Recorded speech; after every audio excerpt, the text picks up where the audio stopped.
And look at the time, it's 10 o'clock. It's perfect. Well, I'll call the meeting to order. We'll start with a department update for Public Works. So whenever you're ready. Okay, we have one thing on your consent agenda. The other thing I think is on Rob's list, and that's the small works contract with Southern Folger to do our door and the remodel our door in the jail.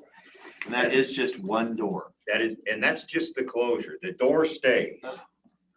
They're, expensive. They pull the guts out and everything, but that's just the guts, basically. Okay. Yes, and I was hoping maybe that was 2 or 3.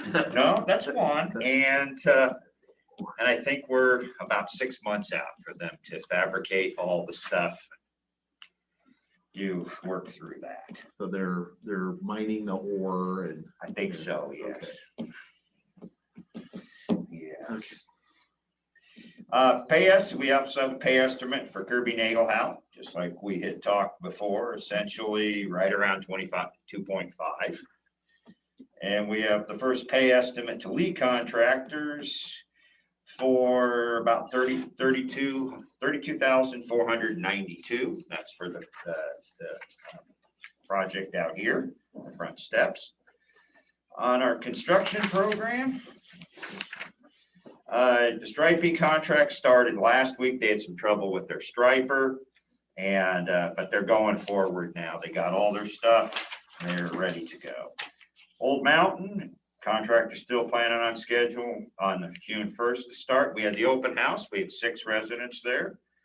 It worked pretty good having it on site because we just happened to have, the guy wanted to know what his driveway was. We were set right across from his place. We could tell him what the stakes meant and everything else. Made it pretty nice to actually point and talk. And the phone company started relocating lines out on Old Mount. So we're moving forward on that. Roosevelt drainage repair contractor still plans on starting work in June if he can secure the materials. And the contractors have received our contracted bonds and are working on them on both of those Fed aid jobs. Road design, I'll turn that part over to Seth. Let's see, Courtney Road, we're just finalizing plans and details, waiting to go to add this fall. Like I said last week, right-of-way acquisition's all complete, except for filing the last 2 deeds. I did get a notification from WashDOT local programs yesterday that the deviation request is still in review at headquarters at WashDOT. So no movement. Let's see, the paving projects will go out to add this Wednesday. They'll be posted in the papers and online at Builders Exchange of Washington. And our guardrail repair, we hope to get out to add this week for a 2-week ad. We'll open that one up. So when will we open those? When will those come in and we'll open? June 8th for the papers.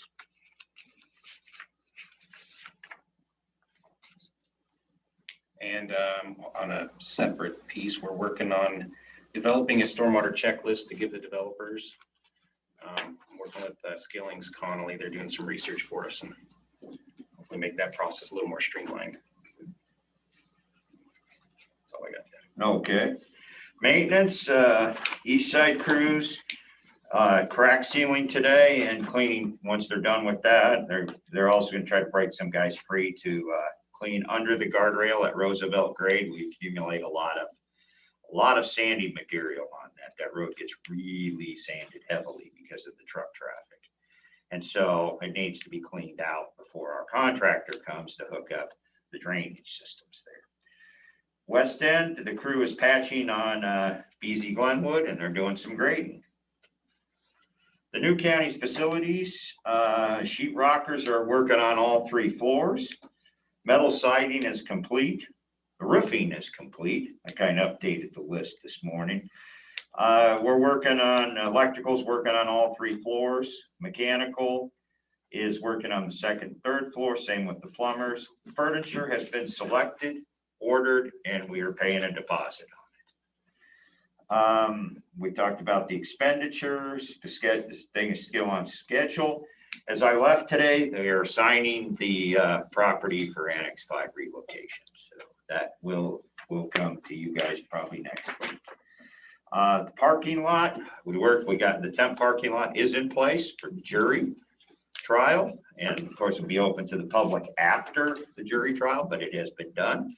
And there's a map on the back of this color this time that kind of shows the area that we are blocking off for the parking. And we started a lot of that today and already kind of felt some of the impacts. It's mostly our employees, actually Public Works employees now that are looking for a new place. What days exactly is this gonna be closed?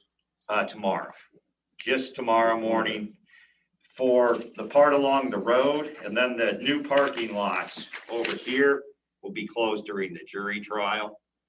Once they get the jury trial selected, then we'll open back up Grant Street for parking.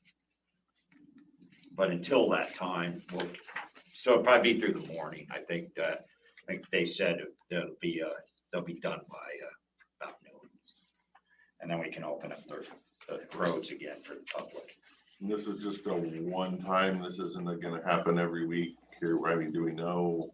I don't know what the schedule is from the courts. They'll let us know. Let us know, and when they do, this is the plan.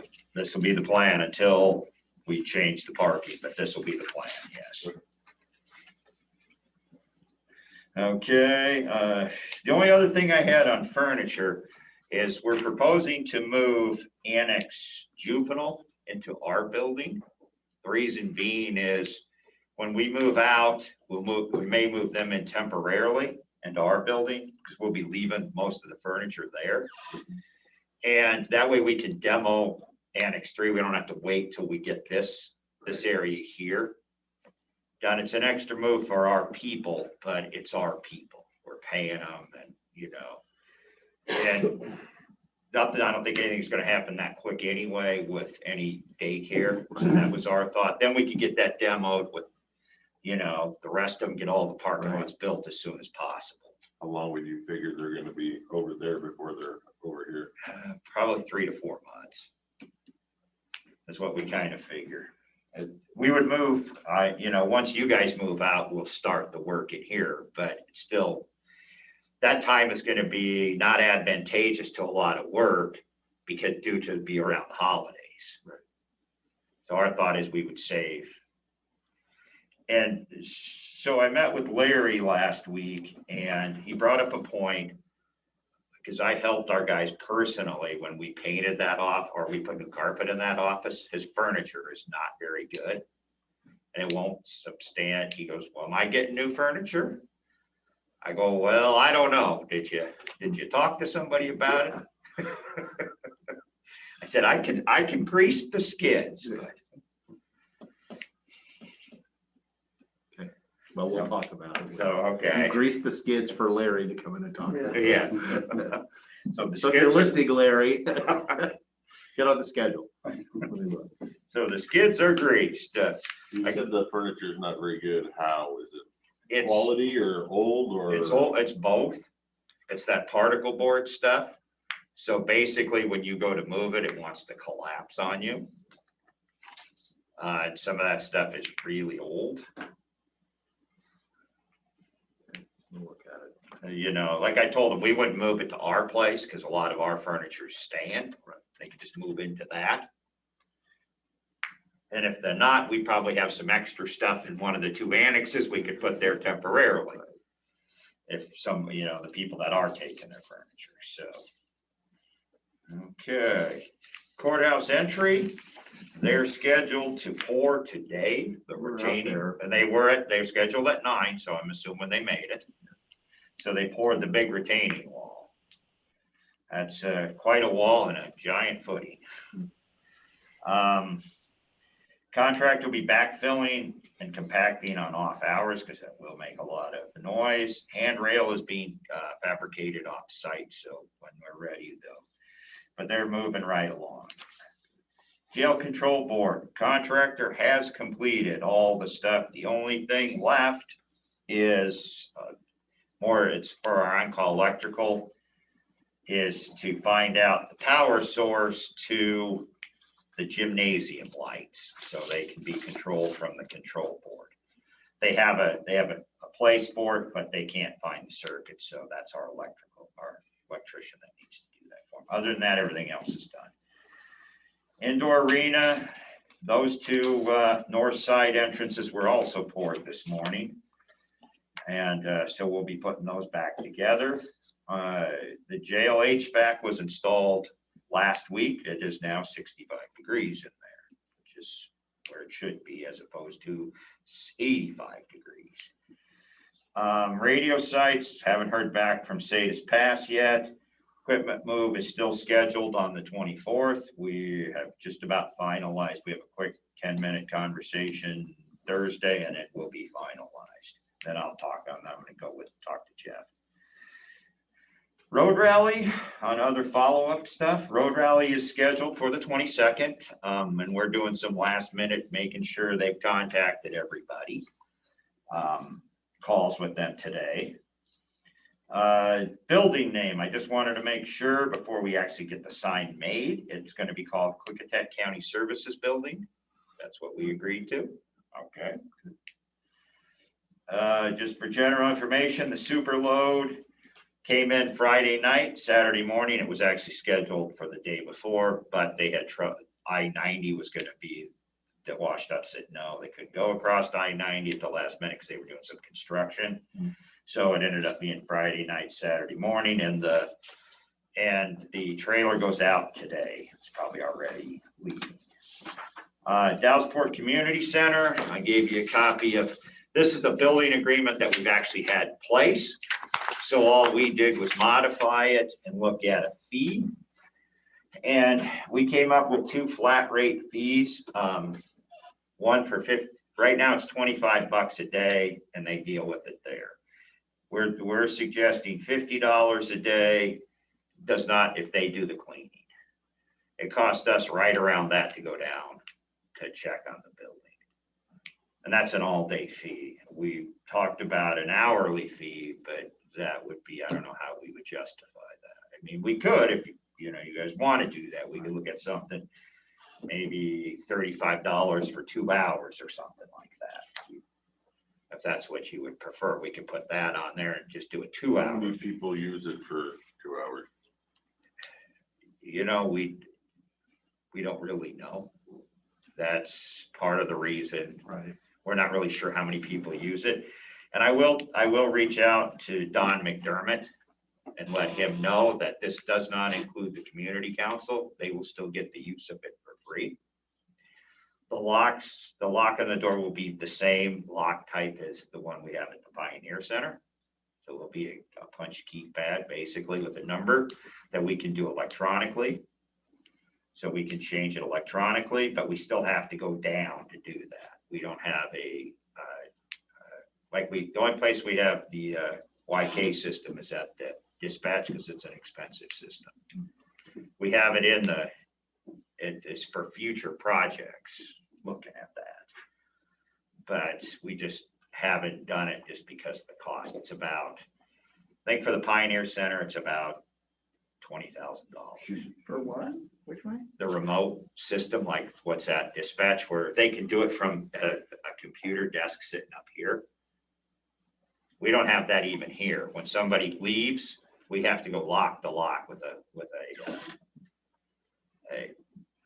a laptop and change and erase them. I'll find you the one, because a bunch of the vacation rentals have it, so it automatically, you can change the number every day, and I think they're like $200 or $300. Are they remote though? Because the one we looked up, Do it I from think your they're, phone. they're, okay, okay. yeah, if we could find that For a one. government service, that's for a private service, so that's the price. It could well be. I mean, 20,000. it Put a different label on Up it. where it could well be. I Yeah. mean, because we have to meet a certain level of security. And they know who they're billing. Well, yeah, is that also? Well, they have to meet a certain level of security at the emergency E911 center. Right. This Community center is not a high. No, the community center, I don't disagree. It's not the same. But we were looking at the same system that we would put at Right. the Pioneer Center would be, so it would be. Yeah, I would say security for the courthouse or the, you know, the new annex or the Pioneer Center is different than the community center in Dallasport. But we're actually getting prices, so we'll see what our prices are. I have not got, the price I gave you is for the Pioneer Center, the 20 grand for around the Pioneer Center. As far as the community center, I don't know what it'll be. We're looking at it. We looked at just the tumblers without that, and that's just not a good system, just because, but, so yes, we're looking at that, but that's the fees if everybody's okay with those. And then the $50, again, we're not making any money. We're really, to be honest, probably not really breaking even. But again, we didn't want to go any higher than $50 a day. And I would like, if there's a large preponderance of groups that use it for 2 hours, then, you know, I have no problem rethinking. Okay. Do we have internet down at the community center? No, I'm going to be honest, Jake. The community center needs some work. We haven't really done anything there because it's been kind of run by the community. And we don't have it. It wouldn't be that big of a deal to get it there though, because I know. They have a community center.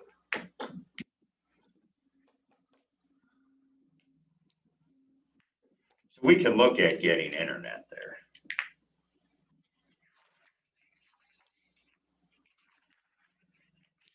We'll look into the internet.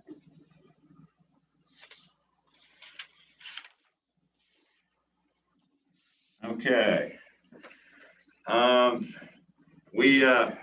We interviewed for our foreman position because for Bickleton, because Dave Whitmore had retired after 37 years.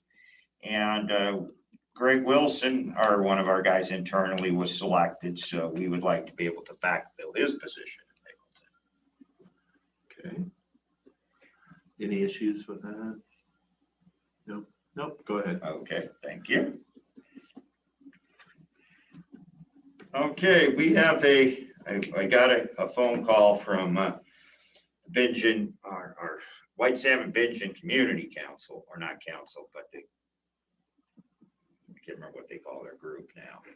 Community Active Group or something, I don't know. Okay. Anyway, they do a community cleanup every year at White Salmon Bingen. And last year they didn't do it due to COVID. And we usually provide an excavator and a couple people. One day, they do it on a Friday and a Saturday. We usually provide that. They asked if we could provide the service again on Friday. And the cost is about $1,200. What we typically do is we have the budget. We will bill it to Buildings and Grounds as a community event or something to that nature, if you guys are okay with that. So we're doing like we have typically done. Yes. Just ask us for, we do one day, and I think the cities do the other day. Yeah, I think so They have too. some. Their public works department does the other, or they donate one day and we do one day. Exactly. Okay, I'm fine. I don't, if No, the thumb. we're fine with it. okay. We'll do that then. Cheaper than abatements. Really. And we talked about, I think Republic donates the dumpsters and the.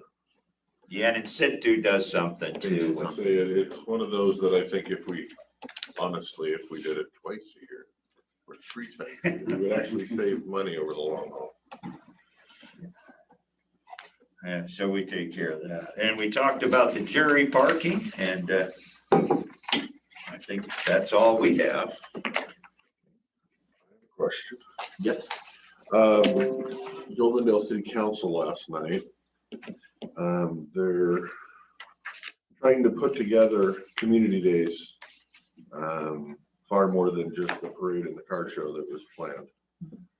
So the JCs are looking at live music, beer gardens, the whole kind of shindig.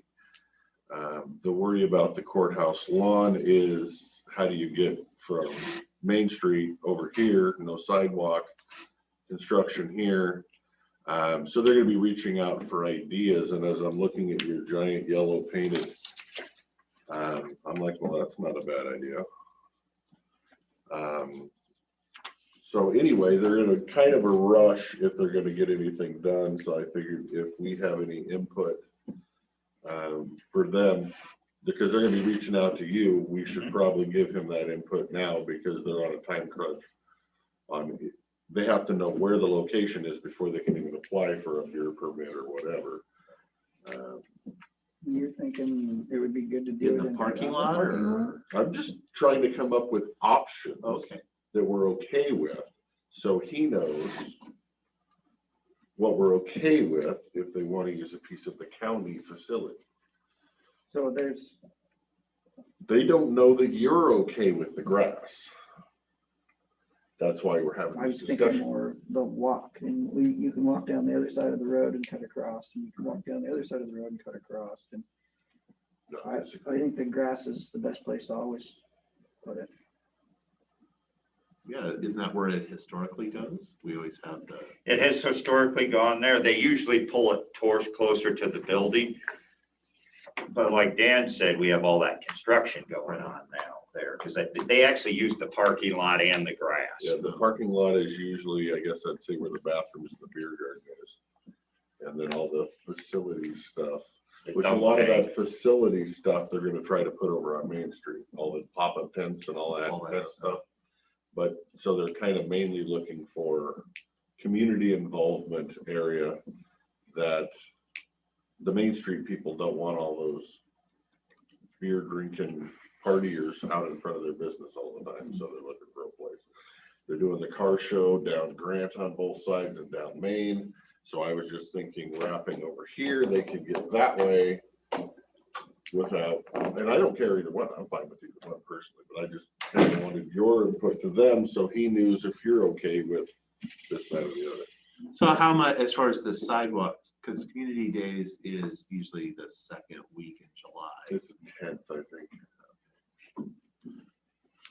Is this, I mean, I don't know when they're scheduled to be completed. I know they're moving on. I mean, we've got other stuff going on. Pretty much Yeah, all summer, there's gonna be something going on here at the courthouse.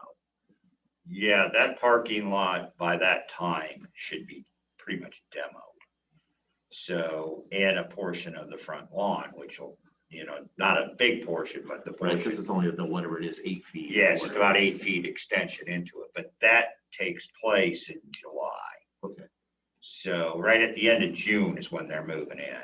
These guys will be moving out, but they'll be going to the north side. So if we gave them the yard out there, we would need to put a decent fence, a non-beer triple fence, to keep people from falling in the hole and suing us.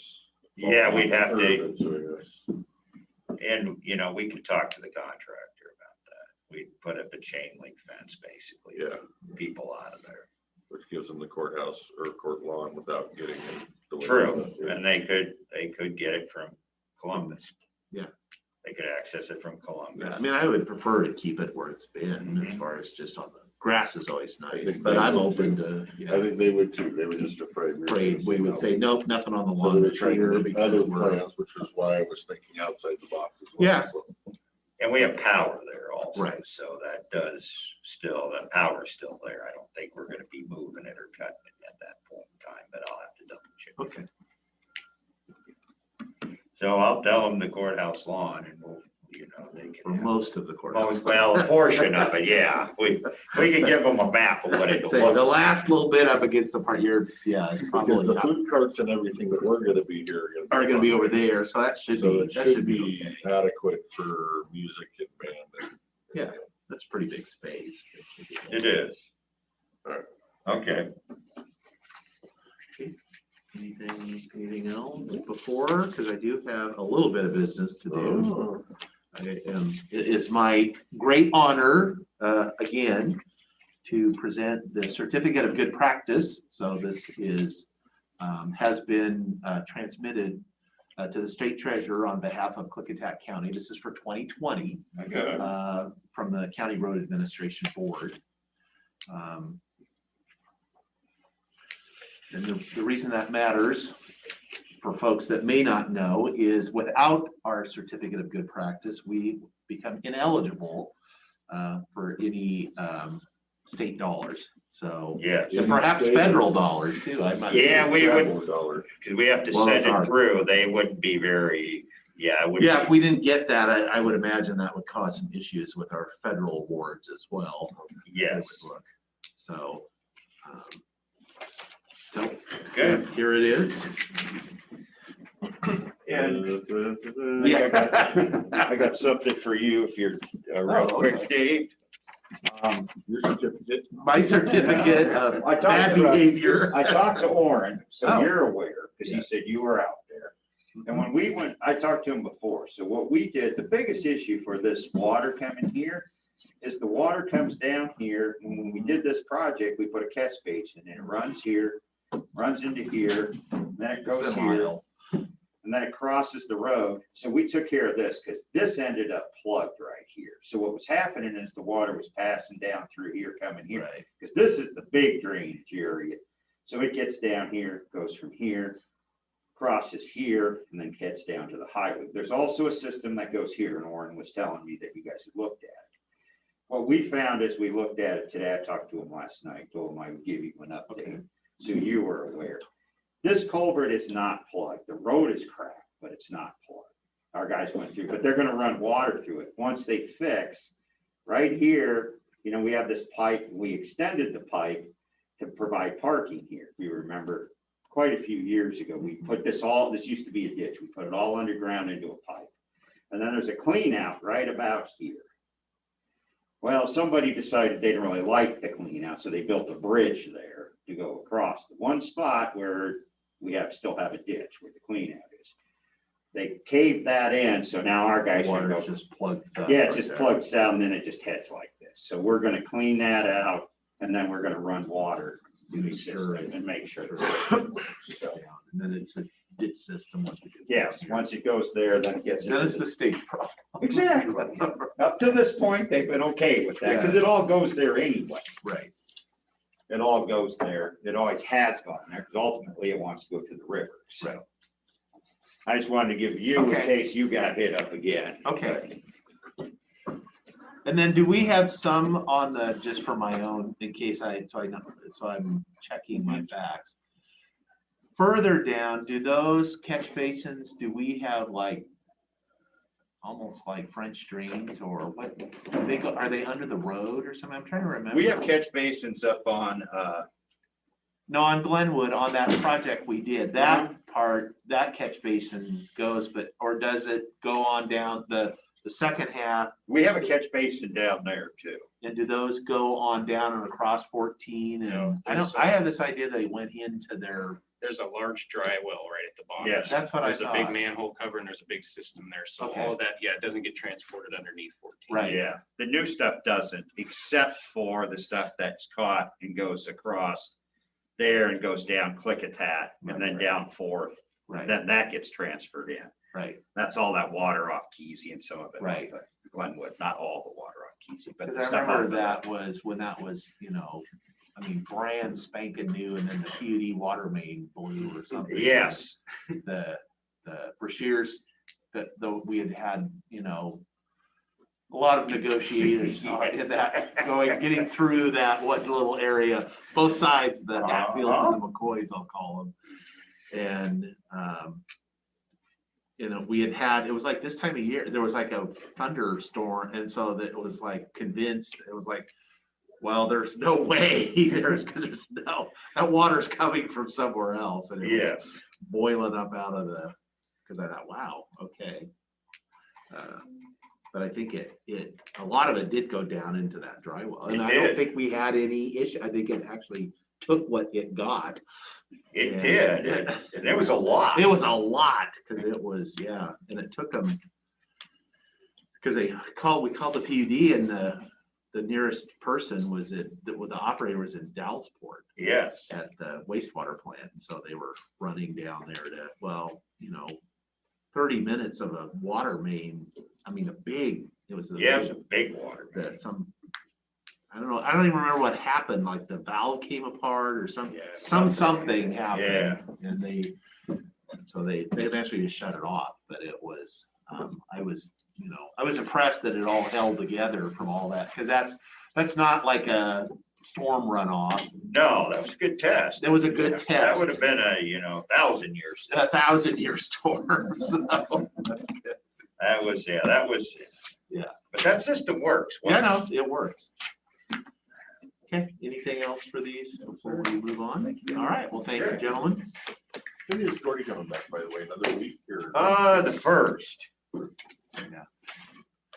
He had 3 weeks off. It was 3 weeks. I would rather have them use their vacation than ask for more time. Yeah.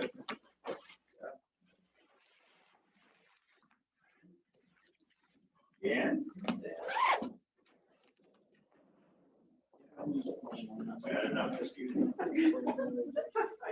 We will, as far as I think, Rob, that's who called, that's why I took the call, so she said Rob's gonna address it, and then that's why she's on the call, to add her 2 cents if called upon. I don't know what order he wants to take it in. Oh, okay.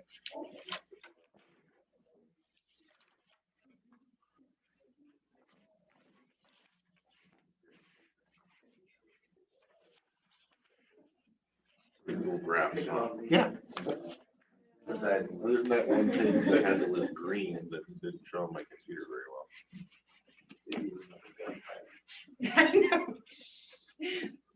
Okay, should be dry.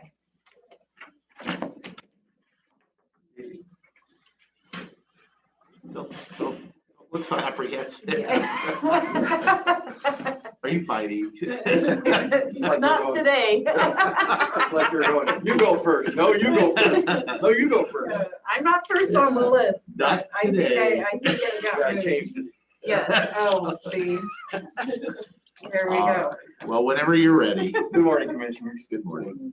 So we're going to start up with quite a few things to talk about today. So because fiscal services, because Jen's going to talk about a request about the landfill, we thought we'd start with HR, so we had enough time to get through some of that. So you want to just jump in? Yeah, so we've got 4 different verbals we're requesting for posting and stuff today. So I think I'm going to start with those if that works. So the casual public health nurse in the public health department is moving to the full-time nurse position when schooling is finished and when she's got all of her accreditations and licenses. So Erin is looking to repost the casual temporary public health nurse. Currently, the resolution was approving that position through the end of June, and she is also requesting to move that end date to the end of the year and extend that casual temporary public health nurse position to December 31st, 2021. And if you agree to that, then we will submit a resolution extending that position to the end of the year, and then also post for that position to fill to help with the COVID stuff. Is that a COVID funded position? It is, yes. It's originally this position and the casual temporary clerical position were included. And so it is strictly COVID related. And so she's looking to just extend that to the end of the year. And then to post that if that's accepted. Good, okay. The next one is just kind of an FYI. So in the weed department, we always bring in a seasonal temporary weed technician 1 or 2. They do have a position or a person that filled that position the last 2 years, and they would like to just reactivate her and bring her back for this season. So they don't need to post that or anything. So it's just a heads up that they are just going to reactivate their temporary weed tech for the summertime to give Marty a little help. And she's, I think, already certified and all that good stuff. So it's a win-win for everybody. And she was one of our original summer intern people. That's one of I those. know she's very yes. highly thought of. Yes, exactly. They keep bringing her back. So yes, There you go. that will lead into something in just a little bit. So the clerk's office currently has a legal admin 1 or 2 posted right now. And Clerk Campbell is looking to advertise for her chief deputy clerk position. She is having a hard time getting qualified candidates in her legal admin 1 or 2.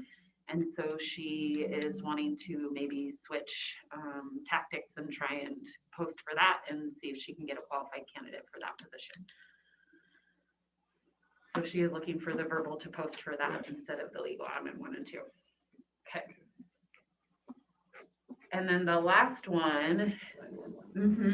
So we're requesting verbal approval on behalf of Mr. King to post it initially internally, the 911 chief operations position, pending the outcome of a third-party review.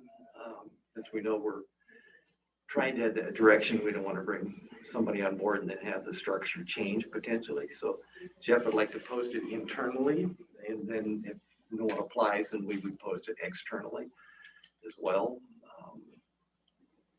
Jeff is here. Do you have any questions about this? No, he's already. Okay.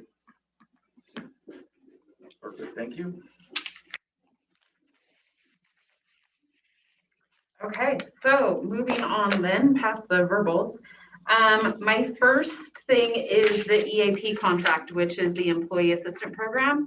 It is separate from our medical plan, but it costs $1.48 per employee for us to continue this service. It provides financial counseling as far as personal counseling, things like that. And the contract ends as of June 30th this year. And so we are looking to extend it and renew the contract from July 1st, 2021 to June 30th, 2023. There is no cost increase in this. It is the same cost as it was previous. So Any idea what percentage of our people actually use the program? they did give me those numbers and I don't have them with me. I can tell you it's minimal. It is not. 10% or Yes. less? Yeah. I figured it'd be about that. Yeah. Pretty darn cheap for 10% even. It is. I really want our employees to utilize this program a lot more than they do. Right. And so I'm hoping that maybe they'll get a little more comfortable, more emails will go out and they'll start even viewing the webinars. And there are a lot of hits to their site, to the links that we are sending out to them. But as far as using the services available, it's not very many right now. And it's $1 per employee. $1.48 per employee. Per month. Yes. Yes. So the contract from July 1st to 2021 to June 30th is going to be a little over $6,000 total.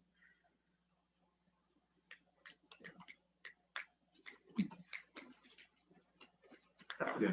Okay. I'm good. I just wish there was a way we could convince them to. I know it's a great resource, and Well, maybe try again another, mhm, get it out there. mhm, mhm. 'Cause I'll there's just keep usually- pushing. Maybe I'll I'm have sure someone there's else lots of send the folks email, that- because if anybody sees everybody email from me, I'm not sure they all read it. Yeah. Don't open it. You won the lotto. I heard it was a virus. Something. I don't know. Yeah.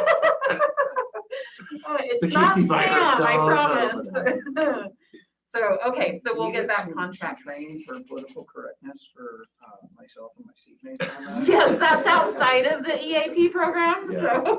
Way out. I resemble that. It'll be more than $1.48. But we will make it available for Yes. sure. So the next is the Long-Term Care Act. That was signed by the governor. It goes into effect as of January 1st, 2022, that employees have to pay. It is, employers have to start withholding 0.58% of payroll tax from all employees. The services will be available for people starting January 1st, 2025. There is talk about people being able to somehow opt out of this. They don't know what the exact process is for that yet, but I just want to give you a heads up. This will be something that will work with the auditor's office as well. The Long-Term Care Act will provide people, you have to you have to pay into the program for at least 10 years, or you have to be employed for like 3 consecutive years to be able to retire and then maybe apply for it. It pays up to $100 a day and up to $36,000 for your lifetime. And it pays for long-term care. Interesting. And so they're unlike, well, like the state paid family leave, though, the employer and the employee have to pay a portion, and this does not require the employer to pay a portion. But they do say that there will be people that will be able to opt out of it. So if someone, is going to retire in the next 2 or 3 years, this wouldn't apply to them. And so they might be able to opt out of paying that Why payroll pay tax. into something that you know Yes. you have no way. But I don't know how any of that will work, so it's just kind of more of a heads up that it was signed. Employees will have to start paying that 0.58% starting January 1st, and so it'll be something else that the auditor's office will have to start working on and implementing. Is this like long-term care, like nursing home, hospice care? Exactly, yes. So 36,000. Gets you like Wow. 2.5 months? Probably. Yeah. So more will be coming probably towards the end of the summer, maybe, when they'll give us more information as far as who can opt out, how you have to opt out, those kind of things. If we have to let people be able to opt out, because then we're creating a nightmare maybe in our financial system of who pays into it and who doesn't and how we track that. So all That should be unknown fine, for Sharon. right now. No problem. Okay. If we 10, yeah, no business. I'm so glad I don't work payroll. Wait, I hear Brenda running down. The next on my list, I don't think I'm going in, oh, I am maybe kind of going in order. So the job class committee, we have 2 members that are no longer on our list. They were both exempt employees. They were not appointed or elected officials. So we have 2 vacant spots. We did receive 3 names that were nominated. I have not reached out to these 3 people to see if they're willing to do it. So I'm not sure if I, Were they nominated by other people? they were nominated by other people. So I don't know if I just. One of those, here's your gift. Just Yeah. give you the 3 Don't names. thank me. You weren't here. But I guess my next step would probably be to notify them, see if they're interested, and then come back with, instead of calling them out right now. So I will check with them and then we will follow up with that. We've got 3 nominations and 2 vacant positions right now. So He was talking when you started. What committee are you talking about? the job classification committee, which if we go into the salary information and stuff, it might be good to get that updated and get the committee informed or involved or whatever it may be down the road. That'll be up to Rob. The next is NeoGov. I did another webinar with them the other day, and I am really wanting to move forward with the Perform module. And so just to keep that fresh in your mind. So we brought it to you before the list was put together, and then we added it to the list, and so, we're not quite sure whether to keep haranguing you about it or put it in our budget proposal or next steps for the requests. Let's say I like the idea, but we haven't discussed it, so I Right. don't. So we just want to keep it alive. Yep, So, and if you have any questions about it, just give me a holler and we can go over everything too. So I think it would be very beneficial for the county for the evaluation process. Like I've said before, it would help. So, Everybody. yep. Next, summer interns. What's there to me for? Because I am wondering if we can move forward with doing a very short condensed summer internship this year. Last year, obviously, we had discussed it. It was budgeted. It did not happen because of COVID. The year before, we had 12 interns. programs we had 12 interns, 11 different departments. 2 were in the public health because they had 1 at each location. School gets out June 17th for kids. Graduation, I think, is the 11th. So if it is something you guys are willing to move forward with, we would have to move quickly as far as getting the descriptions from the departments who wants to participate and then getting the information out to the students.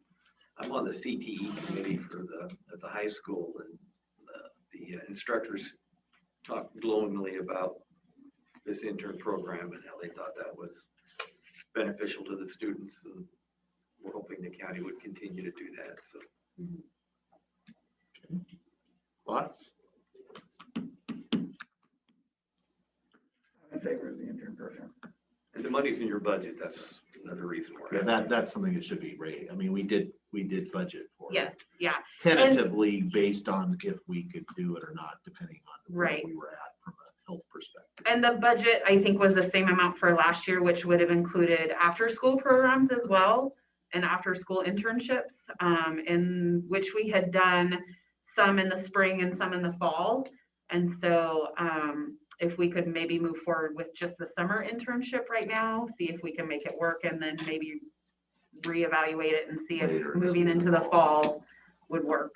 Have you heard from any of the department heads if they're interested this year? We have had several departments inquire about it to see if we are going to do it. So I'm sure the ones that have already participated, I think it's been a very positive experience for everyone. And so typically the departments have to provide a workup for us of a description of what the intern will do. And then we post each internship separately. And then the kids have to go in and apply for each position. We don't just post one internship because it's with different departments. So then the kids get to pick and choose which department they want to apply for if they want to apply. So maybe if we do the summer program, because I know Commissioner, you had some questions, maybe we get evaluated after the summer program, survey the kids that are in the program, the departments that use the program, maybe ask the high school, the CTE teachers, some of the, and see if we can gather, the experience. I'm not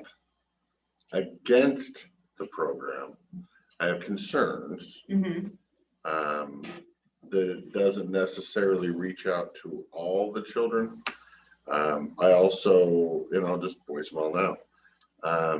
I also would like it if it was a one-time deal. So if that kid applied as a junior and got it, they're ineligible as a senior, let some other kid do it. Mhm. Versus the same 11 kids every year. So that way it would reach more people. And I don't know, just because I'm not a big fan of the college age coming back for an intern, leave it to the high school kids to do it. But those are my 3 issues. But I'm not opposed to it, and I'm not going to stand in the way of this going forward. So I'm in favor.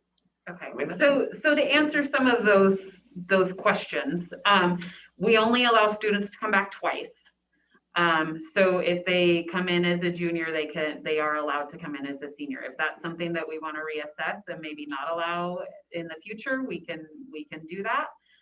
The other thing is, as far as college kids, yeah, we do it as a summer student internship. So if they are still a student, then we felt that, there was one in Superior Court that she started as a senior, she went to college, she came back, she interned again as a college student. Where's she there? I do not in our intern program yet.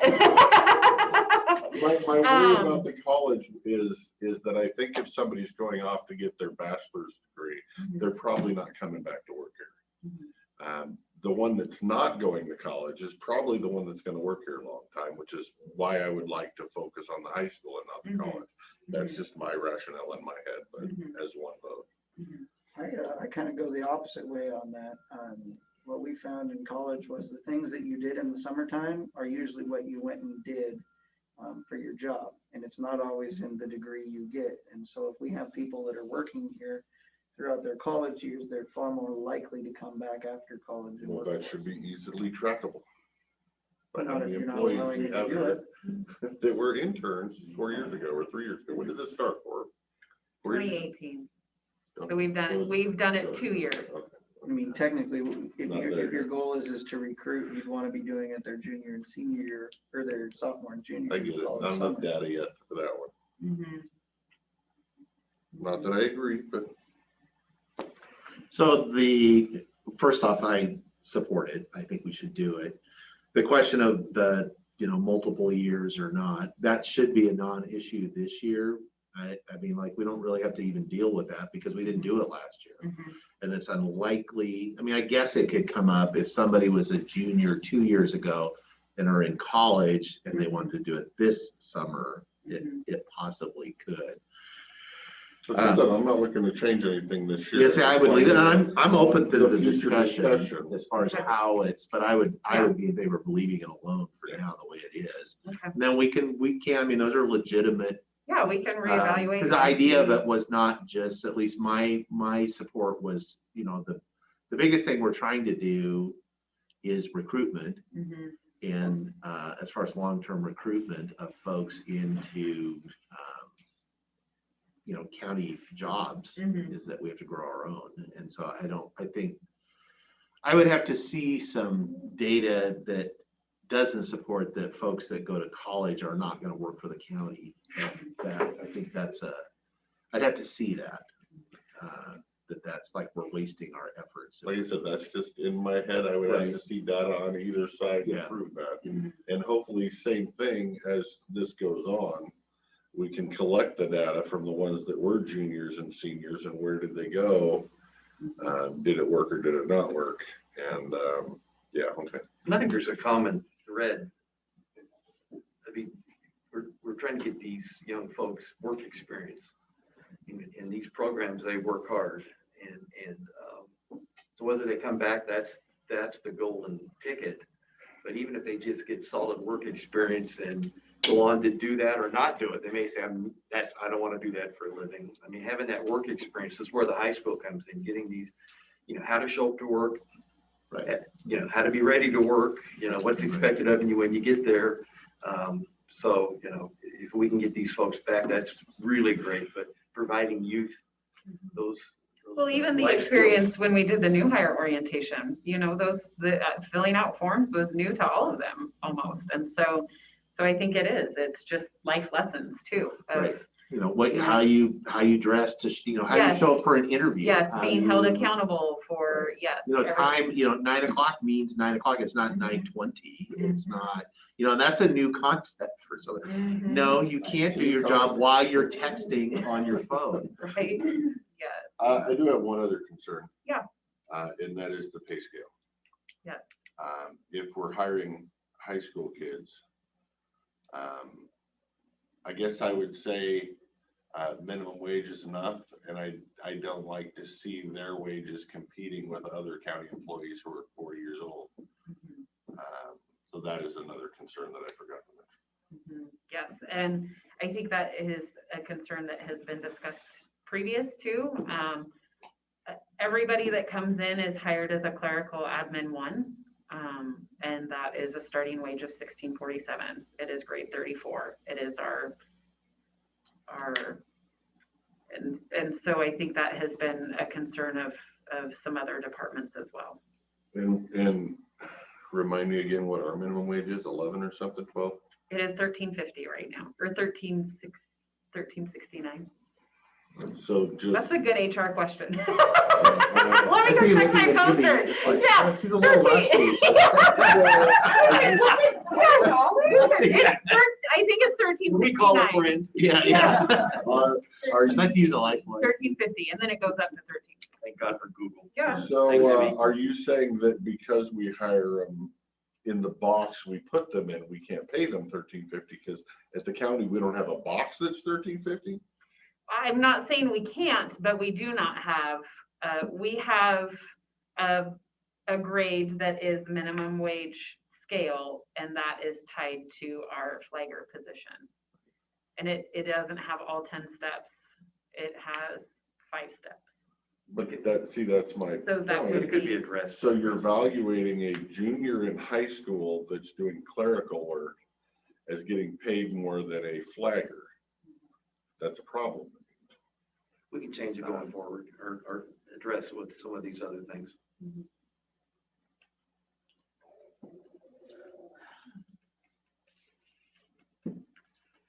So we're good for a summer program and then have a hard look at determining if the fall, and if the fall, what does it look like? It sounds like yes to that. I don't know that the pay is necessarily settled. Which we need to settle right now. Where do you need to Can we go? change that? That's the first thing. You can't advertise if you don't. As I know said, I what would you're hope the pay isn't settled, but Yeah. I'm leaving that to you. That's Right. expressed where I'm at. Do you want minimum wage? I do. For high school kids, yes. So what is the conflict? The only conflict I'm aware of is in the volunteer van drivers. Is there another one that I'm not aware of? The in-home aides are set, those rates are set by the state. Right. And then the flaggers. The van drivers and everything, I think, are still at the same grade. Was it set originally just for a reason, maybe to attract more students, or was it just because? It was just at grade, it was just, Right, it was. yeah, it was just the clerical we one position. Anticipated, Mhm. most of that was the job they were filling. You do that job, that's what you get paid. It's, step one, entry level, that's the pay. Mhm. Those are verbal, okay, or do we need a resolution? I think we would need a resolution So to if change if you want to that. change it to minimum wage, we would move forward to getting it out to the kids, but we would post it at minimum wage and next week or soon bring you a resolution to change. I it. mean, If that's what you want to do. I want it to be a lot. I want to know closer the to problem I'm minimum trying wage. to solve. That's Yeah. always my question, Mhm. is what's the problem I'm trying to solve? Besides kids shouldn't be paid whatever, what is it, 16? Kids should be paid comparable to what they're gonna be paid elsewhere as kids in a summer job. And if we go giving them $3.50 more than minimum wage, their first job was $3.50 more than minimum wage. That does not set them up for success if they don't come back here. That's kind of how I look at that one. I think you start at the bottom and you work your way up. I did. I worked at City Fruit packing strawberries, 14 hours a day at minimum wage. You don't set them up for success when you overpay them as a high school student. I would like to see, not necessarily 1350, but it needs to be closer than 1637. So our summer labor interns, summer labor engineers through the Public Works Department is at grade 33. And that is a lower wage. And so that would be comparable to our entry levels and our summer labor. 1450, somewhere in there. I don't have the. I say I could go up to I could go- 1450 and be an easy sell. Well, I think if there's another one that is lower, then yeah, it should be whatever the Because entry I mean, that's level. been the discussion before, is that our summer labor engineers are coming in at a lower wage Right. than the summer interns. No, and I don't think that's fair. I think we should Mhm. have the entry level should be the entry level and that's it. I will say, when I was a high school student and worked at Stadelman Fruit and got paid $2.35, but then I got a better job that paid $5 an hour, and I did. I moved. I didn't do that anymore. I improved myself, and look, you can go from packing fruit to being on the board of commissioners. There you go. 2 out of 3, did you pack fruit? Change more irrigation line. Yeah, I also did that too, but I didn't get paid for that. I got paid food. Room and board, yeah. And so I gave myself a raise, so. So, So we can move the internship. Set the rate at what the summer Okay. engineer. yeah, Okay. that seems fair. And that's It may not be 1450, but we'll check and. Yeah, I'm sorry, I did not bring the pay schedule with me. No, that gets us moving for this year anyway. Is it? Okay. You're all right. No, it's good. Okay, That is good. Okay, I think that is it on my list. Well, I got 2 things in HR. and before we move on, how many intern slots did we budget for? I would assume it was the same as, it's the same budget, so 12 spots is what I would shoot for. Because the budget included, after-school program for the springtime that we are not doing either, and with the lower wage. You might be Um, thinking, Yeah, that's what I was Right, gonna say, yeah. because it was. So it's set. gonna be quick, though. I mean, it's gonna be a quick turnaround. Yeah, The plus we don't know the departments- departments, Right. how much desire there is out there. Right, so Yeah. hopefully. Not gonna let you go first anymore if you're gonna cause trouble. I know, sorry. Okay. Now I get to run. Jimmy's over there Googling everything for him. Jeff, did you have your hand up? Our vacation is gonna be next. Go ahead. If you'll entertain, as a director who has taken advantage of the intern program both years, I'll just say two things about the conversation that's been had. One is that the wage that was provided was a bit of a contention for my staff that's getting paid close to that wage, right? That's another issue that wasn't really brought up here. Like, kid, right? He's just coming in off the street and I've got to teach him everything that he needs to do or she. And they're getting real close to what I'm already making. That was one. And the other thing is if you don't allow us to use the same person 2 years or coming back from college, it creates more work because Right. the ramp up speed to teach them how to do, right? We invest in them, and I get that this program is to benefit the kids and give them work experience, but it's also to benefit the departments. And, our need is not to spend more time training someone. So that was why we used the same person both years.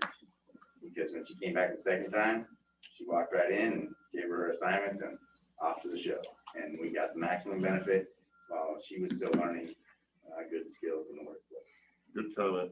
Like I said, by the time this one's over, we'll have the data and I'll learn how many people applied, how many people will be paid.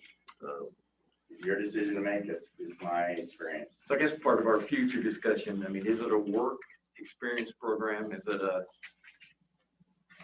bring them back to work here program, or is it an employment program? Well, Somewhere. I So don't are all know the that we're above. gonna be able to answer that question until we have a history of the outcome of it. So until then, we're just, So in 2019, I can tell you, we did have 150 applications for 12 internships. Wow.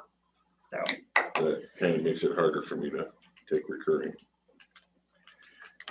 All right, so senior planner, Mochi and I put together a job description and talked about it and went over it. And we indicated, or she indicated to the commissioners that before we asked for verbal, you wanted to see the job description. So our intent is to put it on as old business next week, to let you see the structure of the department proposed and the job description that focused on the long-range planning. And so we didn't bring it today for verbal. We'll bring that next Tuesday for your review and discussion. If that's Okay. Yeah, I think that's she's ready to consistent with move what forward we and bring that to you. discussed. We wanted to kind of see it first. And then finally, on the HR part anyway, and I don't know if Lee's mentioned to this or not, we participate in the insurance pool. And just drawing a blank, the name of it, Washington County Insurance Pool. There's 7, I think, rural counties or 7, or a small group of counties in this pool. Commissioner Christopher represents the board on that board, represents commissioners. And having talked to Lee, and then we talked to Commissioner Christopher, I've talked to PA Canal. We would like to have the other insurance pool, the bigger pool, make a presentation to the commissioners and staff on their pool. They used to do it on an annual basis. They haven't done it for a couple of years. Frankly, from my perspective as risk manager, I have some issues with the current insurance company, and I won't speak for PA Canal or anybody else, but I think at the very least, we should know what else is out there and what they have to offer. And so we would be asking if it's okay if Lee invites them to make a presentation to you on their pool and what they offer and what they do. Okay. I don't have the history of why we switched to back then, but I think it's always relevant to relook at and reevaluate what you're currently using, especially if you have issues. Yeah, and actually, we had switched before my time, Like been 10 with- years. but we did pretty much on an annual basis. We, they came at their presentation and we made a conscious, where we decided to stick with, because it's a lengthy process to switch. You have to give a year's notice, but we did entertain that and look at, so we could compare. I think you should always on a reasonable basis should go look and see what other services are available, and look at it. We haven't looked at it for a while. Yeah, so let's have a look, see. So I'd be okay with that, asking them to come give us a presentation. Compare retreats. Yeah. There will, Would you be interested in, once you have your presentation from WRCP, and then invite the other pool in afterwards, then you can compare? Absolutely. Yeah. Whether we invite them or not, I suspect they'll ask for time once they understand the competitors are just like that. Usually seemed like that happened before too. So our current pool will want an opportunity to talk to us as well. And if I remember correctly, just because you have to give a year's notice, but just because you give notice, you're actually not committed to, I don't know if you have to make the decision then, or you're like giving fair warning that you may switch, or maybe you actually have to give them a year's notice that you're dropping so that the pool could plan. I don't know, that would I be think something to I know. think it is a year notice. That's an Especially the awkward small- year. Yeah, yeah. That's gonna be great service during that year. Well, you're leaving anyway, so why do I need to return your email or phone call? Which is. No comment. Yeah. Okay. And I'm not commenting either, but I don't know, your thoughts, Mr. Anderson, are you okay with exploring other options? I'm okay with exploring. Yeah, and that's all I'm saying. That's, I don't know. It's been a couple, 3 years since we've heard from the other. Okay, unless there's any questions, then Casey's free to move to the back of the room, and Jen will join me. Straight. Sorry.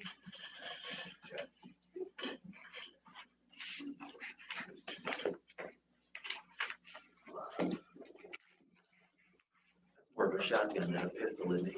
Yeah, it's like a fine mist.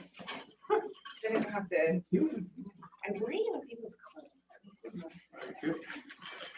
And Rob, I'm assuming if we do the reevaluation of the insurance pools, that we eventually have some kind of I would hope that we would have some kind of a workshop with department heads like yourself and the prosecutor that work with them, so that the board can hear their reasoning, rationalization, wishes and wants.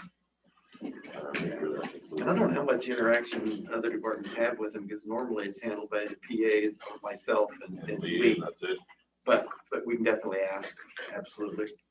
I know Gordy's dealt with them on some of the public works claims, so. So there's gonna be a little bit out there, and I wanna know how they worked, even though it's in a minor degree compared to you guys. Sure, absolutely.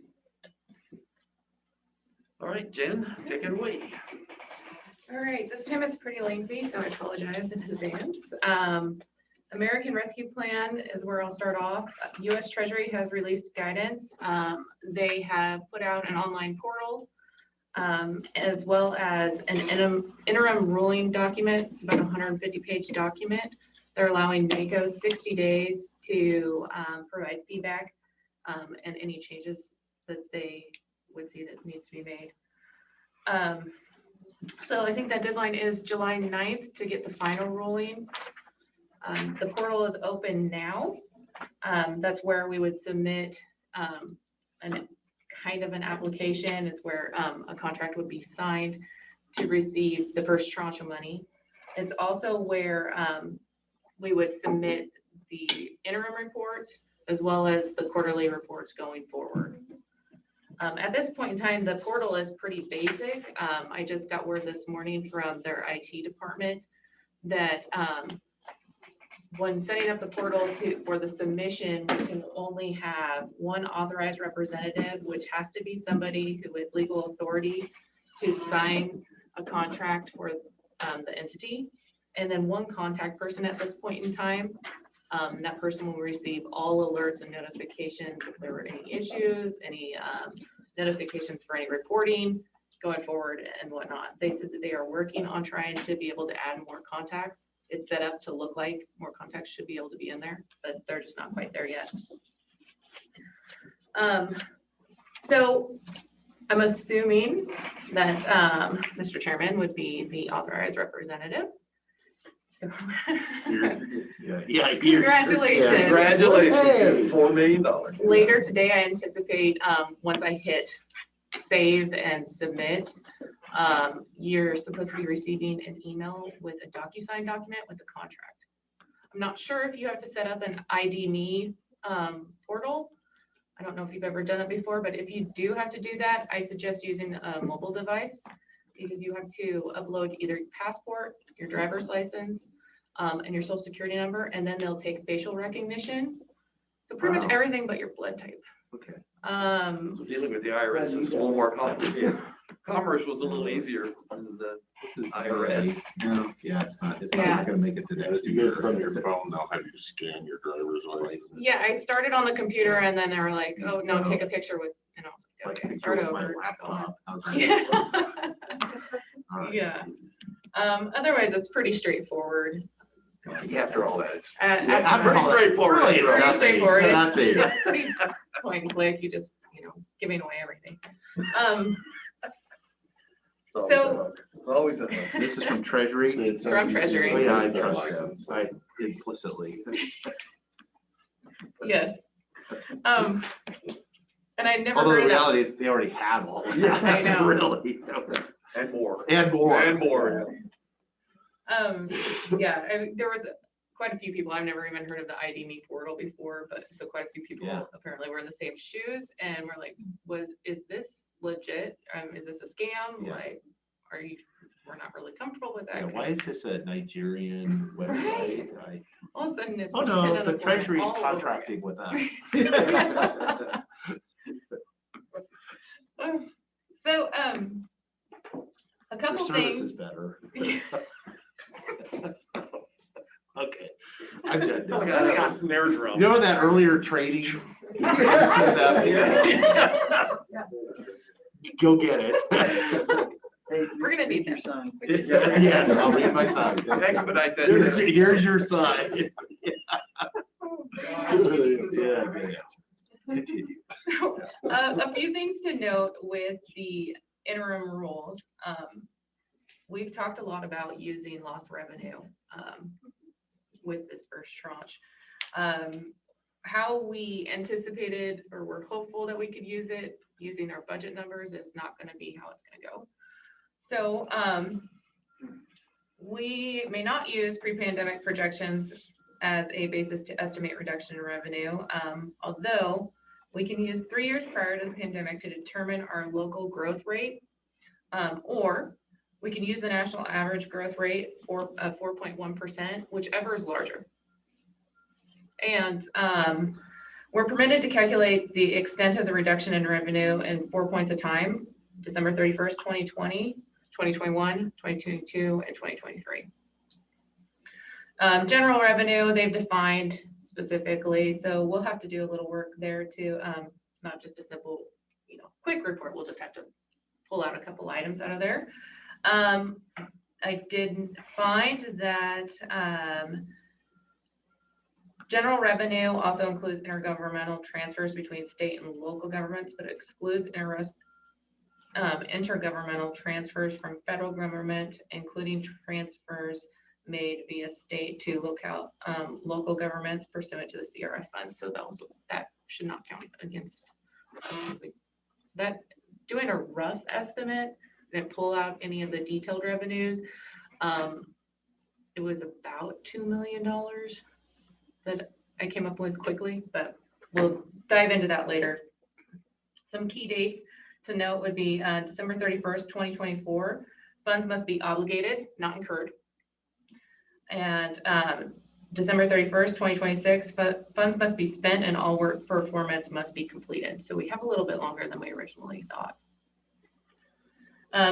Like I said before, reporting requirements, an interim report is due August 31st, 2021.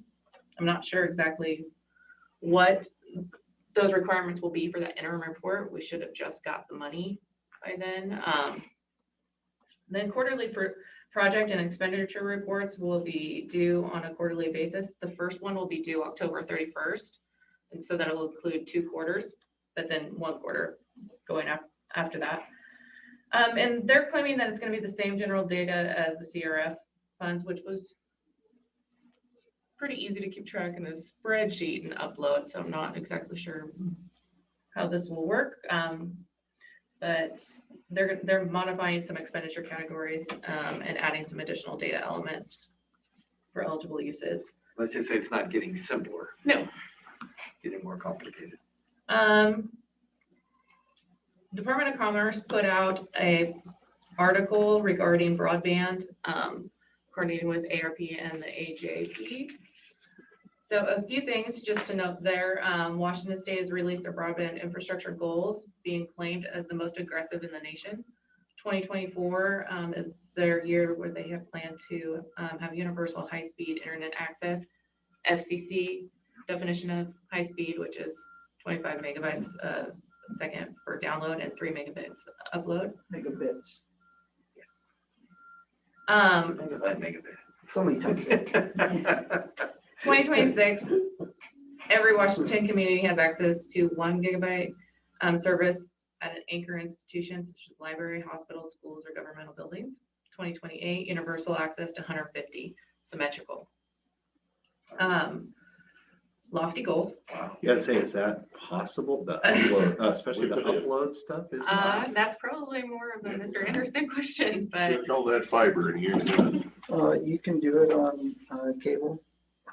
You can't do it on DSL copper lines.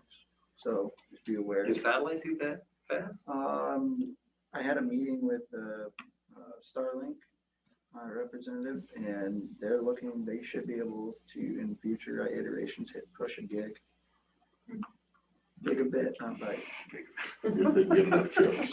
Huh? If they can get enough chips. They are actually having issues, even they're having issues with chip Oh, trade. they can. so the state legislature just approved a pair of bills that expand the authority to the public utility districts to provide broadband. Additionally, satellite technology is being used in some areas as a bridge until there's a way to pay for fiber. Ultimately, the state recognizes the need for scalable solutions that meet community needs over the long term, and that it will take investments and collaboration among both public-private partners. The state approved $411 million for broadband in the state capital budget,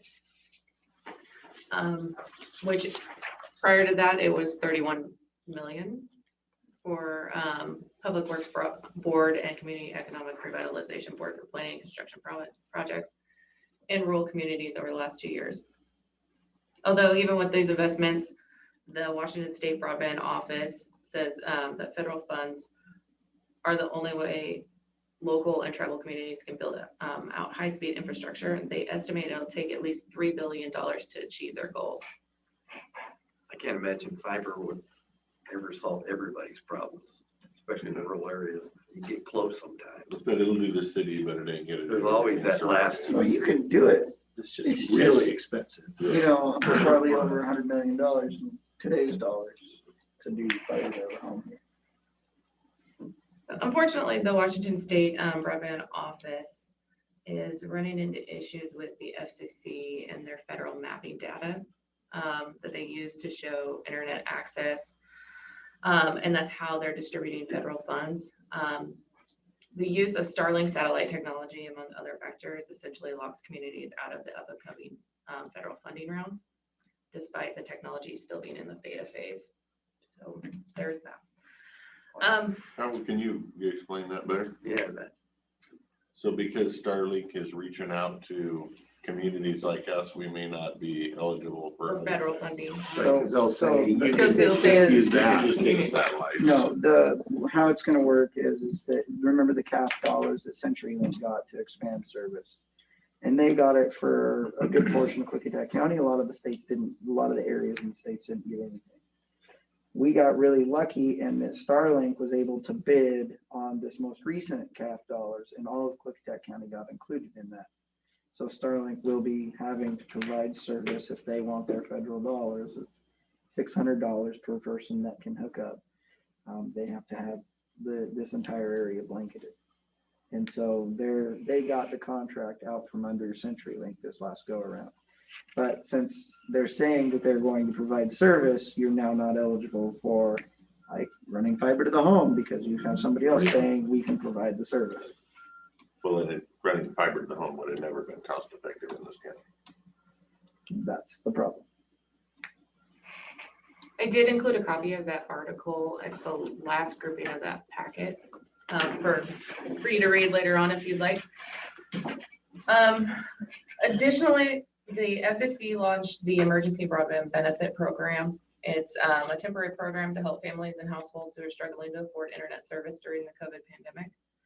The program provides a discount of up to $75 a month on monthly high-speed internet bills for qualifying low-income households, and a one-time discount of up to $100 for a laptop, tablet, or desktop computer. It's $50 a month for low income, isn't it? It's 75 For, I'm sorry, I for didn't, tribal. I didn't see that in there, but quite possible. So that's what I have related to American Rescue Plan. Do we know how people access that? There's a portal. There's a portal for people that. Right now in Klickitat County, CenturyLink is the only provider and AT&T that I'm aware of on that list. Gotcha, okay. Good information for the public. All right. Okay. $50 per month for broadband service, $75 per month if households are on tribal lands. There you go. Thank you. Okay, the next paperclip group of papers is landfill allocation. Like a constituent came in a couple weeks ago and made a public comment inquiring about where the landfill revenue has been allocated. It took me a little bit to gather that data. I was able to pull from 1997 to current out of our financial system, and managed to find a spreadsheet from Glenn going back to 1989. In order to remain consistent with what Mr. Ron has been provided in the past, I continue to use Glenn's program area names to just be consistent going forward, so he would know what that was. The first is a tree map chart identifying the percentages and the dollars going into general government, community and economic development, reserves, health and human services, capital improvement, and law, safety, and justice area, which is not sheriff's. It's law library, superior court, those types of things. The second page is the actual data.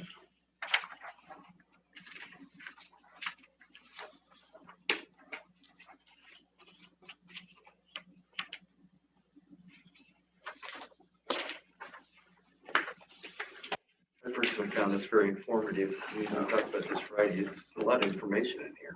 I opened her email and just giggled. I was very pleased. Yes. thank you. Congrats, you want- And I have been in contact with Ron as well throughout this time. He came in and visited me, and I let him know that today I would be presenting it, and I have a copy for him. I also talked to him this morning as well as Lee, so he's aware. Before we go on, that might be something that I had raised at the finance committee when we saw this first. Is something in the future. As Jen said, she kept the traditional categories of things, but that might be something we want to play around with, because some of them are, I think, misleading or not on purpose. They just Right. are that the general public may Not- misunderstand what the category really is. Talking about the tax relief Right. sections that. Yeah. Well, and the law, safety and justice. Law and safety, that sounds like that would be Sheriff's office and the So courts more and all that. description would be good on them.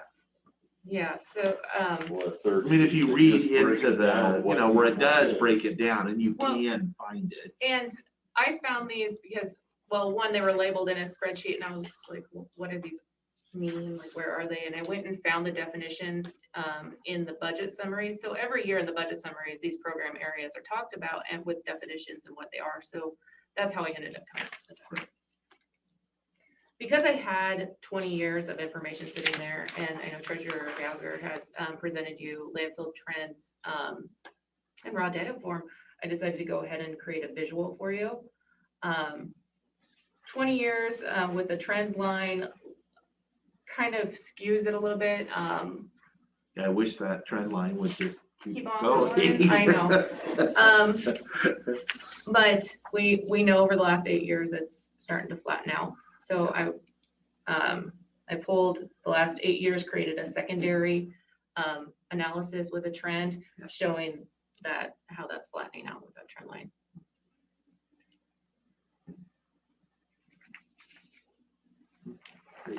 I think, well, I know y'all think that too, because you've said so, but I think Jen's done a great job, and we're trying to stick to make it visual, do it color, and try and condense the information into, an easier format, simpler format, and I think she's done that, so. One thing I would note that I just happen, because of my institutional knowledge, because I do look at, you always look at outliers. And so the 07, the 6.2, that I think that's the year that we went from accrual to cash. And so we lost a quarter. We didn't lose a quarter, it got reported, which at the end of the life of the landfill, there will be, that's where it'll show up. And so again, that's one of those things, maybe a note, because I know in the budgets, is there a note? Oh, look at that. Never mind. I did that to you on Friday. You know what would be really good is if she was like, yeah, it's right there. Okay, We didn't never have to mind. go back there, did we? Yeah, so there it is. You're a prophet. Yeah. You are, I sorry. read that, I had no idea I'm what learning. was there. Yeah, So the 2001, was that, did we lose a contract or something? I don't know. That's I before. couldn't find if- information. Getting regarding why it. that was such a, No. it took such a hit in 01. We hope never to see it again. Yeah.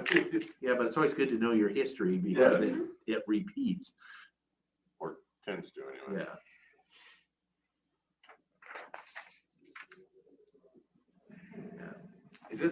Is this something you'd like us to continue, like Jen, to continue to track year after year after year?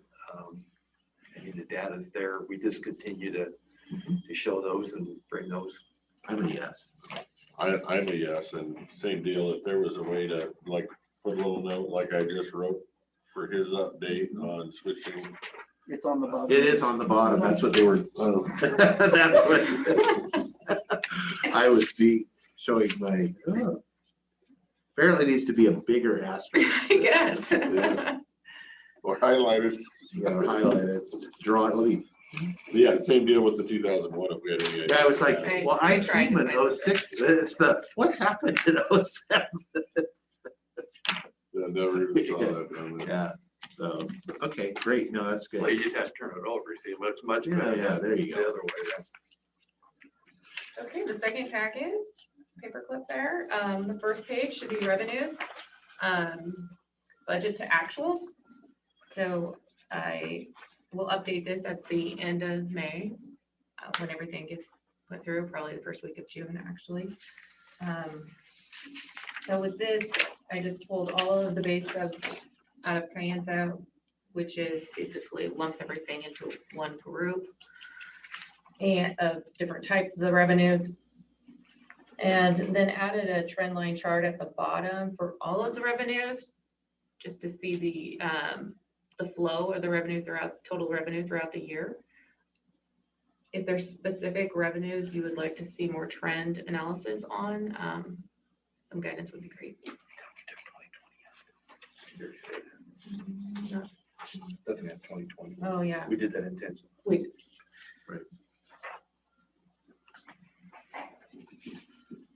2020 will be a footnote in everybody's chart forevermore. Is there gonna be a way that we can hold out or omit, when we get the stimulus payments? Cause that's gonna It'll skew everything, cause there's gonna get $2 million gonna get dumped into the I can play revenue. with it. I mean, it needs to be there, but somehow so it doesn't skew the number, like Just in make an asterisk on the 07, would bottom. make an asterisk on the Right. bottom, since those are so effective for me. Maybe I won't put it in a graph. Yeah. Not chart it, so you could see, all the same type of revenue together and just have it highlighted at the top or something. So I guess the question would be is where that money gets dumped? Is it gonna get dumped just into the general fund, or are we gonna dump it into its own fund that we pull out of? Because if it dumps into its own fund, it's a lot easier. It's gonna go to 125, the cumulative reserve, Reserve. but it will have its own. It has it Number. already has its own bars number for revenue and a place Yeah, for because we bars didn't. number we for thought, expenditures. you don't want to just throw it in there so that we can track it. But there's also complications with Brendan, talking to Brendan Gregg, the auditor and the treasurer, about putting in its own fund and the complications that could come with that as well. Right, as far as creating, and instead of 125, it's, 126 or whatever. Mhm. Because there was concerns about we don't have very many fund numbers left, that we've created all these funds over time and you can't use them for some other We've purpose. run out of numbers. We're running out of numbers, We have a lot. according to the auditor and the treasurer. Boy, can't we need something new in Kayenta? Well, an abacus Reaching only the has so many beads on it. I mean, it's just, So the reason for these reports, is Jen and I've talked to you a few times this year, when we created her job, a big part of it was analysis and bringing regular information to the commissioners. So this was her attempt to bring you a report to see if it has the information that you want. One of the things we discussed was that it needed to be a report that didn't take her a week to fill out, that once we got feedback that you liked it, then it's already built in and you can run it every month or on a regular basis anyway. And so if there's other information that you'd like to see, let us know. If this is okay for now, she'll continue with. This is great. this is great. All right. Thank you. Okay, Thank you, Jen. Highly pleased. Thank you. The next page would be the expenditure portion, budget to actuals. If you see at the very bottom line, there's a percent of budget used target by month. So the That was what target, I asked for, that was already there. so the target for April would be 33%. And we're sitting at 28% as a total county. I have separated the general fund out by department specifically, and then the special revenue funds below that. Every other fund being highlighted or shaded gray for easier to read.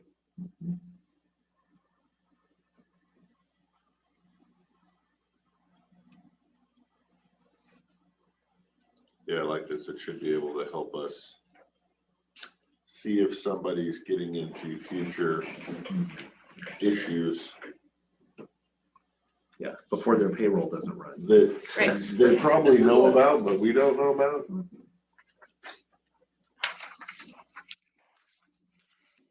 Okay, and following that, the pages following are, you guys had given me direction to pull the grant funded funds and create some type of report for that. So I started with 104 senior services, 137 public health, and then emergency management fund, although 107 is the one primarily grant funded, but I don't think that you can see, you can't really look at that without looking at all of Mr. King's funds as a whole. So Yeah, all that three one of them are there. confused me to death. I know. Well, this might still confuse me. So I created a dashboard style report. The first section would be revenue, budget, remaining, the percentage that's remaining to collect for the year. Grouping that by quarter, so it had easy benchmarks for visually. Next one would be the expenditure side of it. Your year-to-date actuals versus their budget. Below that would be the 2021 budget to actual. There's a lot of data on this one chart. Revenues would be the stacked area graphs. I tried to keep the landfill revenue the same color throughout every one of them so you guys can easily identify that. Beyond that, I had to play with colors a little bit so it was easier to read. But each color represents a different type of revenue. I wanted to highlight grant revenue, state and federal, and then whatever else was their main source of revenue would be the next one, and then a create basic other type of revenue category. The black stacked dot would be the budget monthly average if you were to take the whole budget divided by 12. The red bars would be the expenditures by month. And then the line is the treasurer's month-end cash balance report.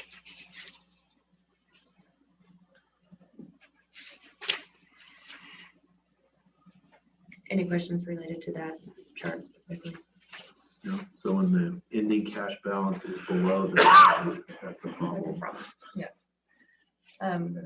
The bottom would be the expenditures specifically year over year. You guys have asked me to create something where you could see prior years.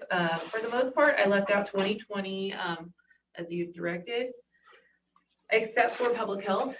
Pandemics are, in their wheelhouse, so I left that in there, but added 2017 as the trend line, just so you had 3 semi-normal years versus the pandemic. I will tell you that Jen took the initiative to reach out to these specific department heads to see what they thought, to see if it was beneficial to them. We know that if it's being beneficial to the commissioners is important, but if the departments aren't included, then it can look like a weapon versus a tool.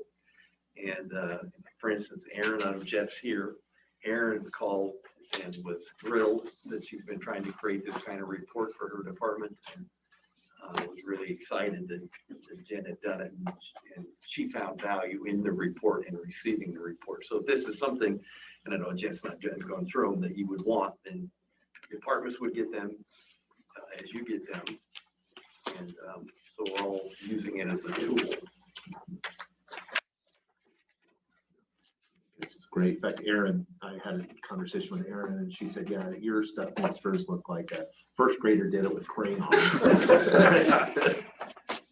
Sorry, did you want to go through the other one? So she's not going to do hers anymore. She asked if I could give this to her, update it and give it to her every month. Every I month. had no problem. Yeah. Now, is this something that would be updated into the shared drive every month, or would we? I could do that, yes. I think that would be gives everybody easiest. Just a way to go look Yep. for it, yeah, without having to be. There would be a delay in it. It couldn't be just at the end of the month. I'd have to wait till payroll was ran the following month. So it would be, after the 10th of some point. We feel it's pretty important to make sure the departments know when information is coming to you about their department, so they see it too and see the value in it and can participate like Jeff's here today, if they choose. No, I like it. Any questions? Are there any adjustments that you would like to see?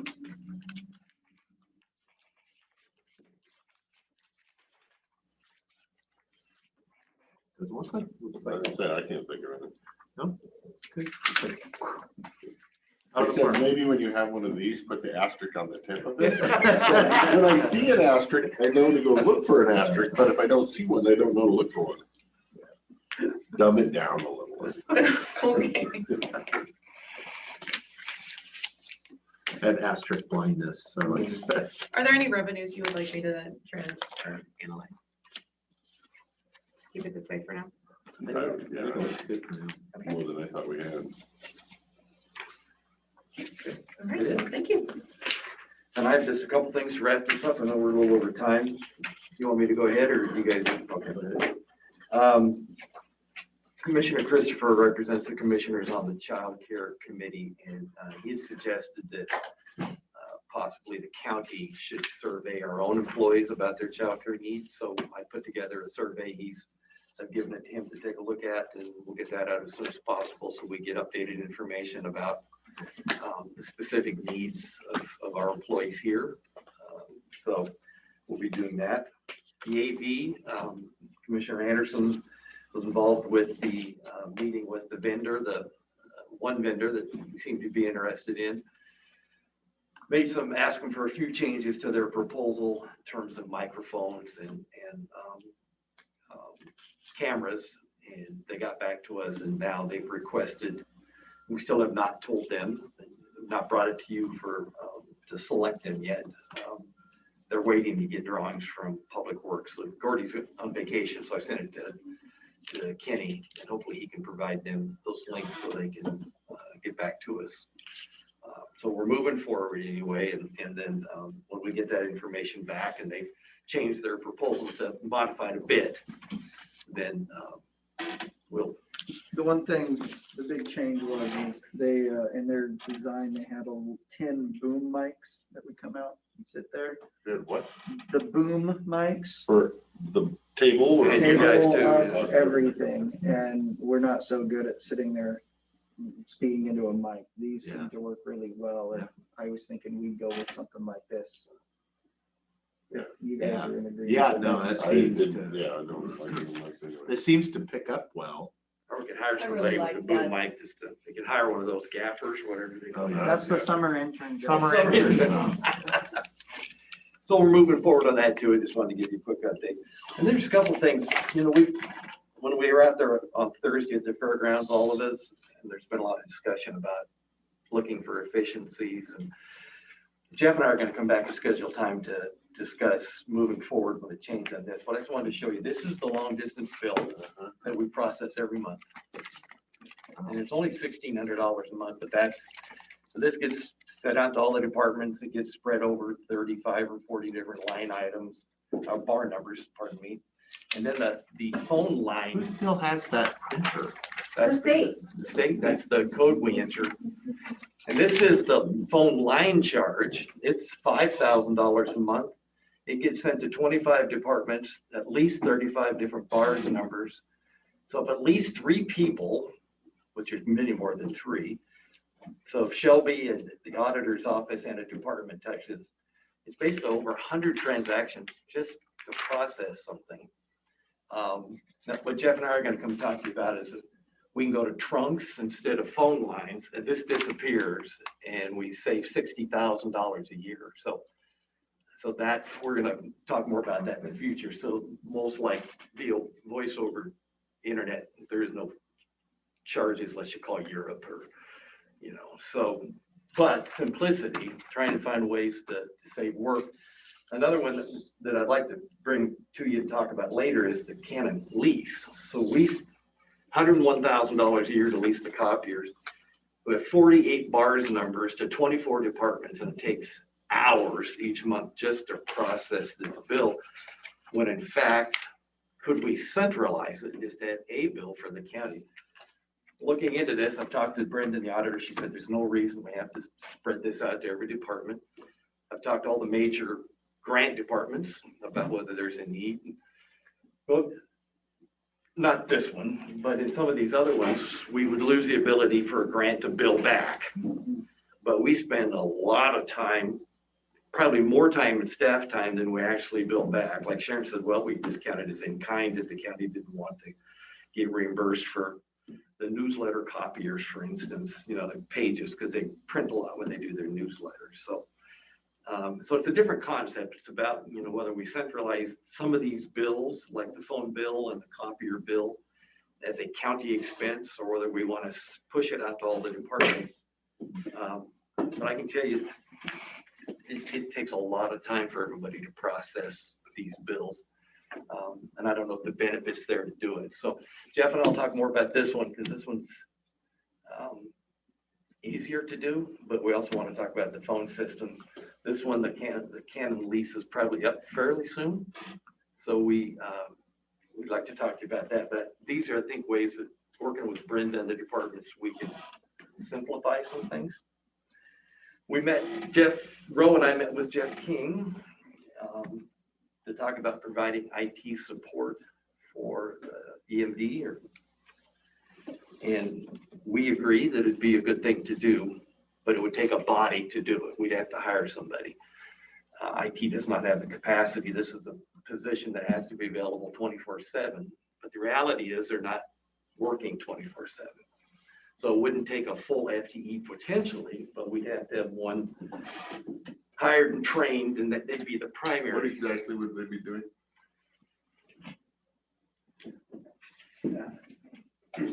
Managing all the IT needs of the 911 dispatch systems. Managing the vendors, Yeah, all the vendor management for the, I've got lots of IT that it takes to run 911 call taking and radio dispatching. Okay, so we're gonna need And- somebody smart that might know how to update websites and help staff. I'm leading into that. So Jeff and I, I'm not here to ask for that today. Jeff and I will probably come back and have a more detailed discussion. I also found out that when we updated our webpage or hired Civic Plus, every 4 years, we were entitled to a free overhaul. And so they're about 6 months out. So we scheduled it for November just to get on the calendar. And there's quite a bit of work that they'll come in and refresh it and look at the page. And a lot of the things people have been talking about, they'll come in and take a look at. So we'll learn more about that and come back to you on that. And there's no cost to that. And I don't know what. How much do we pay a year for Civic Plus? You knew you were going to ask me that. It was $26,000 initially to set up the webpage. I can't remember what I can find out what the. I would be curious, not only what we pay, I would imagine like with most services, there's a basic, there's a medium, there's a whatever. I would be curious where we fall on that, where say Yakima County falls on that with theirs, and where say Spokane County falls, because they kind of even have more than White Salmon has. So what grade of product they have and what cost that is for that product. One thing that we get in this redesign is, for instance, a new design for all items originally contracted, main site, department headers and subtitles, a new banner, redeveloped navigation methods, drop downs, options, design setup, wireframe, graphic upgrades, testing, review. I mean, so it's basically a redo of the web page. For what it's worth. So we just got on their calendar, so it's an option, and we'll find out more about it and bring it to you, because it's something we already paid for, basically. And then their discussion about a webmaster. So as we move forward, it might be worth looking at if hiring an IT person to take on the role of the EMD stuff, which is more than half time, less than full time. And we need somebody that could focus on the web, or a webmaster the other time. Could we hire an IT person, and those would be their two primary functions. When they're not working with Jeff, they're helping the departments, not doing the work for the departments, but being trained in that, how to set up the web. And, I've talked to department heads, when somebody leaves, they lose that knowledge, or it's something they only do once a year or twice a year, so they forget. Not having somebody to call and say, gosh, can you remind me how to do X or Y? So this person could be the in-house expert, so to speak. So maybe combining those two might. Jeff, what percentage of this position is hardware versus software that you're looking at? I couldn't give you that off the top of my head. We have to deal with hardware. We've got servers for all different things, and we have vendors. A lot of it comes down to speaking the language, knowing IT, which I have nobody in my department now. It's up to me, my chief of ops, and my lead to figure out what vendor is actually, responsible for what's actually going wrong. First of all, what's going wrong and who's responsible, and when you have multiple vendors that need to work together, getting them to do that. When you don't know enough about all these different systems and servers from a technical perspective, that's very challenging, because a lot of these systems are interconnected, right? Our data system, our phone system, they all connect to one another. Well, the vendors typically blame each other when something breaks. So having somebody step in and knows the language, because vendors go like this, it's a tower problem and the Like radio. when I first got here, the 911 phone system that recently purchased there, there was the phone vendor, the phone company, and the 911 service provider for the state. They were all saying that it wasn't their problem. And it actually took myself and Commissioner Sizemore to sit down and say, we don't care whose problem is, you guys have to figure this out, but we're gonna take legal action. And that's hundreds of hours later, when 911 calls were still very difficult to hear because of that echo on that system. So we're trying not to bring you Trying to problems. avoid those things from ever happening. We're trying not to bring you problems. We're trying to bring you solutions. I know the web issue is an issue with all the departments that was brought forward. Jeff has brought forward to the commissioners that that's a skill set that they need. IT agrees they need that skill set and would benefit the county to have that in the system. So maybe it's something we can solve by hiring a single person instead of trying to hire. Because I don't think the webmaster concept is a full-time position, because the departments still need to be responsible for putting their page content and updating that. Jeff's position would be full-time at times, and when it's full-time, it needs to be full-time, but it needs to be 24/7. So we would have to train some of the other IT folks to be backup, in case that person's on vacation or sick, but it's doable. And, And also add, this wouldn't be specifically just for the things that are not county IT, network system, specific to my department. It would also be after hours because, if something goes wrong with the county network, my comms officers and deputies are the ones 24/7. My comms officer is the only one in the county that do 24/7 besides jail. And if our county network or county systems that IT manages at any time go down nights, weekends, we still need somebody. We can't stop working. We need somebody from IT to be available for us, and that would also be included. Can you bring this together? Can you look into the price of maybe doing this, outsourcing this to one of the other, IT providers in the gorge? Because it has to be 24/7 and there's other companies that do this for businesses all throughout the gorge. Multi-million-dollar businesses. yes, just first answer. It's probably easier to outsource the vendor management and that piece when it gets into the county IT system, when it gets into the county, to the stuff that we're responsible for. We probably wouldn't want to outsource that necessarily. I don't know that I'm interested in that. But maybe there's pieces of it that, yes, we'll look into it and see what's out there, of course. Because right now, county IT doesn't hardly do much with you, right? I mean, you're kind of your own shit. They do help. Whatever I can beg, borrow, and steal out of it. Jeff Rowe goes above and beyond, so does Joe. But, not particularly, right? So we do what we have with what we've got. So there's definitely a need. We'll look into that. And one on that point specifically is we would still need a county IT person to interface with that vendor for anything that touches, a different system that touches the county system. We still need that 24/7 county IT person. And Jeff has a little money to bring to the table, I think training money from one of his grants, so. 911 grants provides roughly $10,000 a year for IT security training and so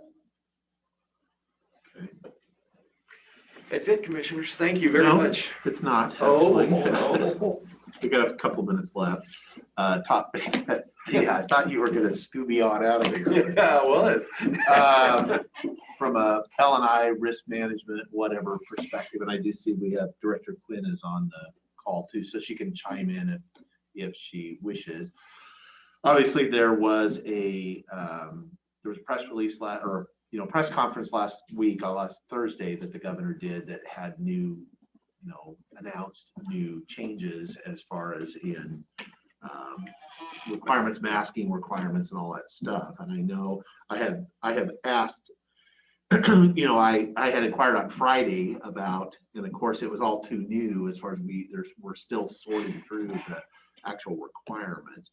do we have any updates as far as, because I have had some inquiries from some directors and some from electeds as well, as far as, you know, are we going to change, you know, we want to be in compliance with at this point, but do we have an idea of what that is? I talked to, I think PA Cannell's on the phone as well, and I've talked to both of them, and I think we're all waiting, and I have to speak for them, but I think we're all waiting for LNI. I think the PA's association's opinion is that we're still tied to the February 11th directive, unless LNI would have to change the rules to apply to at least the courthouse, if not all of our facilities. And I talked to Director Quinn last night, and she's also waiting for LNI. They're the ones that have to. So to update their written regulations. Change it. I think, and if they're both on the phone, as it is currently written by LNI, the new information does not apply to us yet. Okay. Yeah. The LNI would have to change their rules, and if I'm misspeaking, I hope Dave or Aaron speaks up, but my understanding on the current LNI rules, we're still required to wear a mask, and our guests are required to wear a mask. Okay. And until that's changed, then we're not allowed to change, I believe. Mr. Cannell, is that correct? Aaron? Yeah, please advise if you. Yeah, so I can give you kind of my take on this. So the information that I received yesterday stated that face covering requirements in the workplace are governed by the Department of Labor and Industries, and that there is no guidance written yet based on last week's announcement. Okay. I think it's going to be important to address those specific requirements when they come out before we choose making changes, because frankly, I have no idea how businesses are going to become vaccine police. And I think their guidance on how to manage who is not wearing a mask is going to be a big deal. Obviously, with this guidance, anyone who has been vaccinated and is 14 days post the complete series cannot wear a mask. And how businesses are going to adhere to that, I think, will be important in the guidance that they are coming out with. Okay. I think our David got us. PA Cannell, did you have anything to add? Well, as of yesterday, I haven't checked the site today, but the obligation imposed by Department of Labor and Industries for business, including the courthouse and courthouse employees, remains the same, which mandates the use of masks. Okay. Okay, so that's really what, at least for me, I needed to hear as far as until, you know, because I watched the press conference I had, but again, I know there's a lag of time between the announcement and then the written regulations that come out. It can take them a week or 10 days to produce those. So I guess we will, so it sounds like at this point, at least from my perspective, it's status quo until the new guidance comes out. That would be my understanding. And I know Director Quinn and PA Cannell and I are watching closely and communicating with each other. Please communicate with the board as soon as there is something, because other folks are communicating with us. Yes, so. Yes. Yes, we will. Okay, so thank you. All right. Anything else before we break for lunch? No?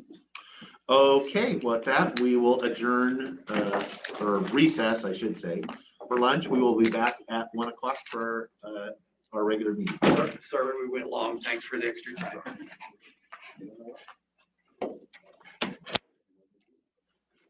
The advice from the experts was everything's still in force until it's not. Push button. You. And it is 1 o'clock. I will call the meeting to order. Let the record show all three commissioners are present, and we will start with our opening pledge of allegiance. I pledge allegiance to the flag of the United States of America and to the republic for which it stands, one nation under God, indivisible, with liberty and justice for all.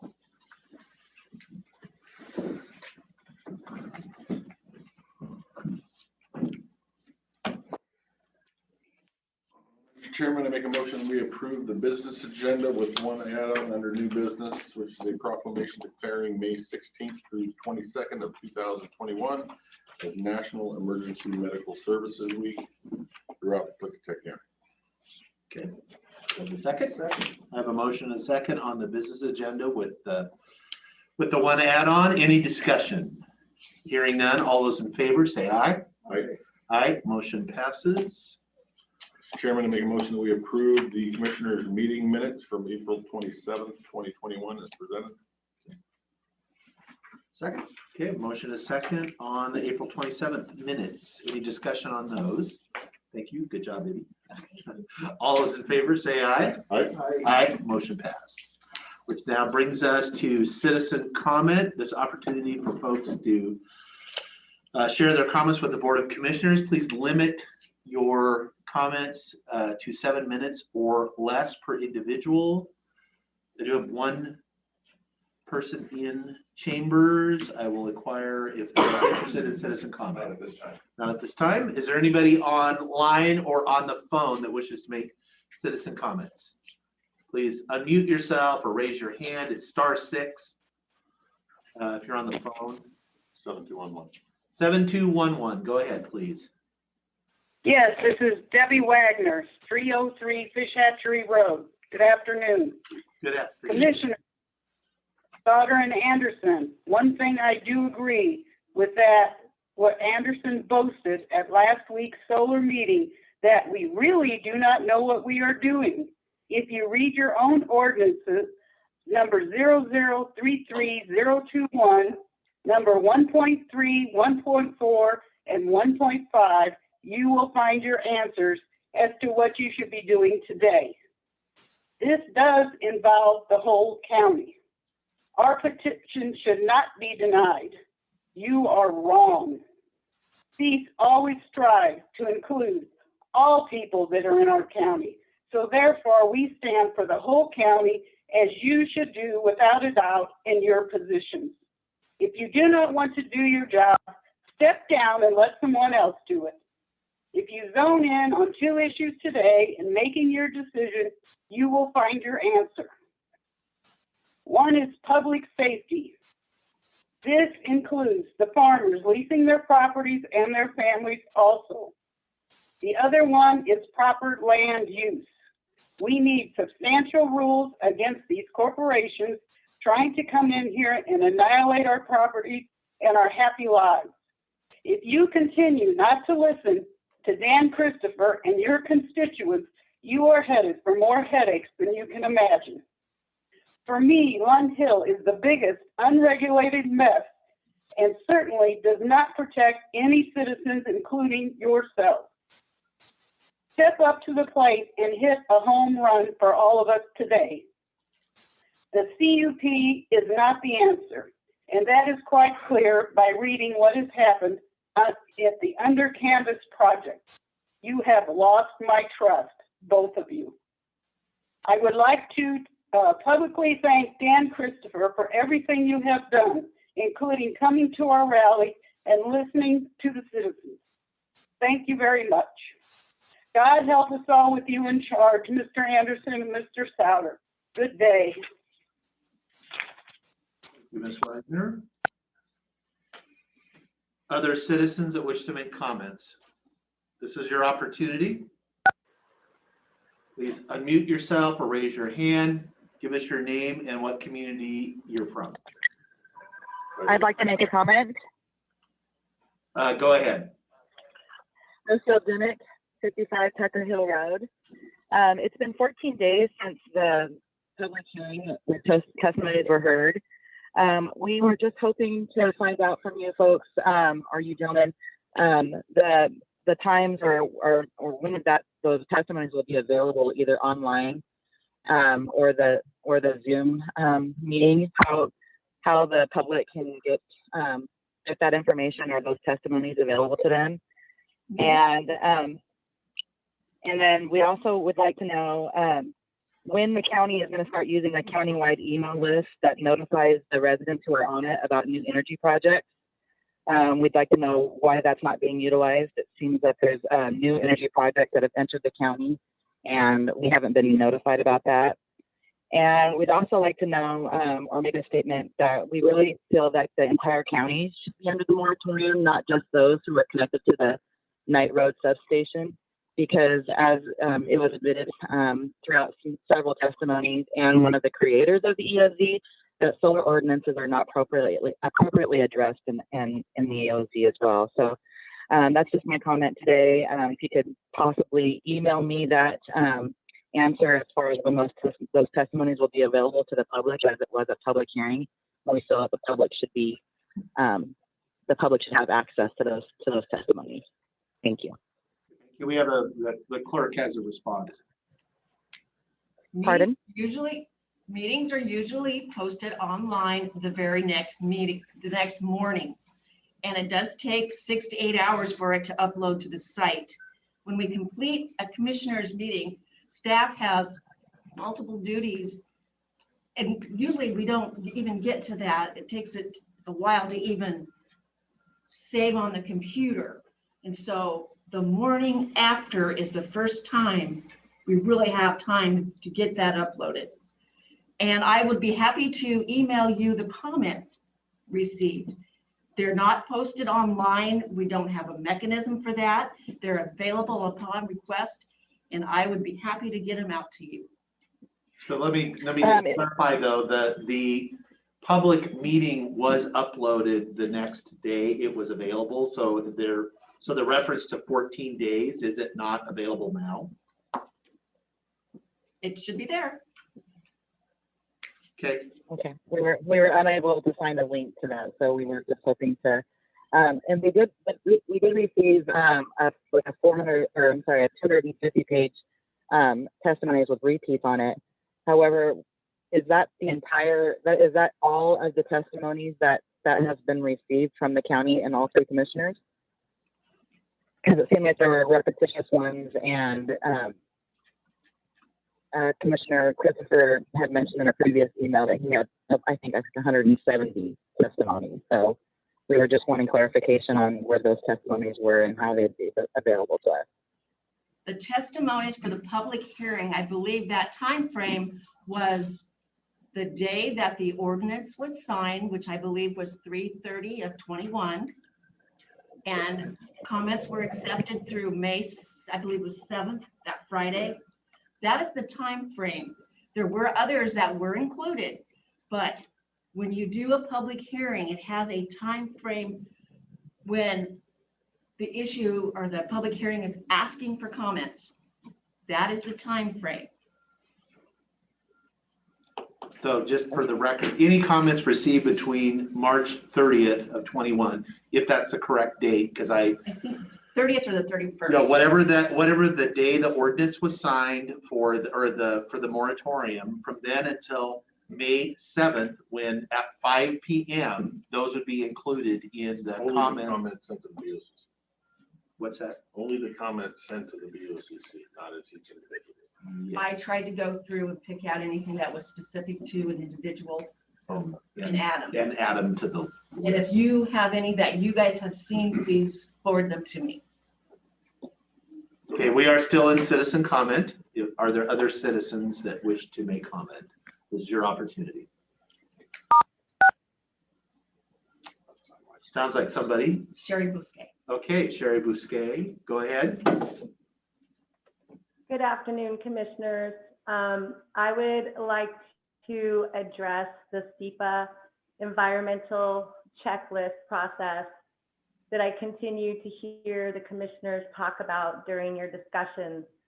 Last week, for the reason I believe I heard Commissioner Anderson and Commissioner Stoddard say that why throw the baby out with the bathwater when we have a SEPA environmental checklist process that's been enshrined, and it's a good process, and that we need that SEPA process. And I'd like to educate the citizens, since I've heard somebody say, you know, we learn a lot from our other citizens, and a SEPA stands for State Environmental Protection Act, protection being a key word here.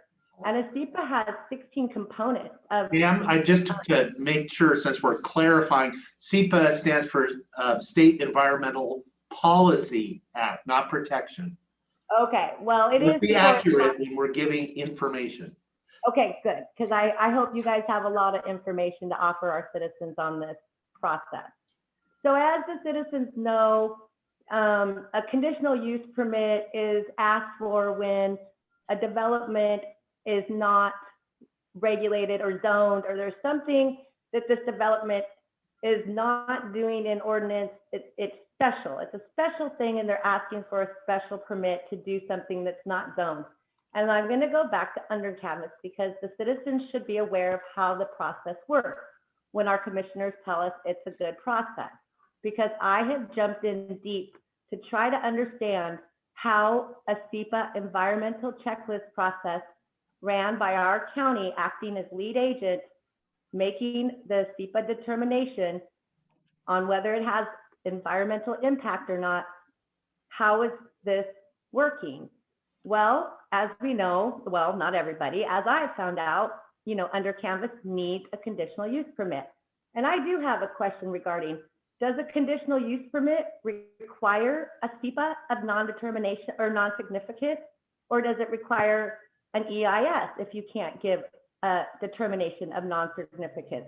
Because as a citizen, I would think that the SEPA process would say, there's no environmental impact damage, everything's fine, nothing to see here, the development's great, good to go. And then we can give this special permit that says, well, it's not zoned to be here and this and that's wrong with it, but you know, because the SEPA is good and it won't cause any harm. Well, so I'm confused of whether or not the county ordinances or the laws, I'm not sure, require that environmental protection prior to issuing a conditional use permit. But I don't know if the commissioners can answer that, but I have a few minutes left here. So I'd like our citizens to know that during this process with the under canvas SEPA environmental checklist, it's been revealed that this company can only have 5,000 gallons of water, and that if to use a day, and this is a resort. The under canvas acts like they're at a campground, but it's 95 individual units that will require water for showers and toilets and washing their hands, and it will also dump that much septic, sewage, wastewater into our ground. So I kind of bit onto the water thing because according to Under Canvas's own documents, they say that according to Department of Health water design manual for all the people we're going to have up there, as we remember, it's hundreds of people will be up there. We need 13,020 gallons of water a day at 80% capacity. So as a citizen, I went, well, what's this? So I reached out to our county lead agent, and I was referred to go to Department of Health and ask them why 13,020 gallons was put out there as information when this development is limited to 5,000 gallons a day, and they cannot find another water right. So I went through ups and downs, around the hoops, ins and outs with all these people up to the high state level. And what it came down to, they had a meeting with Under Canvas, and Under Canvas gave them a preliminary water design. Mind you, our county doesn't even know how much water this resort will take. And after meeting with Under Canvas, which was really disappointing because I talked to a water designer who was all, hey, this is wrong. There's no way they can get that many people using, you know, at minimum 35 gallons a day. We're talking 10,000 easy a day. And also they need to get a large on-site sewage design, and that should stop the SEPA right there. You need to call your attorney. You know, they need to do all these processes to ensure that they're not going to harm the environment in the national wild and scenic White Plum-Mountain River. And so this water designer had an appointment. I know I have a couple minutes, had an appointment with Under Canvas, and he came back to me and just said, you know what, yeah, it might be okay, it might not. After the SEPA is approved, then we'll look at the water design and decide if they can do that. So my reason for saying all this to the citizens, when our commissioners tell us to trust the process, I've even been to the top of ecology for Central Washington or whatever this person's name is. And they're supposed to be watching over these SEPAs and making sure that they're done right. And they told me that this permitting and this stuff does not happen until after the SEPA is approved. And that's backwards to me. Why are we even going through a SEPA process to guarantee environmental protection? I don't understand it. If it's all going to be permitted and looked at after the approval, then that's not protecting the environment. And I guess we'll see how Under Canvas rolls out here in June. Will it be approved? Because the next day, then we'll have the CUP hearing. Do they need to have a approved SEPA in order to issue a CUP? I don't know, but it sounds like we do. And so the citizens need to know, when you say trust the process doesn't work. It's evaluated later and people need to look into it. So that's what I have to say to educate the citizens. When you say trust the SEPA process, nothing's looked into until after it's approved. So that's it. Thank you. Thank you. We are still in citizen comment. If there is any citizens, this is your opportunity. Unmute yourself, raise your hand, *6 if you're on a phone. Or if anybody in chambers has changed their mind. No.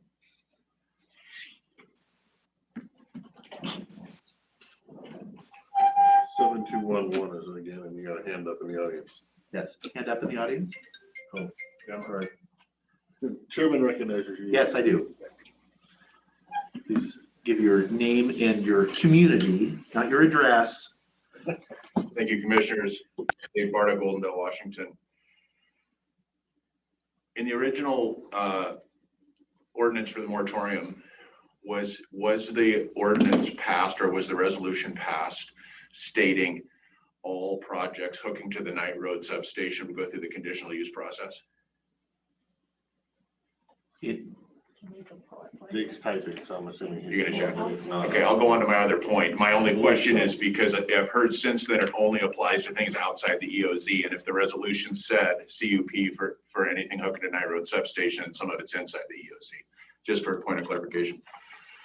As I recall, Commissioner Sauter saying that after 10 years, I'm sorry, not after 10 years, but after the EOZ, which was put into effect in 2004, I believe, reached 1,000 megawatts of wind power, it was revisited. I would suggest, since the footprint of solar appears to be about 100 times the footprint of windmills, that, and I assume that the original 1,000 megawatt standard was based on simply energy production.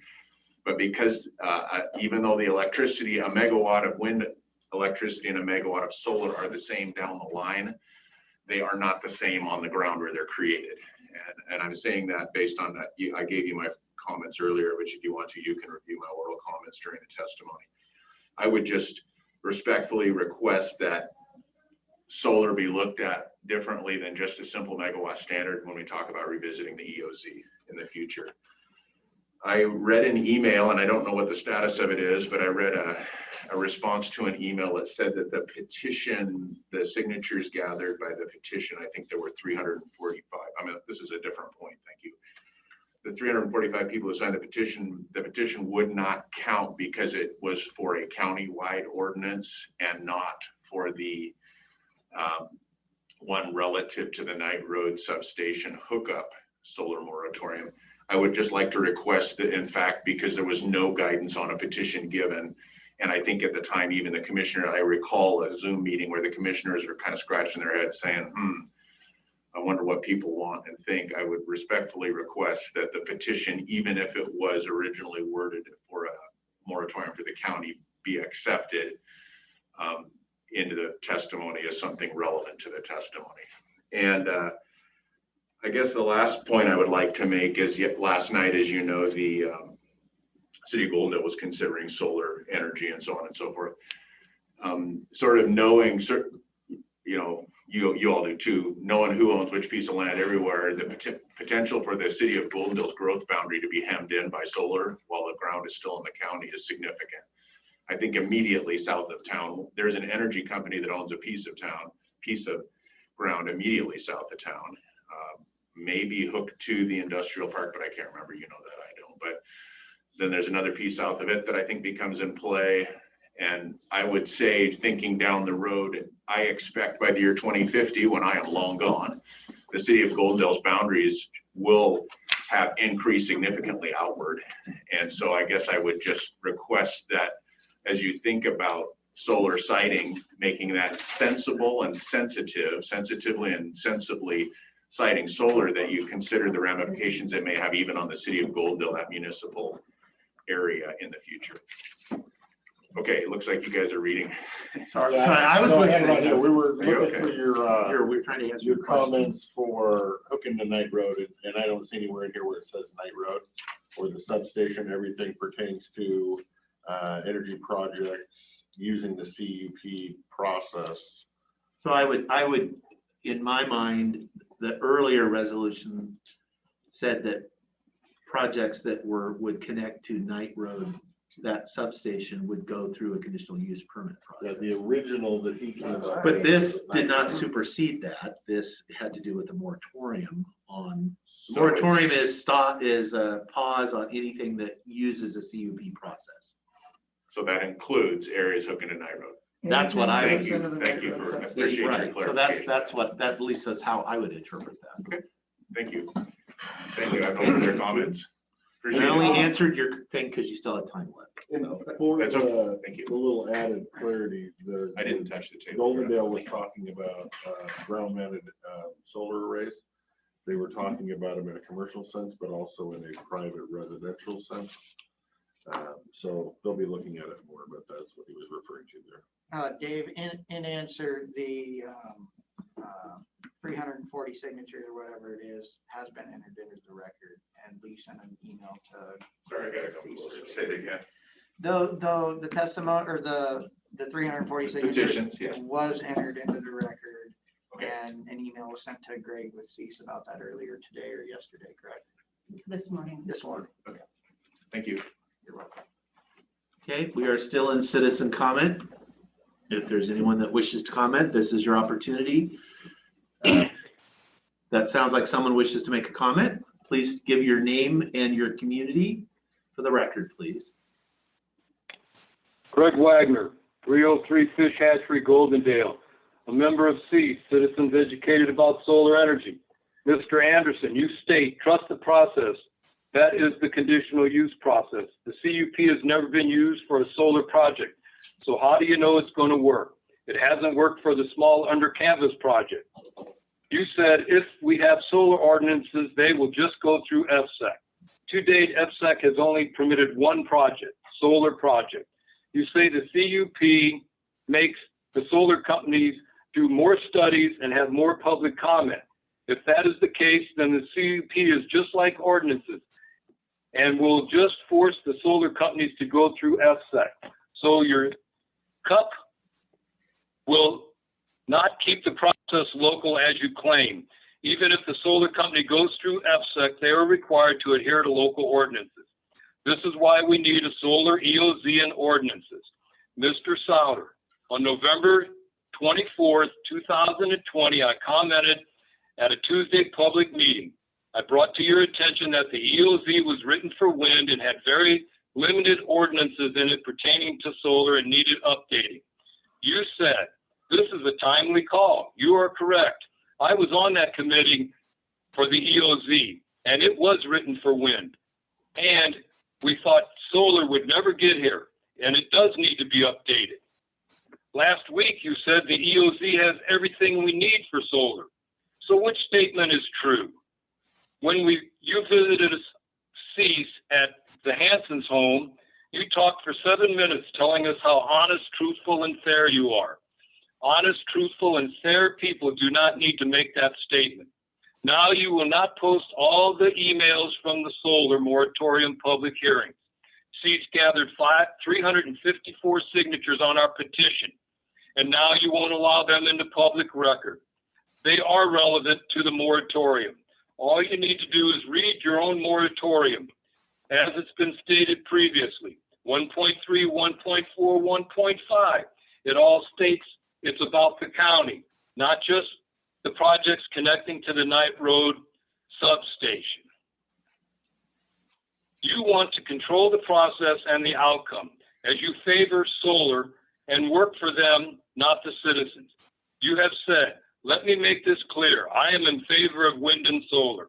So it is obviously you're wanting to work for them. That's why you're trying to control the outcome of all the public hearings.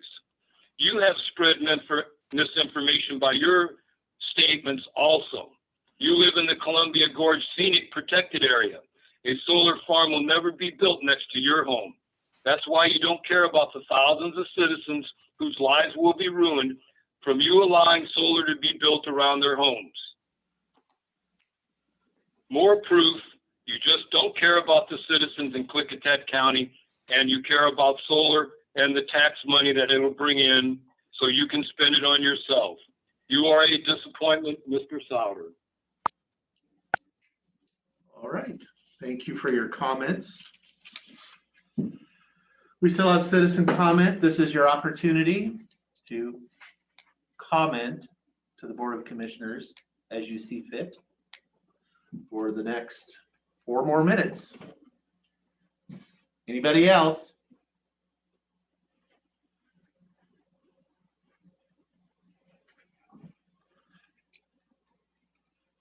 Anybody else? I guess we only had staff join us, but you're a citizen if you wish to comment to the board.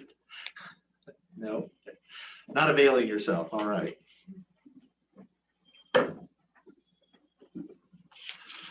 Well, if anybody changes Mr. Chairman, the question I have is, usually when we're waiting on a decision from us, we don't take testimony on things that are still in front of us. Yes.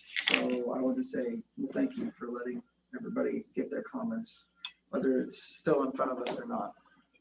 Yeah, letting people speak their piece and whatever else they're trying to get across. Well, I will do some other work while we're waiting until 1:30.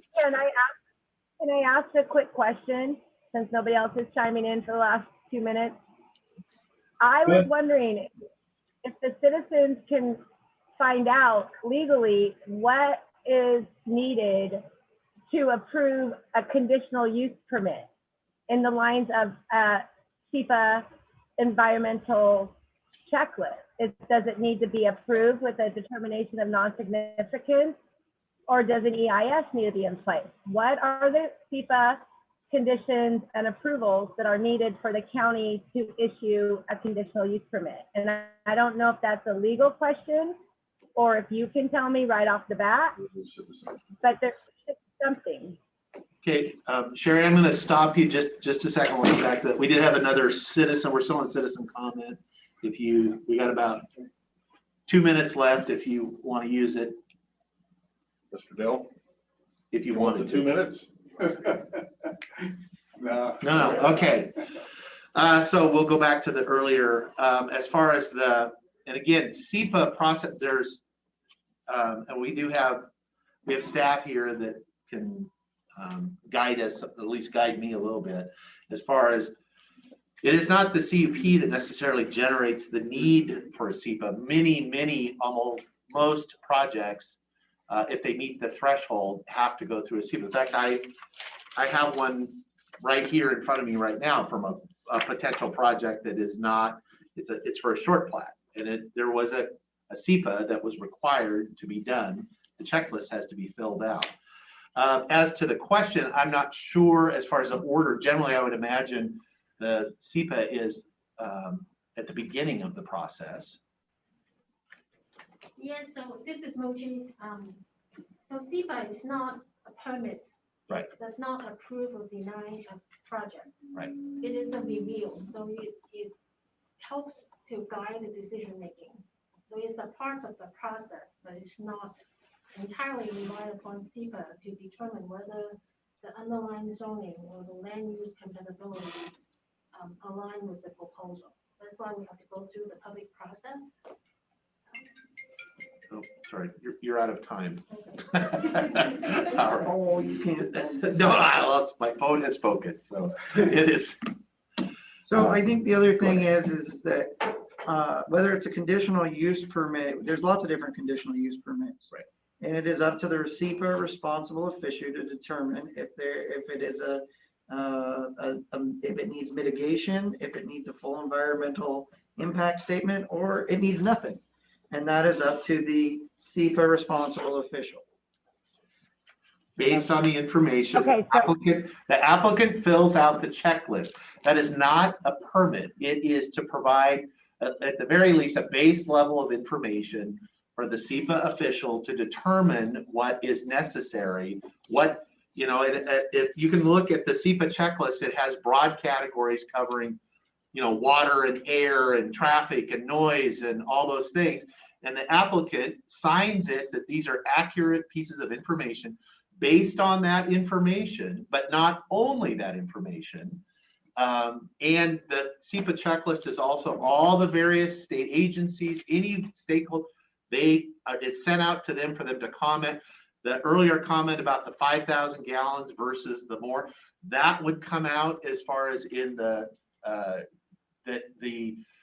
you know, you have to have, you can only have 5,000 gallons on a permit exempt well. If your project is going to require 13,000 gallons, yeah, you're going to have to figure that out as far as, but that's all going to come out in the process. Just because it isn't raised as far as, just because you've said in your thing that you're only going to rely on a 5,000 gallon permit exempt well, and nothing, that doesn't mean, oh, well, you're now grandfathered to do whatever you want, even though we know the stuff from the health department says you got to have 13. You're going to have to address that.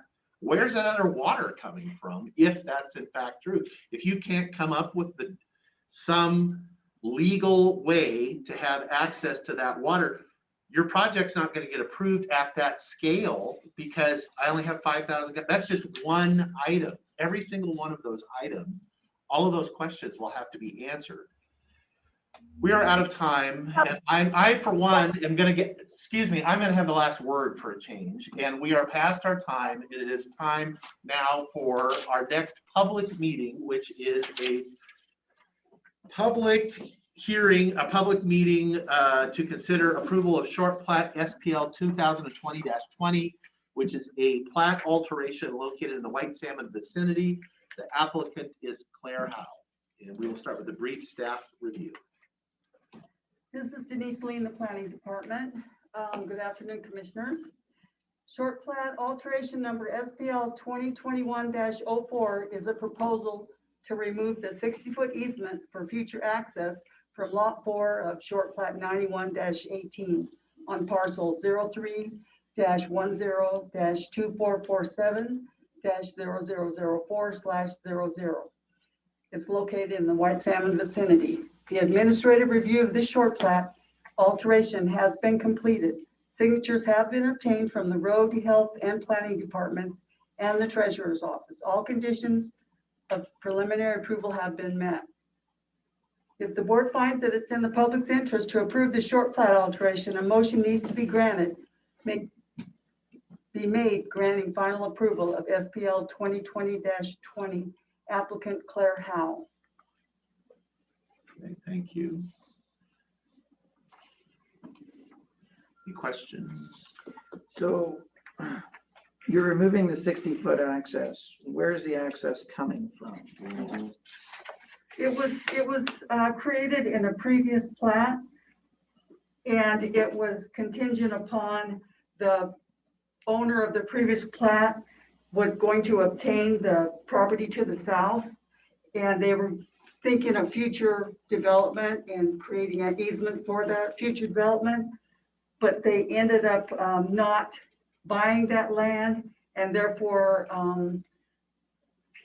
the easement is So they put the easement on their property thinking they're gonna buy all that below, but since they don't want the below, they wanna get rid of the easement, let whoever buys that figure out their own easement. Yeah. Is kind of their way of going. Yeah, and it gave the property to the south of the idea that they had legal access to come from the north. Right. And that's not the case. Right. So we're clarifying that. Right, okay. This Understand one's that. lot 4. I'm looking at it and trying to figure out which one. It doesn't look like that clear. On 2, on 3. Is it the one to the furthest east? Yeah, that used to be lot 4, but it's lot 1 of 2020-20. There's only one lot involved of this plat alteration. That easement only involves this lot, but it did have Only involves the lot 1. lot 1, yeah. Which See that lot? 60-foot easement that's vacated, that's sort of, yeah. I could show it to you on the map. Explain, It's just right through here. Okay, This is the only part. that's They been were gonna vacated. build the The road and previous do all plat, of that and chose you not know, to. had that easement on it. It was part of the plat. And so And to this, vacate does an this easement, 30 you go have to over? do an alteration. No, it drops right there. So it goes from 60 now down to 30 to these two lots? Yeah, and in 91, I believe they may have gotten a waiver for that. I'd have to look. I can't remember now. So with that easement that went to that south parcel, Yeah, is that south parcel now not accessible? it has access from the south, I think it's northwest country No, view drive. it's Shadow Lane, so the Shadow parcel Lane. to the south has an exclusive easement to serve that lot for that one house, and through Shadow Lane. Okay. So clarification, the parcel to the south has never had easement access through this easement that we're talking today. Correct, and then on top of that, the previous landowner actually already have a quick claim deed to eliminate that easement. Way back when, that is a requirement because the easement was created through the plat. They have to go through a plat alteration, otherwise. it So there's creates already a title. legal instrument Yes. getting rid of it. This is just to clean up the Yes. the map. To alter the To alter plat, the you have map. to do Okay. an alteration. Clarification for anybody else looking so they don't make a mistake and not see it. Okay, you're talking the big parcel, Right, I think so. not the little one to the south. This, Because there's Shadow Lane. Shadow Lane is, a small. It- It's one legal lot. It's two parcel numbers, but it's actually one legal lot. Okay. And so the only way for the development to occur on that now is up Shadow Lane right by through that house. Correct. And Rio Vista won't connect in with there? No. They don't have access via No. Rio No, the Vista? only access is through Shadow Lane. And those two parcel numbers have that line there is because that's the section line. It's actually one large parcel. one lot parcel.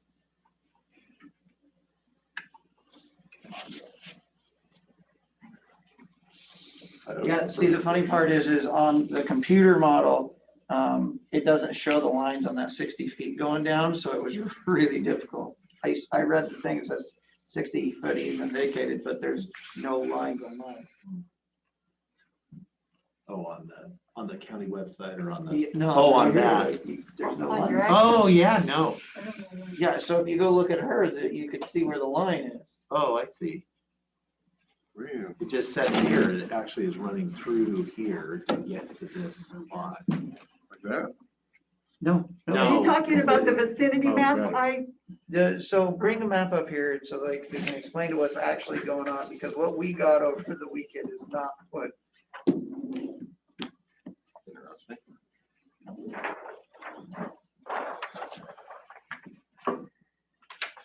See, this is being vacated. Right, see, that doesn't show up. That on doesn't ours. show up Yeah, at all. okay. Oh, But so, but this is here is too.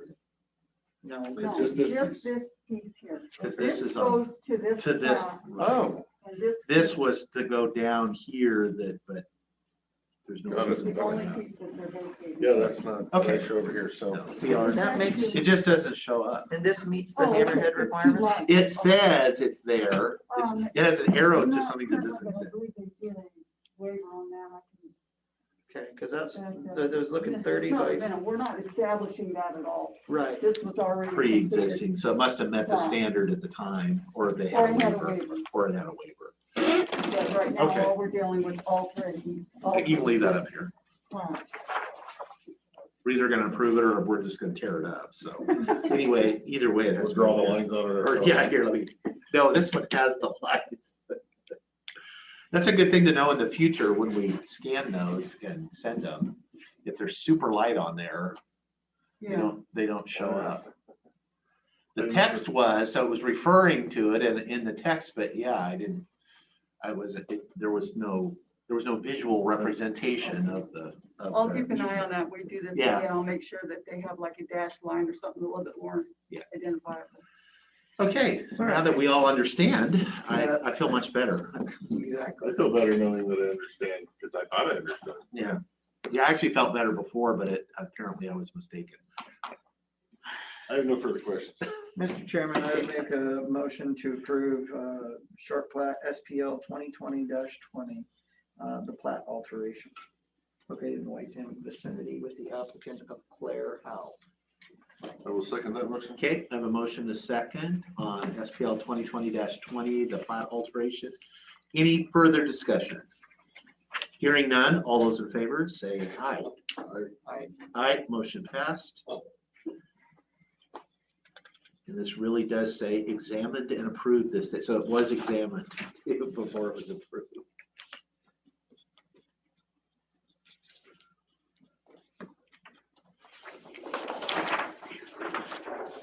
Or actually, you haven't got this yet. have you? Yeah, we got So it. we'll go this way and then back.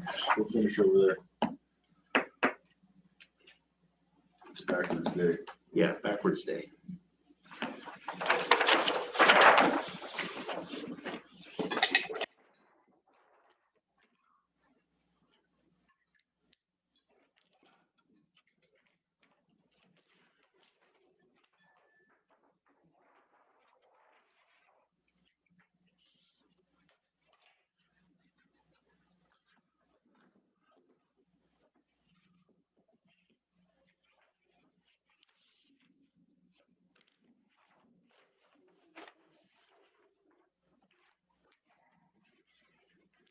Thank you.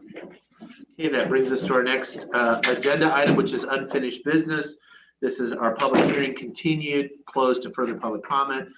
Continuing board discussion pursuant to ordinance 033021, a moratorium on commercial industrial solar projects subject to a conditional use permit process. So I promised myself I would be much briefer this week, more succinct. We still don't have written, we did submit a formal opinion request on the idea, at least that I had put out there last week about guidance document covering all those different things. I think that is still under construction at this point. But we are open to a conversation if we want at this time.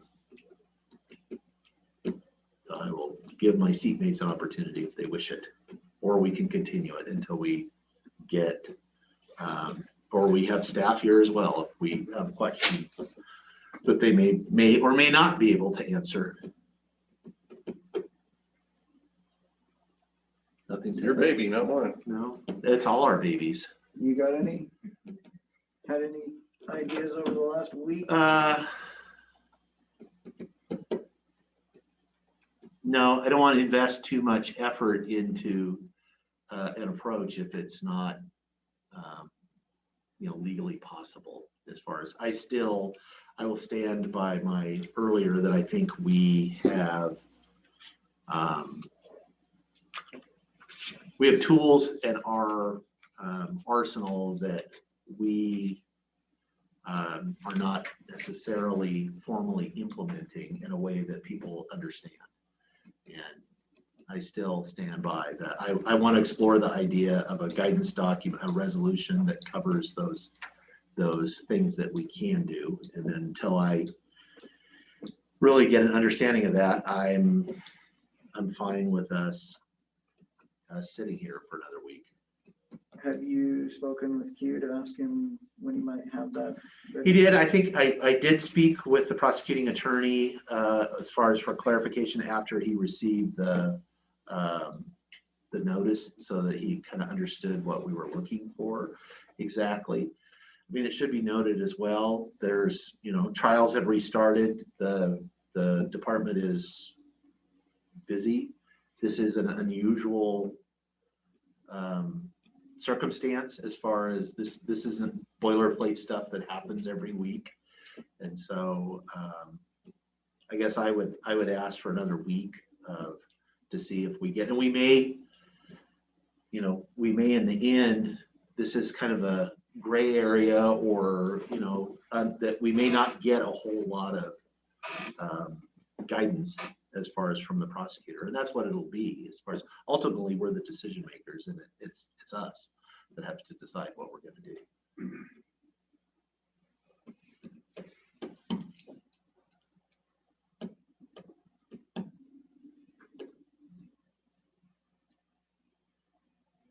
So, nothing else?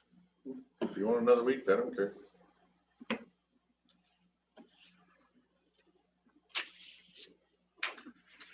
I guess the one thing I would think of is since Q is working on the guidance document or whatever.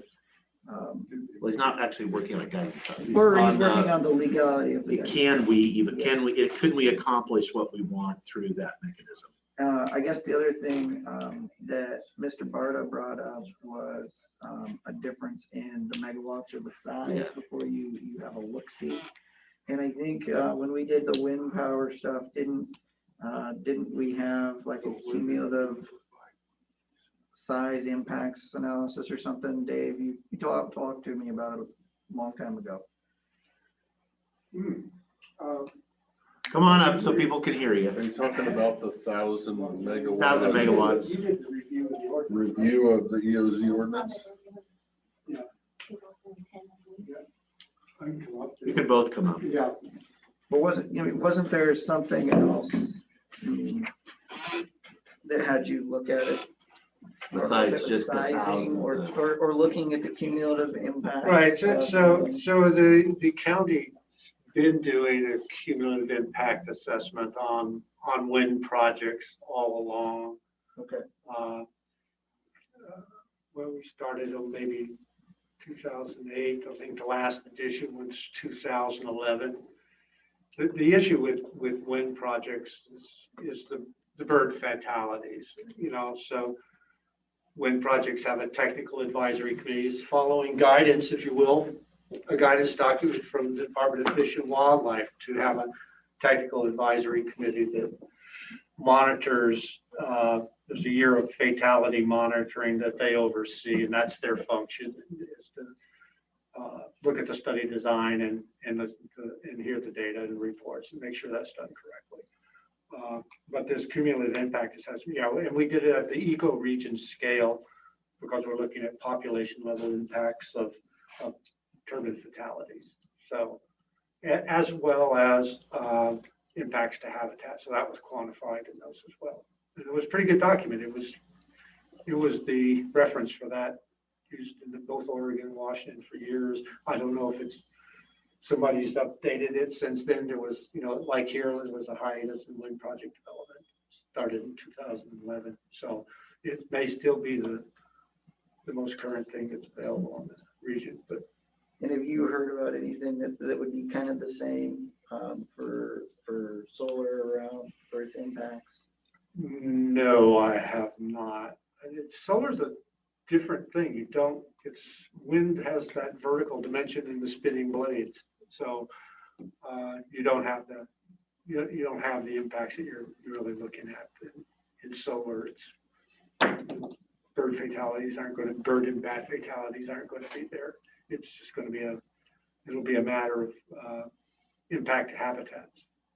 How much habitats are you taking out of use for so long? So you could probably do a cumulative impact assessment, maybe at the county scale or the region scale, to take a look at how much habitat's available of specific types and what's going into solar and farmland for that matter, what's coming out. How much time, effort, and money do you think it would cost to work on something like that? I need to take a look. Okay, thank you. You might have something for us by next Tuesday. Note taken. Yeah, I think that was a gentle suggestion. Love supplemental budgets. Yeah.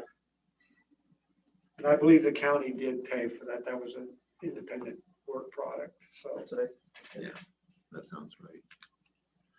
Do you recall, either of you, as far as the 1,000 megawatt threshold that was used in the wind for the update look at, what drove that number? Where did that number come? It was just. I believe that was part of the That was the settlement. settlement agreement. That was my recollection as It was well. either 7 years. Was but it- they- It was 7 years or 1,000 megawatts, whichever So came the first. settlement people that filed suit are the ones that came up with the number? Is that our thinking? That was a negotiation, I believe, when we were dealing with that Right. appeal and litigation. And Right. One side or the other came up with a number and it ended up. And it was agreed to by both sides, and so it was 1,000 megawatts or 7 years, whichever came first. We actually did it because we hit the 1,000 megawatt before 7 years, and so it was done about 3 years in-ish. 2000. I hate to give numbers since those are often Yeah. quoted to me now, so. Yeah, I'd have to. So when I say 3 years, it could have been 4, it might have been Yeah, it was 2. 2010. I don't know. So it was a little more than that. I'm too old to recollect now, so.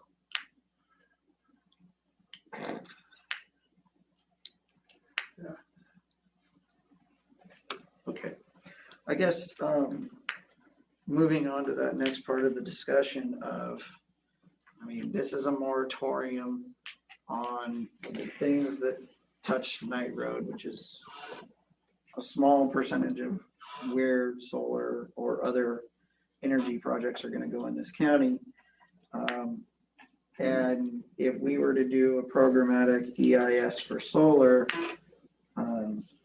I've heard it batted around and by multiple different people, about $1 million for all the studies and expenses and everything going into it. Is that, from the two of you, in the ballpark of what you expect it would cost? I would say a lot of money, hundreds of thousands, Yeah, I but have an idea. until we get a price on it, I don't, yeah.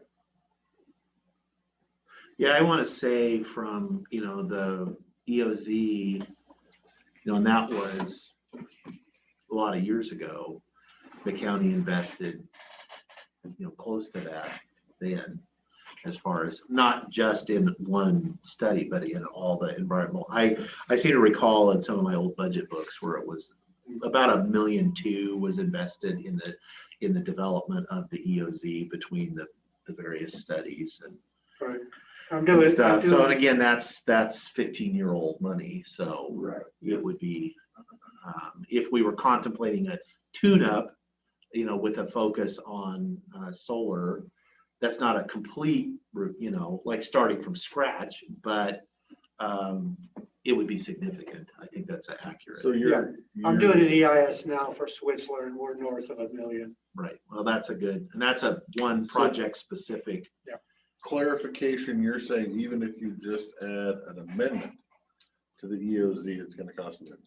You're gonna go through the whole EIS and open the whole thing up to do an amendment. Because you would have to do a programmatic, you would have to look at the impacts, potential impacts across the whole landscape of the action that you're contemplating taking. And for the decision makers to be able to make an informed decision, they have to have that information if you do it that way. Okay, so my question is, when in 2010 and 11, when the 1,000 megawatt was hit, and the planning board came back with new recommendations on solar or on windmill setback or whatever, did you redo the EIS? No, those were minor if they're below a certain threshold, and I, again, will get corrected. If there was a significant. We did an addendum to the addendum. EOZ EIS, and part of the reason we did a cumulative impact analysis for the avian impacts. Right. That was one of the concerns. Right, and so that was the information that was used to justify the changes that got made from the information that we gathered. So I guess. So if you're making anything besides minor tweaks, you really have to reanalyze all the impacts. Right, and you go in with an estimate as to what it's gonna cost, because you may have a scope in mind for that, but you've got to go through a formal scoping process. And people will submit comments, agencies, everybody that wants to weigh in will submit comments. And as you dig through that, there may be matters that you didn't identify that need to be investigated, and what's that gonna cost? There's no way to make it minor changes because there's nothing there. And SEPA is designed for litigation, so Make it bulletproof. You might want to factor that in as well, to your cost estimate. So again, which Yeah, is not which is not an overriding consideration to not do something. Right. If that's not, I mean, I want to be clear about that, that And it's it not, but there is, I do expect it has to actually lead to something. So I guess my thing is that's the cost if we wanted to do a solar ordinance. It's an addendum in essence to our EOZ. I just figure $1 million. What's in front of us though is an area which is project specific because it's an area that ties into a substation outside of the EOZ. And so the EOZ isn't in effect anyways. And that's what we're talking about here, but we have the overarching issue. I do have a clarification question if I can sneak in. All right, go ahead. Would this recommendation document you have only pertain to this development? Or would those recommendations be in play for any solar, say on Hawker Road? Well, at this point, the guidance, what we're discussing are projects that go through a conditional use. So pretty much this one then. Right, yeah, or if there was a project that was outside the EOZ or had a component that was outside the EOZ, it would, we would look to the guidance document. I was just trying to. Not the I guess overall I would say EOZ. alleviate this same exact scenario a year from now when the next project hits the turnpike, we're gonna be right back to this all over. If it only covers top end. But if that's how it wants to be done, that's.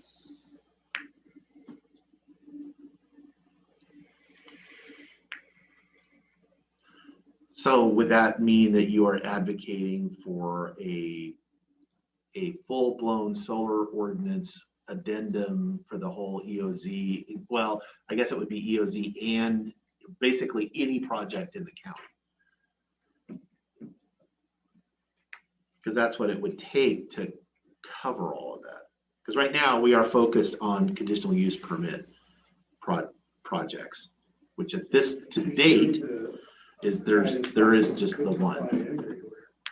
See, I don't think you're gonna have the litigation because at any given time, you could just remove the moratorium or the avenue for creating such ordinance and the solar company goes there anyway. So I don't see people using this tool to sue like they use the EOZ to sue, because you could literally, they could lose ground by doing so, but that's just me. My testimony was last week. I was just looking. This is discussion. I was just So looking for anything's fair. clarification.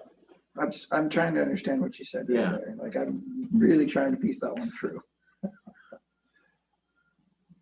The way it is right now, if a solar company comes in, say in the EOZ, and somebody wants to file suit against it, they can, but they don't have a whole lot of room there. Well, they would have to make a case that some aspect of their application was not followed. Did not follow the current ordinance or there was. My point, I guess I would say, and I'm The trying. ordinance itself I'm cannot, trying to it's do already it been right. through legal challenges. my point. It's settled law. Right, so if they're gonna try to sue you, they're usually trying to stop you from doing something. These people that are gonna sue want us to do something, so I don't think they're gonna sue. That's my point, if you understand that one. You lost me. No, Jamie. still. Usually when somebody sues you, they're trying to stop you from building the EOZ. They're trying to stop you from putting it under canvas. They're trying to stop you from putting in the solar panels. If we do nothing, the solar panels go in on Hawker Road.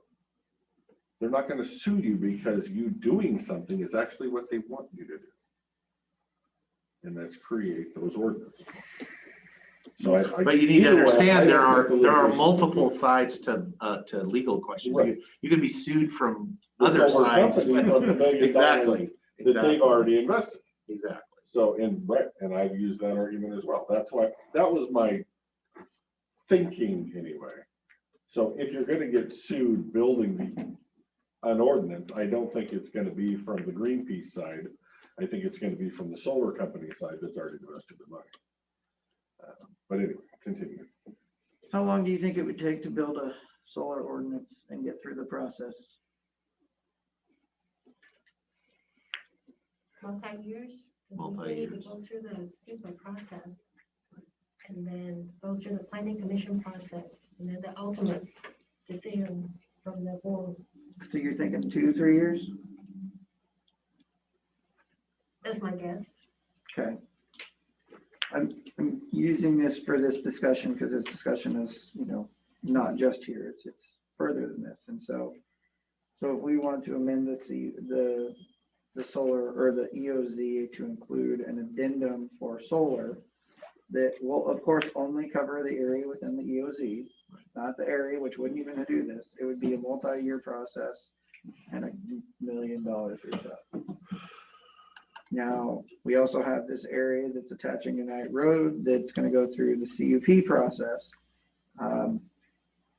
And I guess the question to me would be is what benefit if we did, or we could do a solar ordinance that's outside, that's separate from the EOZ. It's just a solar ordinance. If you want to do industrial scale solar anywhere in the county, and that would incorporate this area in. Probably cost about the same amount of money. Probably take the same amount of time. We're looking at 2 years. So in essence, and today we're talking about a moratorium. And this moratorium is for 6 months. I see zero chance of getting through this process within that 6 months. So you're looking 2 years out. I mean, we should just be honest about it, right? The moratorium it's a 2 to 3 year process of a moratorium, not a 6 month moratorium.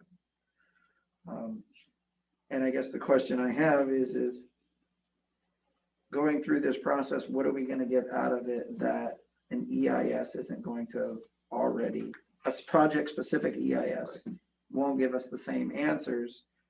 And that project specific EIS is being paid for by the company, not being paid for by the citizens of Klickitat County. Where's the benefit? That is essentially the argument standing before us. Is if you think the EIS and the CUP have adequate protections and ordinances in them, there's nothing that needs to be done. If you don't think they do, then you should remedy that, and cost and time shouldn't be a factor. You shouldn't band-aid it with, oh, I think you'll get around to the same answer without actually putting in place the wordage. You're essentially applying a band-aid or a scapegoat to a zoning code that is not adequate. But again, what is the outcome that we are trying to get to? If we are trying to have a wholesale discussion and make a determination on the policy question of solar projects in Klickitat County, that's not, if the argument, I happen to believe that the EOZ and the conditional use permit process, that's the tools I'm talking about is to address the impacts of solar projects. Environmental, social, all of those things. Well, let me finish. So those tools are available if that's the outcome that we're concerned about. If we're concerned about the policy question of do we want these, what size, what scale, all that stuff, no, they're not adequate to answer that if that's not already a settled question. And that's, I think, what the disconnect is here. People don't trust the process. I do trust the process if the answer I'm trying to get out of the process is what are the impacts to wildlife? Do we have, is there ways, if those are identified, do we have tools to address that in the permitting that we mitigate for that, whether that's adjusting the size and scope, where it goes, corridors, mitigate dollars to do offsite mitigation. That's all, we have those tools right now. If there's impacts as far as traffic and noise and dust and all of these kind of things. We have all kinds of tools to go point by point and address those site specific for any project that comes to this county. But if the question is, I either don't want solar, or I only want solar at certain places, or I only want solar of a certain size in certain places, then no, the process is not set up for that. And it won't work for that. So that's the question, but that's the question before us. What's the problem we're trying to solve? If it's the impacts of site-specific projects, I feel like we have all the tools we need. If it's the other thing, no, we don't, because that's a planning process. It's not a siting process, and we're trying to fit one thing into the other. Certain people are trying to raise issues that can't address. Right, and I would agree that the tools are there. They're just not where anybody can look at them and read them on a piece of paper, because they're going to be up for, I don't want to say negotiation, but up to the discretion of the official in charge of doing it, and the CUP Board of Adjustments. And I think people are looking for it written on a piece of paper like it is in the EOZ, where it says setback will be blah, blah, blah, blah. That's what they're looking for. I do believe that they could end up with the same number, and maybe even a bigger number, but it could be a lower number, and nobody really knows. And I think that's what they want, is it written on a piece of paper. Well, I think that's part of what I was trying to address with specific guidance recommendations as to, setback, the list of things we talked about, was to put some numbers, to put some specific recommendations down that as I said before, the ones I'm most concerned about is the Board of Adjustment, that these 5 citizen volunteers are going to have to, and they're going to get inundated with this other stuff that's not necessarily, again, what's the question that's before them? It's not that, we have to approve projects sometimes that I don't like. I don't like that. I don't like you. I don't like what you want to do. But you follow the rules, you're going to get your permit. And if you're trying to get a process that you can deny something because I don't like it, right? I can't write legislation or ordinances that'll get to that. And that's the feel I keep getting, whether it's solar or maybe a project that has a bunch of tent camping in the west end of the county. It's you're trying to make something. I don't like this. I don't want it.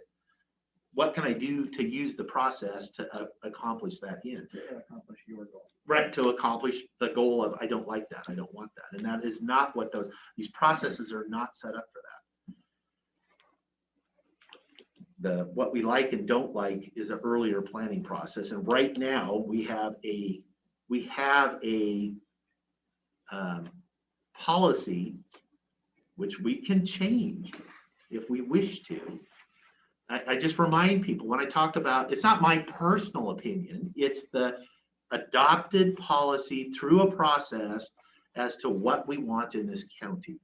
And it was, as far as the direction in that, there were detractors, there were some, it's not tolerate renewable energy, it is encourage. That's, I am just trying to faithfully execute that, whether maybe I hate solar personally, who knows, it doesn't matter. I'm going to do my job and try to implement the policy. Okay. That was fun. I will say that whether you're writing it on a piece of paper as an ordinance or writing it as a recommendation, the fact that it's written is better than not having anything written, which is where I think we are now. Yeah. Well, here's the thing but we cannot set forth a policy or a recommendation saying, it would be easy if I could go, yep, setback's 1,500 feet, deal with it.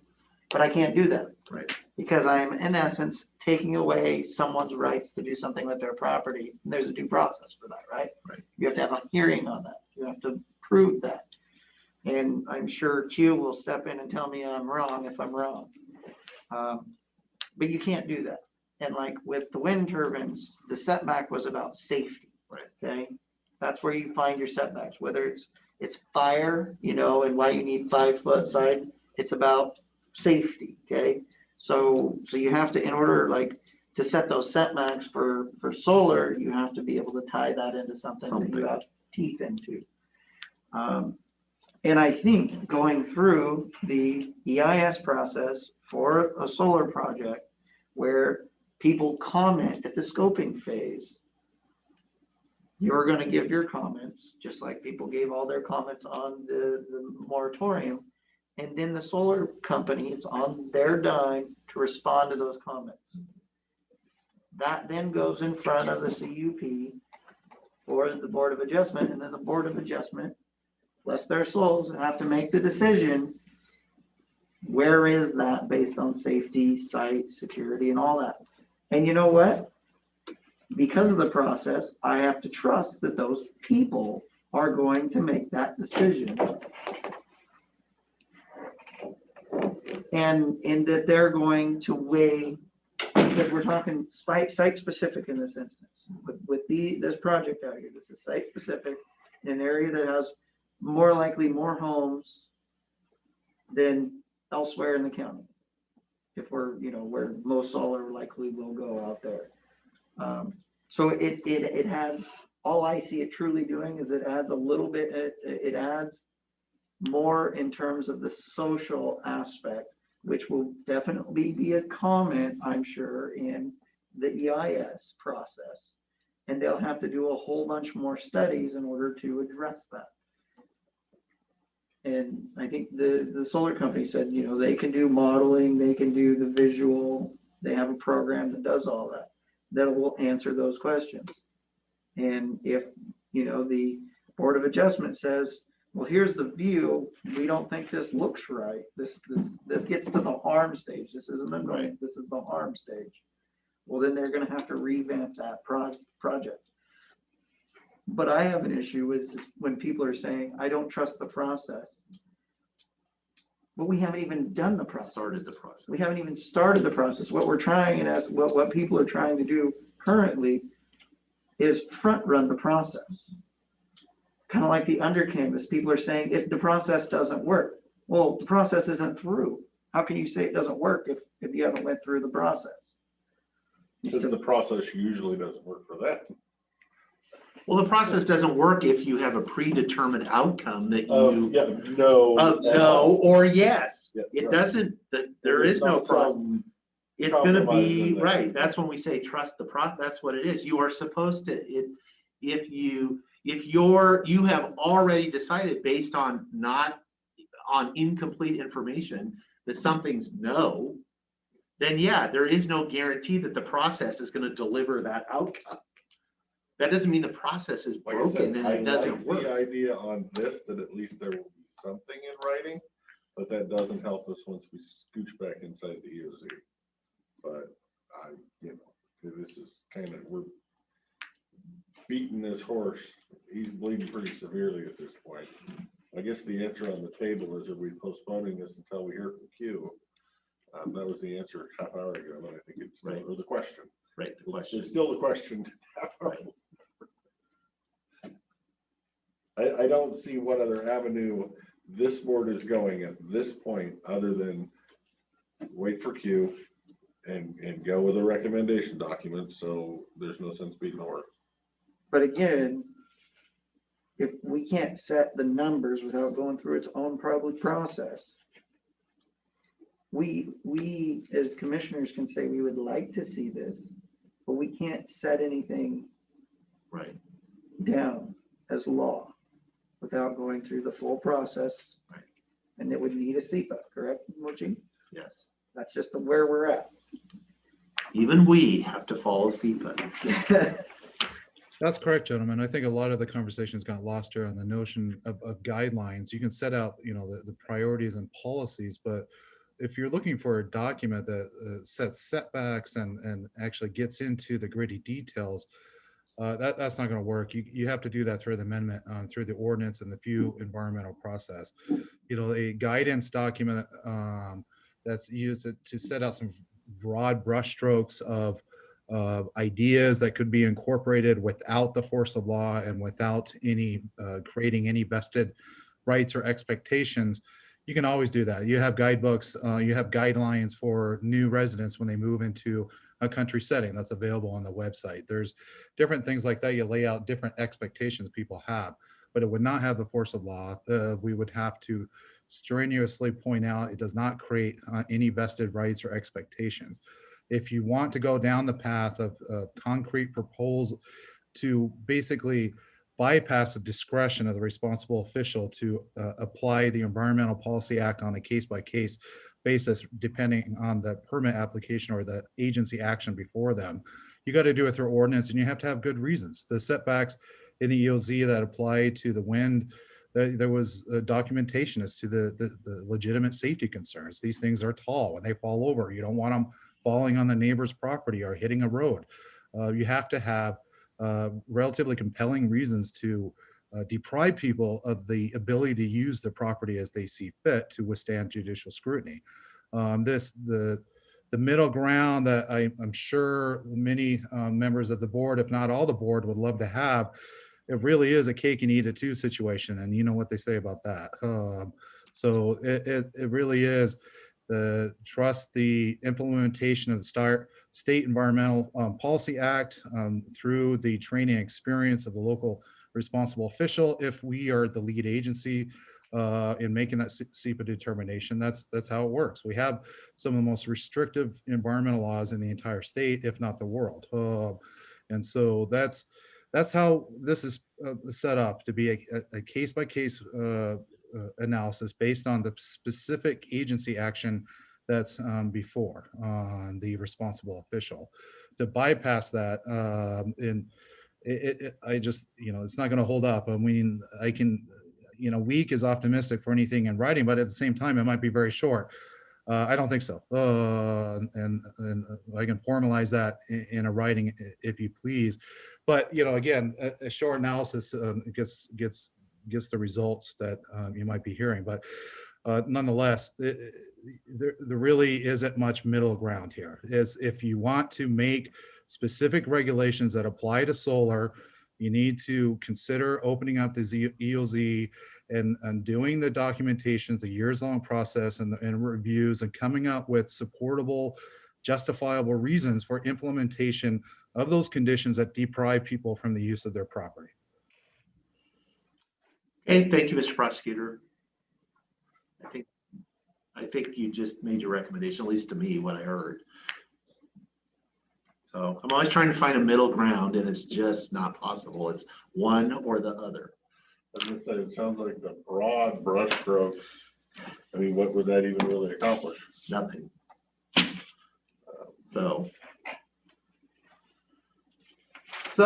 we are back to the question in front of us is, do we continue the moratorium so that we can develop solar ordinances through a full process, or do we trust the site-specific, SEPA, and if determined, EIS to do it? So that's what we forgot our own. Do we trust our own zoning law or our zoning code? What do you mean? Yeah. Well, I think it was in our own moratorium statement that our CUP process didn't have the guidelines in it. Let me have to read it again.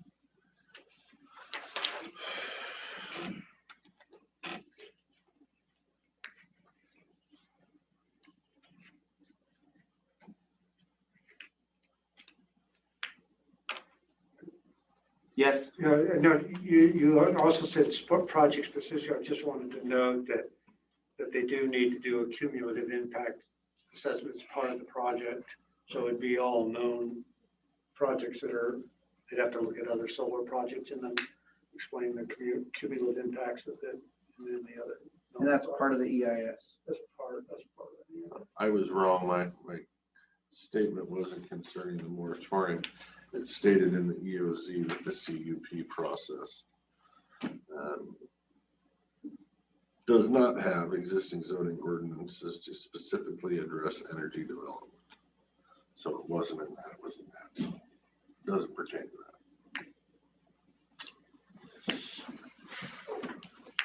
Well, like I said, there's just either way, there's no good answer. There's no good answer. And if you give 100-foot setback, a rancher's gonna be pissed because he doesn't get to make money on that 100 feet of land. And the landowner's gonna be pissed because now he's looking at solar panels the rest of his life. So that comes down to the policy decision in the past policy and the current policy and the 20-year policy of this county. Not a site specific. I would be curious though, if the board has entertained the idea of when is enough. What is the board's, does the board want to have a policy on when is enough in the Klickitat County or in the Goldendale Centerville Valley? How many acres is enough before that there might be discussion to say, okay, we've had enough, we don't need any more. Is anybody willing to have that discussion or cross that bridge when we get there? Because I've been asked. No, I mean, I would be willing, because I've said that before, is I'm not saying I have a limitless appetite. I am trying to faithfully implement the policy direction of this county, the direction that we're supposed to be going. That doesn't mean for all time, for all eternity. I've said that. I don't think it makes sense to have wall-to-wall solar panels or wall-to-wall wind farms. So yeah, I think any reasonable person should stop periodically and evaluate and see how is this working, how is it not? Are we kind of at our threshold? I know our threshold is not 0. And that's kind of where we're evaluating every so often. I guess I'll ask you a hypothetical question.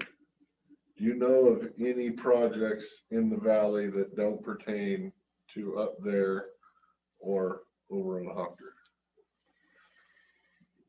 that are still rumoring?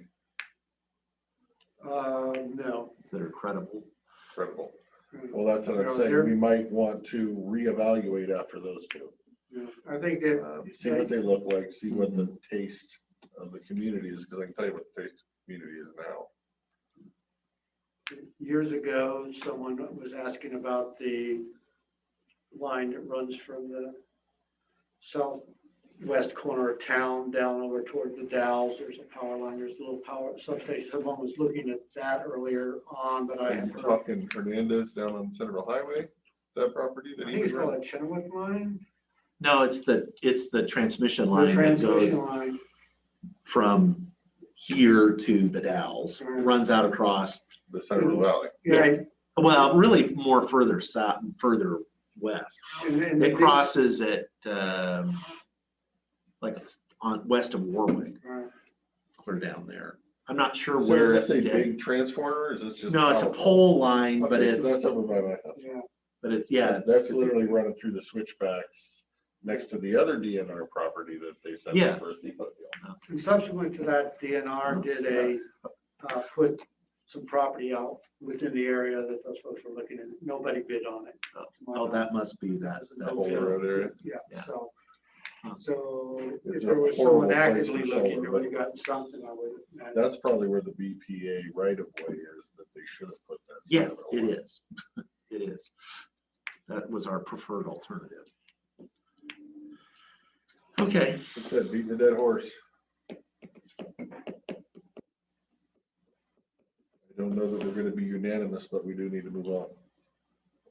Well, I guess that's my question I would have for the board. Do the board members feel like they are prepared to make a decision one way or the other today, right now? Oh, what other information are we gonna ask? Okay. So that's why I was asking the information about, what I brought up earlier with regards to what we looked at with wind. I can bring that back to you next week, but I don't know But again, that's not going to change the fact that we put a moratorium on, in essence, this area for the reason, and as I stated at the beginning, and I voted no against the moratorium, it was because I firmly believe that the process, the EIS process, will eventually get the right answer. I think And the there's, CUP, okay? there's two issues that people are tending to put into one. And that's number one, the issue on protections and setbacks and whatever else. And the other one is the policy decision on yes or no on solar. And they're trying to squeeze those into one. And you can't. Into one You can't. block. And it, yeah. Okay, and you can't. Now, with that being said on, you know, the question, and I voted no because I believe that the EIS process will, in the end, work out for the people that live out there. They will have their say, they will be able to comment. Those who disagree with the EIS, because I'm looking at you saying, I hope that you would issue an EIS, because if you don't, I will personally appeal it. The MDNS. That process, and then somebody may appeal the EIS, and then so it'll go into a settlement. Somebody will appeal the CUP too. And somebody could appeal the CUP, and that is how the process is designed to work, with both the legislative and judicial processes working together. And by going through that process, most of that cost is going to be on the applicant, the people who want to do something. Won't be the county. That'll be on the applicant. And by the time one of those gets through, a controversial solar project gets through, well, then that to me is when we would have the conversation, I feel, on a full solar ordinance that covers the entire county. Because we've taken a lot of testimony, but that's on one thing. That was on the moratorium. That wasn't on, you know, what should the setbacks be. Through the settlement process, the appeal process, all that goes through with a controversial solar project, that'll probably give us a pretty good idea where the setback should be, how it all work out. Might save us a little bit of money on if we decide to do it. Get it? I just wish we were experimenting in a different area. Well, it was done in a different area, and you looked at, you know, the Lund Hill, right? There weren't many comments on that EIS scoping, right? Because it wasn't super controversial. Most people can't even make it out there when they try to drive their motorcycle. I mean, it's a long ways out there. And so I don't want to box in and try to say, like, I'm not in favor. Somebody brought up, we need to put a moratorium over the entire county. I'm not in favor of that. But that goes against the established policies. Well, and the policy, I think, is also can be different for different sections of the county. You look at the people of Bickleton, they're 100% in favor of it. If you tried to put one in Houston, they'd be 100% opposed. Well, maybe not 100, but location is everything. Same deal. If you were talking about this project up on the windmill, top of the windmill hill up there, surrounded by pump storage, nobody cared. Well, 4 people would care. Location matters. And we set policy where we allow location to happen. Well, we can change existing policy set by us by a previous board. Yeah, we can change the policy. We just can't change the regulation without a public process. Right. That policy is informed from the adopted ordinances that we have. They are not in conflict with each other. If we have an ordinance that promotes a certain thing, and we have a policy that it's at odds with it, that doesn't make any sense. One of them has to be different. And that's a public process. So yeah. Well, I'm going to say, let's push this off another week. Let Mr. McClure come back with his information and let my brain unwind. Yeah. Yeah, I would support that. Are you okay with that? I mean, I don't know that anything's gonna It's not change, changing. but, I mean, all you're gonna come back with is what the idea of the cost of something, and I think we all, that's not, shouldn't be a It's more factor. of letting my brain unwind. Percolate, okay, I think that's Because you're good. eventually gonna wanna vote. We're eventually gonna wanna vote on this, and, because I think If you everybody voted today, deserves it some might be different closure. than what my vote would be if my brain unwinds. Right, okay. Up to you. Well, I'm going to, no, I will, as the chair, I will wield my vast powers, and I will continue this over till next Tuesday at a time to be determined by the clerk, And I want. probably in the afternoon. I'd like to point out that we're still in the moratorium time. Waiting a week does absolutely nothing. Right. I know some people get upset over it. The clock is still running. But you're still in that 6 month, and we've held a public hearing, and now we're doing our due diligence. Right. It probably would be good to have that written down by Q for our deliberation, or, that we can or cannot do, set guidelines. Right.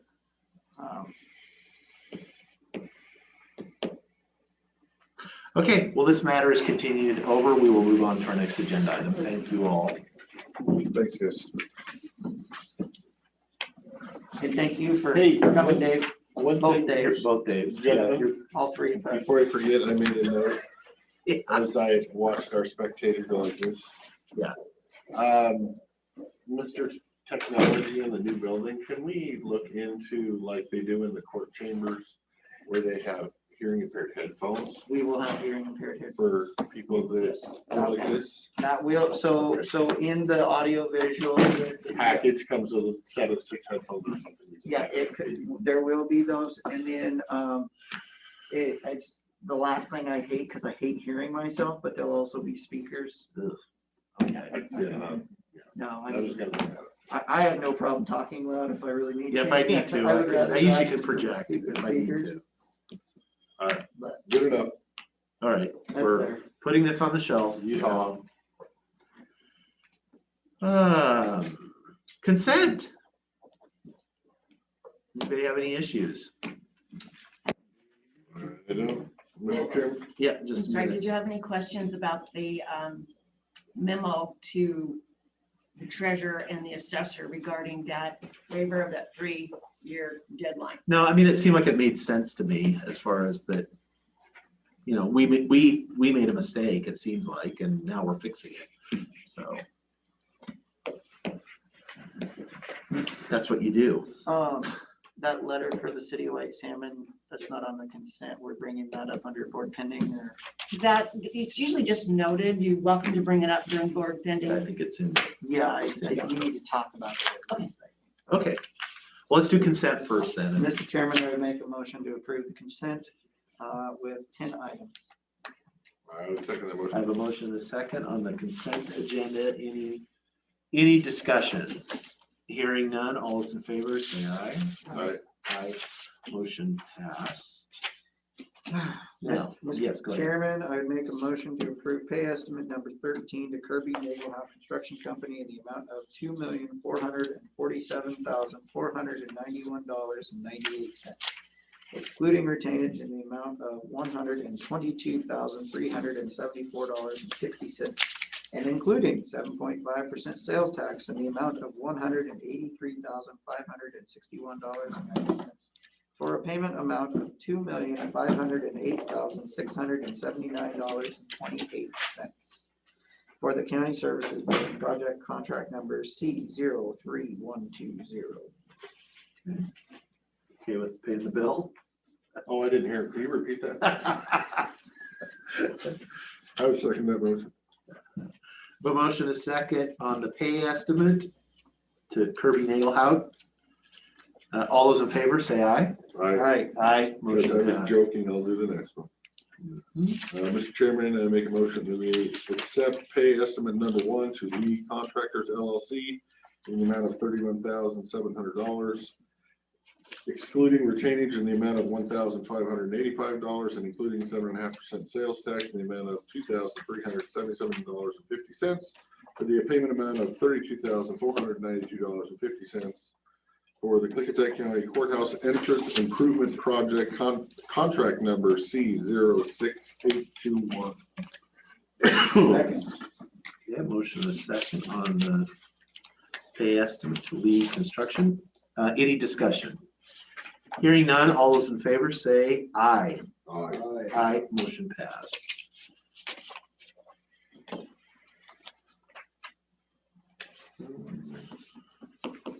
You gonna do the Bobby? What's that? Yeah, let's hear. Well,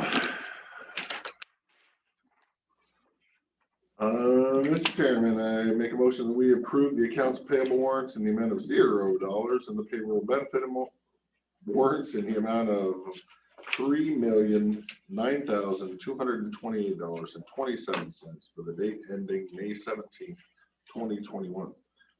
Second. Yeah, I have a motion and a second to pay the bills. Any discussion on those? There being none, all those in favor say aye. Aye. Aye, motion passed. I'm gonna go ahead and get the new business proclamation. Let's get that wrapped up. I see the treasurer's on deck and the, So we didn't have this and I thought it was important, so I reached out to Lee earlier in the week and had her. yeah, that's get it cool. going. What do you wanna, since you were the, if you wish to, I know, but we can. No, I just wanted to let you know where it came from. Okay. Let's see. It's in one of these. I shall just read it off here, although the blue card's got, but it's kind of a nice, I always liked it.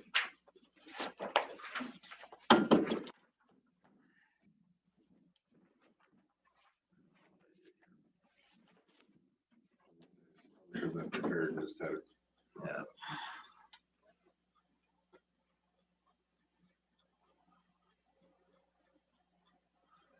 It was very odd, wasn't Was it not posted? I don't think it's. I know I saw it though. It was an add-on, so it was emailed to you. Oh, that's where I saw it. Say, I know I saw it.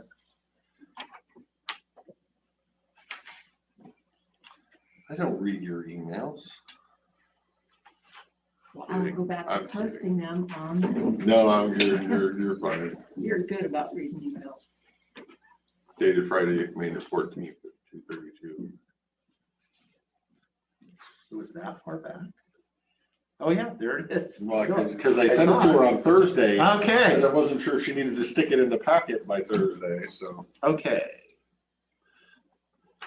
So this is a proclamation before the Board of County Commissioners, Klickitat County. This is National EMS Week proclamation. Whereas May 16th to the 22nd, 2021 is the 46th annual National Emergency Medical Services Week, and whereas emergency medical services are a vital public service and the entire EMS workforce plays a critical role in the health and safety of our citizens in Klickitat County, and whereas the members of the emergency medical services team are ready to provide life-saving care to those in need 24 hours a day, 7 days a week, and whereas access to quality emergency care dramatically improves the survival and recovery rate of those who experience sudden illness or injury, and whereas the emergency medical services system consists of emergency physicians, emergency nurses, emergency medical technicians, paramedics, firefighters, educators, administrators, and others,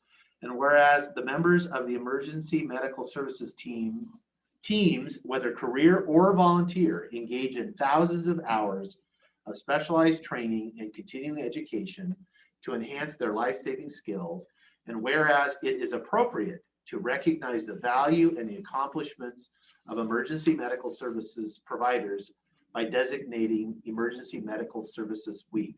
Now, therefore, we, the Board of County Commissioners, do hereby proclaim May 16th through the 22nd, 2021 as National Emergency Medical Services Week throughout Klickitat County, and encourage all of our citizens to recognize our EMS practitioners for the significant impact they have made and continue to make in safeguarding the health, safety, and well-being of Klickitat County citizens. Board of County Commissioners. So I would certainly entertain a motion adopting this proclamation. So moved. Second. Okay, I have a motion and a second, adopting the National EMS Week proclamation. Any further discussion? Hearing none, all those in favor say aye. Aye. Aye, motion passes. Thank you, gentlemen. Yes, thanks for bringing that up. Okay, Finance Committee update, Treasurer's report. Mr. Treasurer, good to see you again. Good to see you all as well.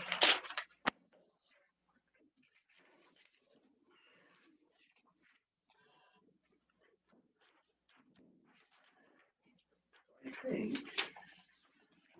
Pretty short. I did bring some handouts, actually.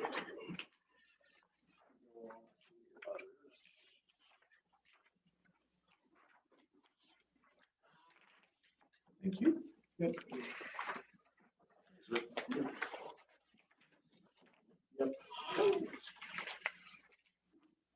If we keep adding data, we're gonna run out of colors. Yeah, true story. So, Finance Committee meeting was Friday, 5:14. Good time was had by all. A good time was had by all, exactly. Good discussion. I had presented last year during the COVID, we had started some reports that we were running for cash flow purposes, which were looking at the budget to expenses and revenues so we could try to figure out where we were going to be on gains and losses. So I presented those. I did not hand those out because Jen has presented some really essentially the same information. So we went through that in the Finance Committee. We took those out. And so I only handed you what is the cash balances year over year over year. So from 2015 to current, that is just the cash balance by month. We kept that in there. We'll see if that becomes useful. We probably wouldn't do it every month. We might do it every quarter. So I presented it to you guys today. And it is very interesting to kind of look at some of the trends. We do need to look, some of the funds do have dollars in them that looks higher because they maybe have gotten the landfill apportionment in the first payment back in January that maybe they haven't spent as we're coming out of the COVID. So things are loosening up. So it's just, again, I think this is information that will complement what Jen's putting together. The current year cash number on that graph is on her graph. So anyway, so we did spend some time talking about those reports and we are going to disband some of them because they are on the dashboard. We then talked about, I'm going to skip on my list here to the next one. We talked about the dashboard reports. We went through them. We thought that they were very good. The information was helpful. Jen updated you guys this morning on that. I wasn't going to go into any greater detail unless there was any questions. We then talked about the historical landfill revenue allocation that Jen presented, which I believe she presented this morning. On my notes, the thing that I have, and Dave brought it up, I did hear that part of it. I got cut out of the call before Jen had finished this morning, so I didn't get logged back on. But we did talk about kicked out. Yeah, I couldn't. My computer froze up, so I was done. Good No, job, Lee. I don't think kicked out. I think you had too many spreadsheets open at the same time. I was working on some annual report stuff, and never I would. We haven't got our signals quite down yet. Sorry. Exactly. But we came up, we talked, Dave brought it up, the lawn safety and the buckets that were in there. We talked about road. I think economic development's one of the categories, and there's a large portion of it that's road, so on and so forth. So I think you guys talked about that, and we covered that. Let's see. Jen covered the what's it called again? Not American Rescue Plan. I know, see, that's going to give me trouble. And come on so, in, it's fine. Yeah. It's nice in here. We did have a little bit of discussion on the dollars. As I brought up in the conversation, some counties are building new funds, separate funds to keep track of that. We did have a discussion around whether that would be a benefit to us or not. We ultimately got back to the point we think that putting it in 125, which we're doing now, and using bars numbers to keep track of the ins and the outs is going to be, we can track it. It's going to take the group, the auditor, fiscal, and the treasurer, but I think we thought that that was a good solution. We briefly spoke about the finance workshop on Thursday. Brenda's going to talk about the annual report. Brenda brought up that she's working on a contract extension for Teresa, which she will bring in. The finance committee does recommend to the board that is something we want to pursue. I did bring up, and I will bring the resolution to the next meeting. As you just signed, we think that the $1.5 million loan for the building from a cash flow perspective is not going to be enough. So we are going to amend that to 3 million. Well, it's as we're really rolling. timely. Yes. So I will bring a resolution next week. Can I have that? Yeah. No, that's. Never mind. We're gonna be, but Greg yes. thinks we're gonna be fine. Yes, we're gonna be okay for a week, but we definitely think we might have been a little too thin on because we had been going at about 1.3 to 4 to 5, and Gordy thought we might get to maybe just about 2, and so we decided that this is a good thing, we better up it. So we're going to do that. So next week I'll bring you a resolution to make that amount $3 million, and we'll just amend the current resolution that's out there.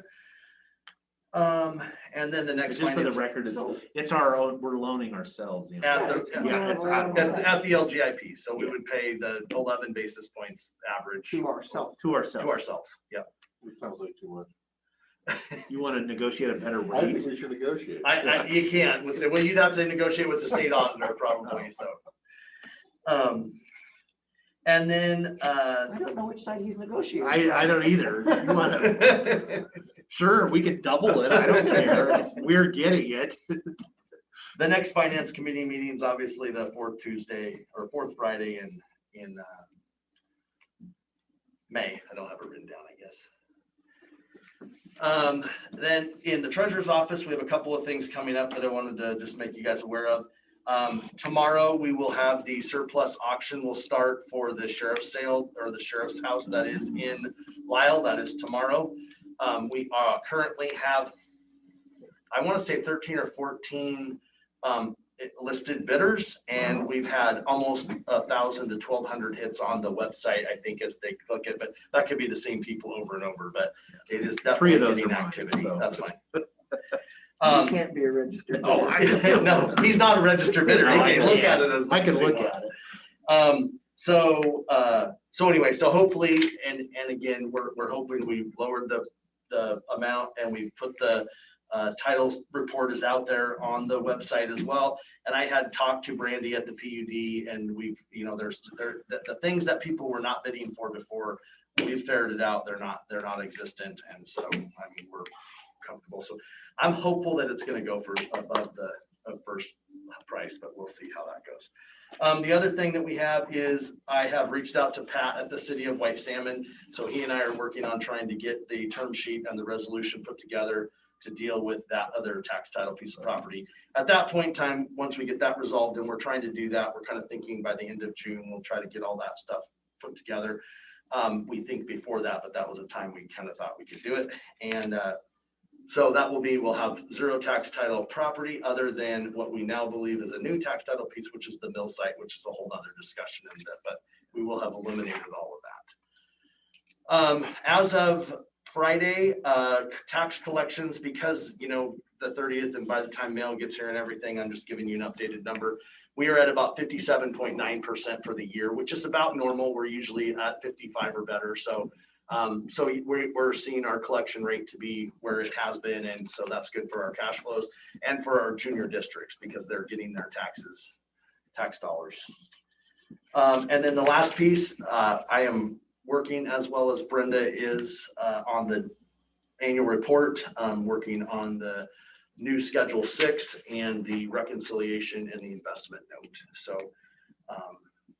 that's our kind of our main push here right at the very end of the month. That is all I have. What's the deadline? Where are we at? I think it's May 30th or whatever over that weekend.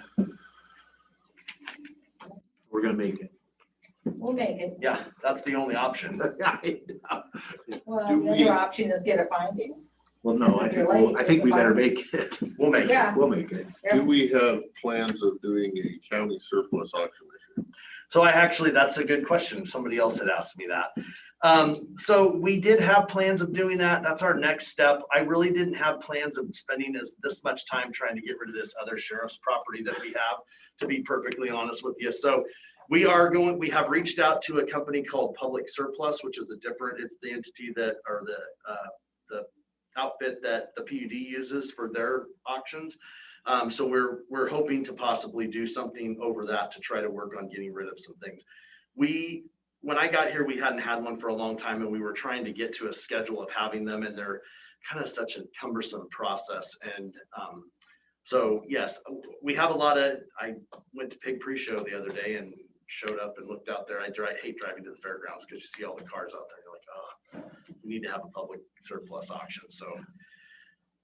So yeah, it takes some time though. Especially used stuff has gone up in value. Actually, that is a true statement. You say you probably get 30 grand for the little pickup. So, but we are looking to change that from the way we did it with even as coming out of the COVID.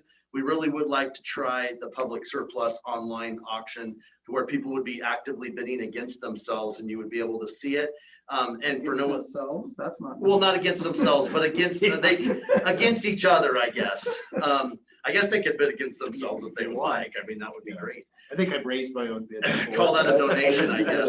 Find out it works well, because like the I don't know, auction over at the Dalles, it's like in person and online, and I swear to God, online makes more money. They just go crazy and bidding on stupid things. Well, and I think if we can get the online working, I think the online will help us to try to have more, because I don't think right now we're trying to deal with just a mass amount of, like I know we've worked with Lee and I think we've done one or two together. And it's like, you got to start and get all these pieces. Whereas maybe we could, as things get surplus, maybe we could try to get them through and maybe do more smaller pieces where we don't have to have all hands on deck. That's been the thing with this that has been nice with going to the online for these surplus tax title auctions. For my office, when we were to have one of those auctions, we all had to help and everybody was doing a role. Whereas this has taken that to where we have one or two people that are monitoring the auction or dealing with that, but everybody else is helping people. It's not an impedance to normal everyday work.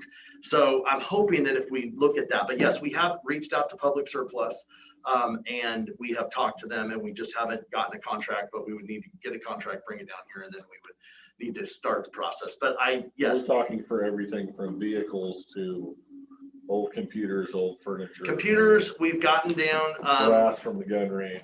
Most computers, brass from the gun range, yeah, it would have to go to it'd have to be as designated as surplus through a resolution to the board, and then we deal with that. So we deal, like, I know there's cars, it seems like after we do an auction, it's always depressing because then the next week there's always a resolution of a new surplus car. This car just keeps going. But yeah, but I saw that and I see that we need to do that. I can tell every time when I park that there's maybe another senior services van, and it would be nice to get rid of some of those. So no, we do need to, and I think that was kind of a thought, we'd kind of work on that, but we have kind of been working on trying to get this other sheriff's place. And the reason why I talked to Jeff Hunter early on in my time here about getting that brass at the gun range out once a year, getting it out of inventory. So that's kind of why it was the first time I Gotcha. Has it actually been surplus then? Or? They dealt with Mr. Prosecutor over there, and it sounds like once somebody leaves it behind, it's considered abandoned and becomes part of our property. So no, but it hasn't been surplused in the. No, that's another. I was hoping to get a fall, winter, some kind of a timeline. Yeah.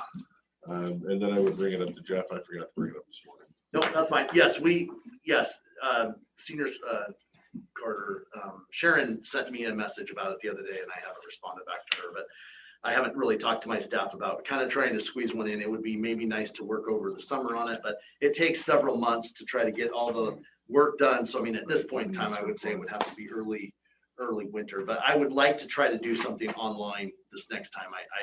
The bid for assets thing is a little different. There's been some pros and some cons, but it really has went pretty well. Two of them in here, and you only signed one of them. Really? That's bad. I mean, in the stack I can see, but. So anything else? No, that answers my question. Thank you, sir.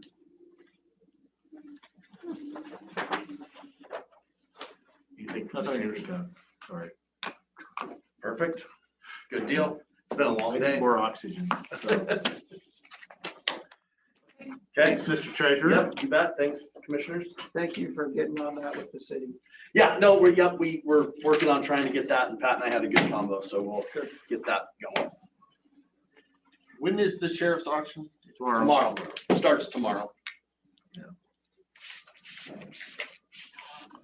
Okay, next up, prosecuting attorney, pending issues update. General, so we can, are we going into executive? Oh, never mind. So never mind. Never mind. I won't even read that part.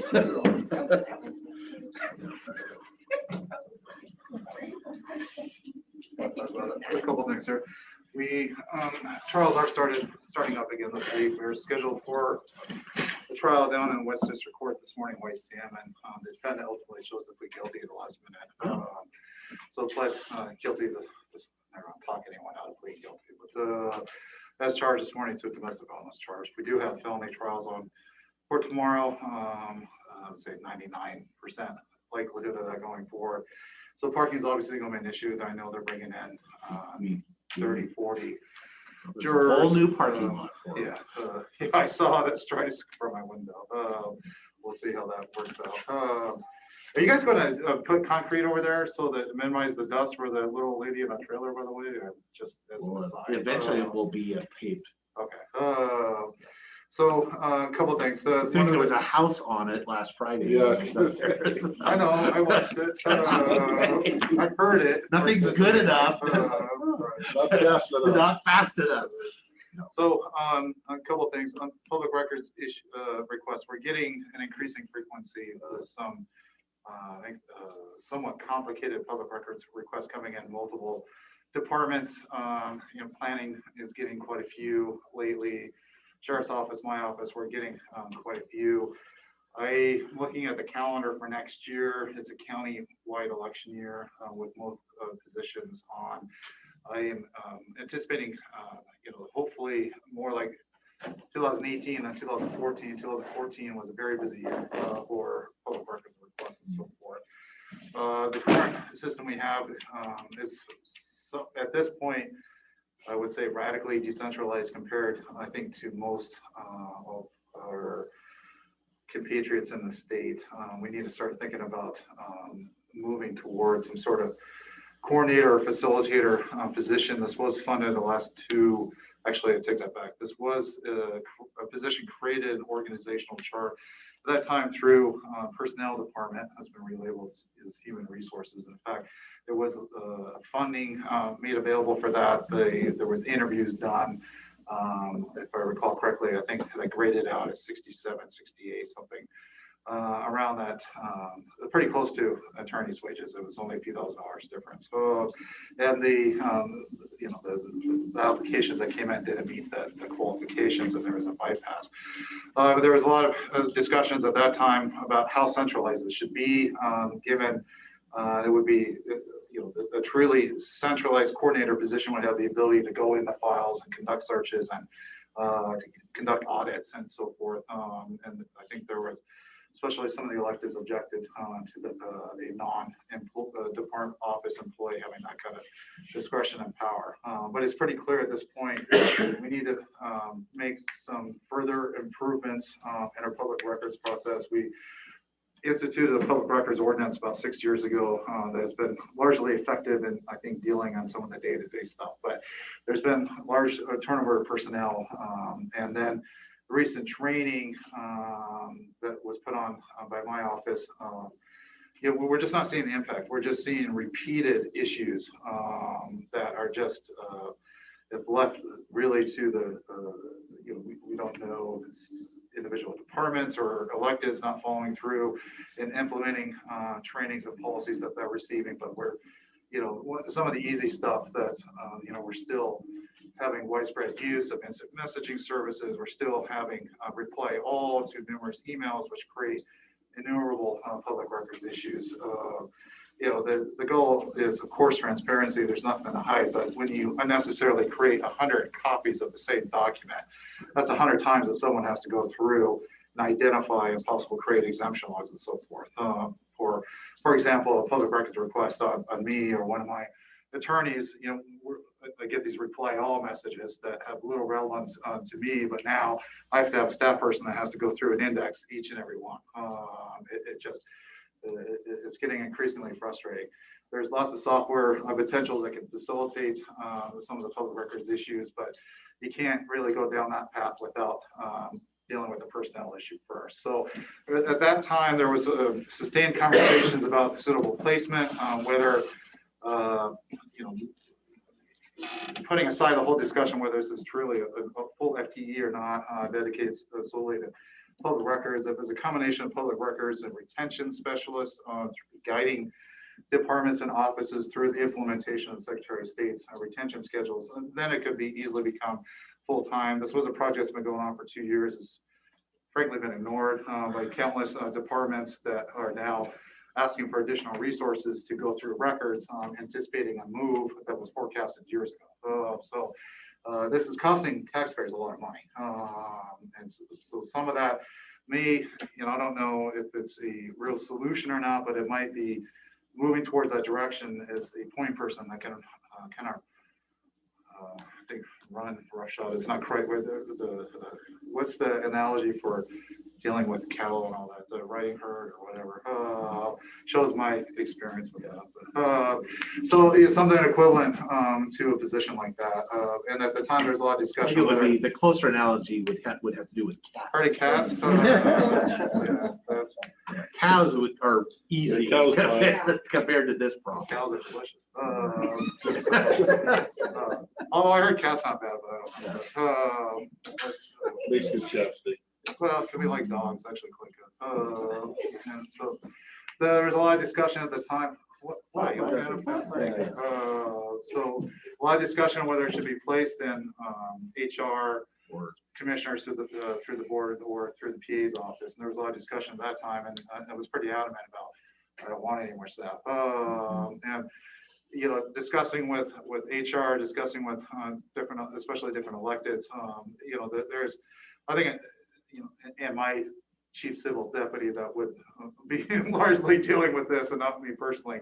I've come around to the conclusion that I'm here kind of advocating for looking into possible removing that position from the current organizational chart and inserting in mine and looking to fund that before we're trying to fill that position.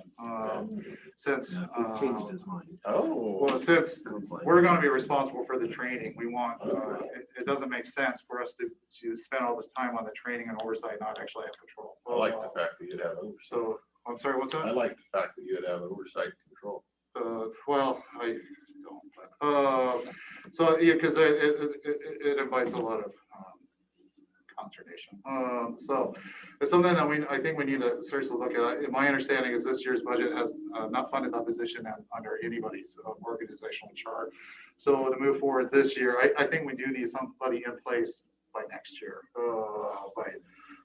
It's my recommendation at this point. The filing period is about a year from this week, probably. Yeah. We need to have someone trained by then to deal with some of these issues. These undoubtedly are these So county. would we say we historically, and the reason why we're tying it to election years is that we typically see a significant rise in requests? I think the auditor's office suffers the most brunt of that, but most definitely, yes.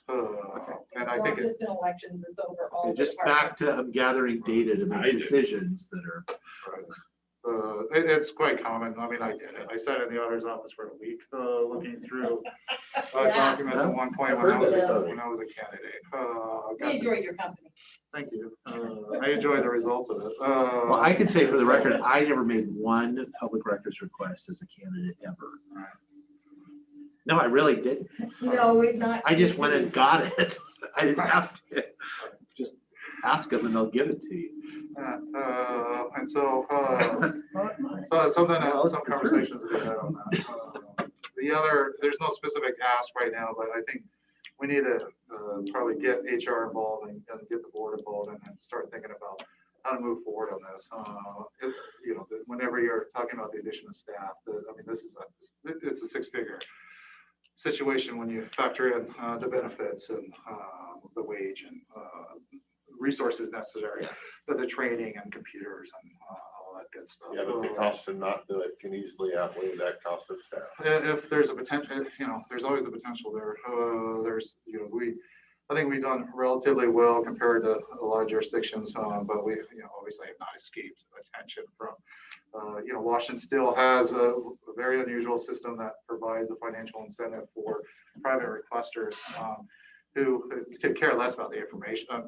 Again, it's not an information statute, but could care less about the records that they're asking for. They're just looking for to trip up. When you have the same request from an individual that goes out to, the over 100 different municipalities and counties, and then they end up suing 10% of that. It's pretty clear what that's about. So you can make a pretty good living doing that. The last, I think the person that we dealt with that I have trusted resources, he gets about $300,000-400,000 a year in settlement. So that's obviously very attractive.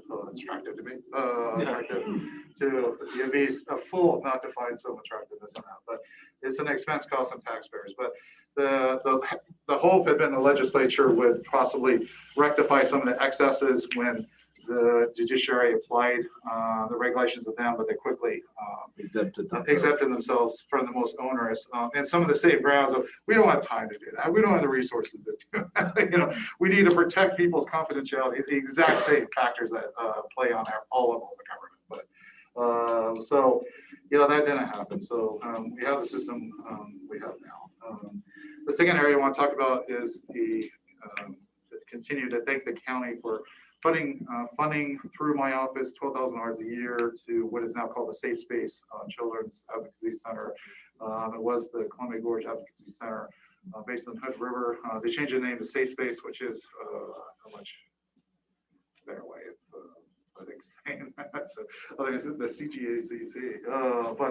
CGACC. So one of the issues that we have been, I've been spending quite a bit of time on the last year upon being reached out, contacted by the state from the State Association of Children's Advocacy Center. Klickitat County was identified as a county without a existing children's advocacy center, which is absolutely true. We had, when I came into office, we had a contract with the advocacy center that was based in Vancouver, who were not very responsive and was considerable distance away. So for about a year, there really were no viable referrals that can be made. So there was folks going, in combination with law enforcement, my office, EPS, there was referrals going to Vancouver, to Portland, to Yakima, Tri-Cities. A couple of evaluations that were done here at an unnamed institution in the county that I think everybody involved quickly surmised should be an experience that's never repeated. Based on the quality of the product that was given and the inability to move forward with the serious allegations that led to the need for the evaluation. So it was identified that there was an advocacy center in Hood River. At that point, they were several years in existence. They were serving Sherman, Gillum, and Hood River counties through an on-site forensic interviewing capabilities combination with the medical. They used to be down on Wasco Street, about a block from the women's shelter there in Hood River.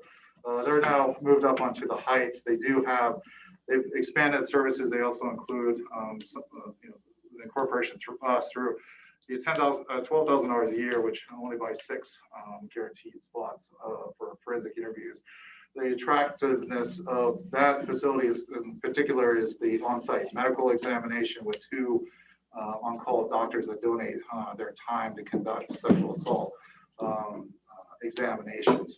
And so, there's help put on the SANE nurse training that occurred about 4 or 5 years ago. The SANE nurse it's pretty good work, but when you have an actual ND that can do it, it's better for trial purposes. And jurors they like doctors.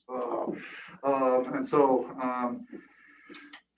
the state reached out saying, hey, why isn't there one? And took a little bit of back and forth. They involved Programs for Peaceful Living, a sub-organization of Washington Gorge Action programs, involved in the conversation, well, why isn't there? And then after some realizations, well, we actually do have a service that we've been referring to people. And that led to another kind of issue with the lack of a viable multidisciplinary team approach to the identification and prosecution of child sexual abuse in the county. We do have protocols that have been in place for over 20 years that have it's been at least 12 years since they've been followed. They envision monthly meetings and so forth. So we've combined that with the statutory responsibility that was placed on me to revise our protocols by July, forget the date, some point in the summer to incorporate the protocols to include standards for the investigation, detection, and prosecution and prevention of online sexual exploitation of children. So we've used that as an opportunity to kind of reinvigorate the NDT. So this is frankly an immense amount of time and effort over the last 6 months. We've had 2 monthly consecutive meetings at this point. We're getting robust participation of the CPS, although that's not their acronym now. Please forgive me. That is, I think, a 5-letter acronym now. The AC. Anyways, everyone still calls them CPS. Formerly known as CPS. Correct. So the Programs for Peaceful Living is the community-based advocates been very involved, as well as their umbrella organization, Washington State, the Washington Gorge Action Program, as well as comprehensive health care through the mental health counselors and various other stakeholders, including law enforcement. Levels of participation in law enforcement been up and down, but we're moving forward with that. Part of the revitalization MDT, not only for the obvious purposes, is to do everything we can to identify, prevent, and hold accountable those that abuse children, whether physical abuse or sexual abuse. That's where there's confidential agreements. The purpose is to have forthright discussions with law enforcement, CPS, the counselors, my office, about what are going on with individual families and cases going forward.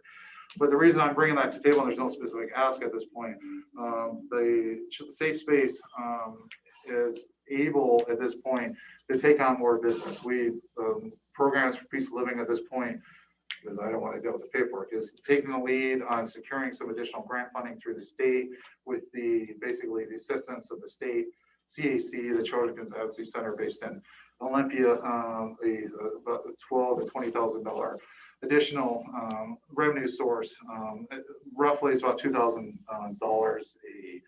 a pop when it comes to the forensic examinations coupled with the medical provider report. I developed our own internal protocols about 4 years ago, in light of the rather limited nature of the contract that we've had with them, in which I basically serve as the gatekeeper for law enforcement, primarily to refer cases to the CAC.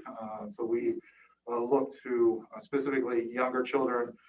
Teenagers are usually, we do not refer, we rely on the expertise of individual officers. The younger children especially are very difficult, as you can imagine, for everybody involved.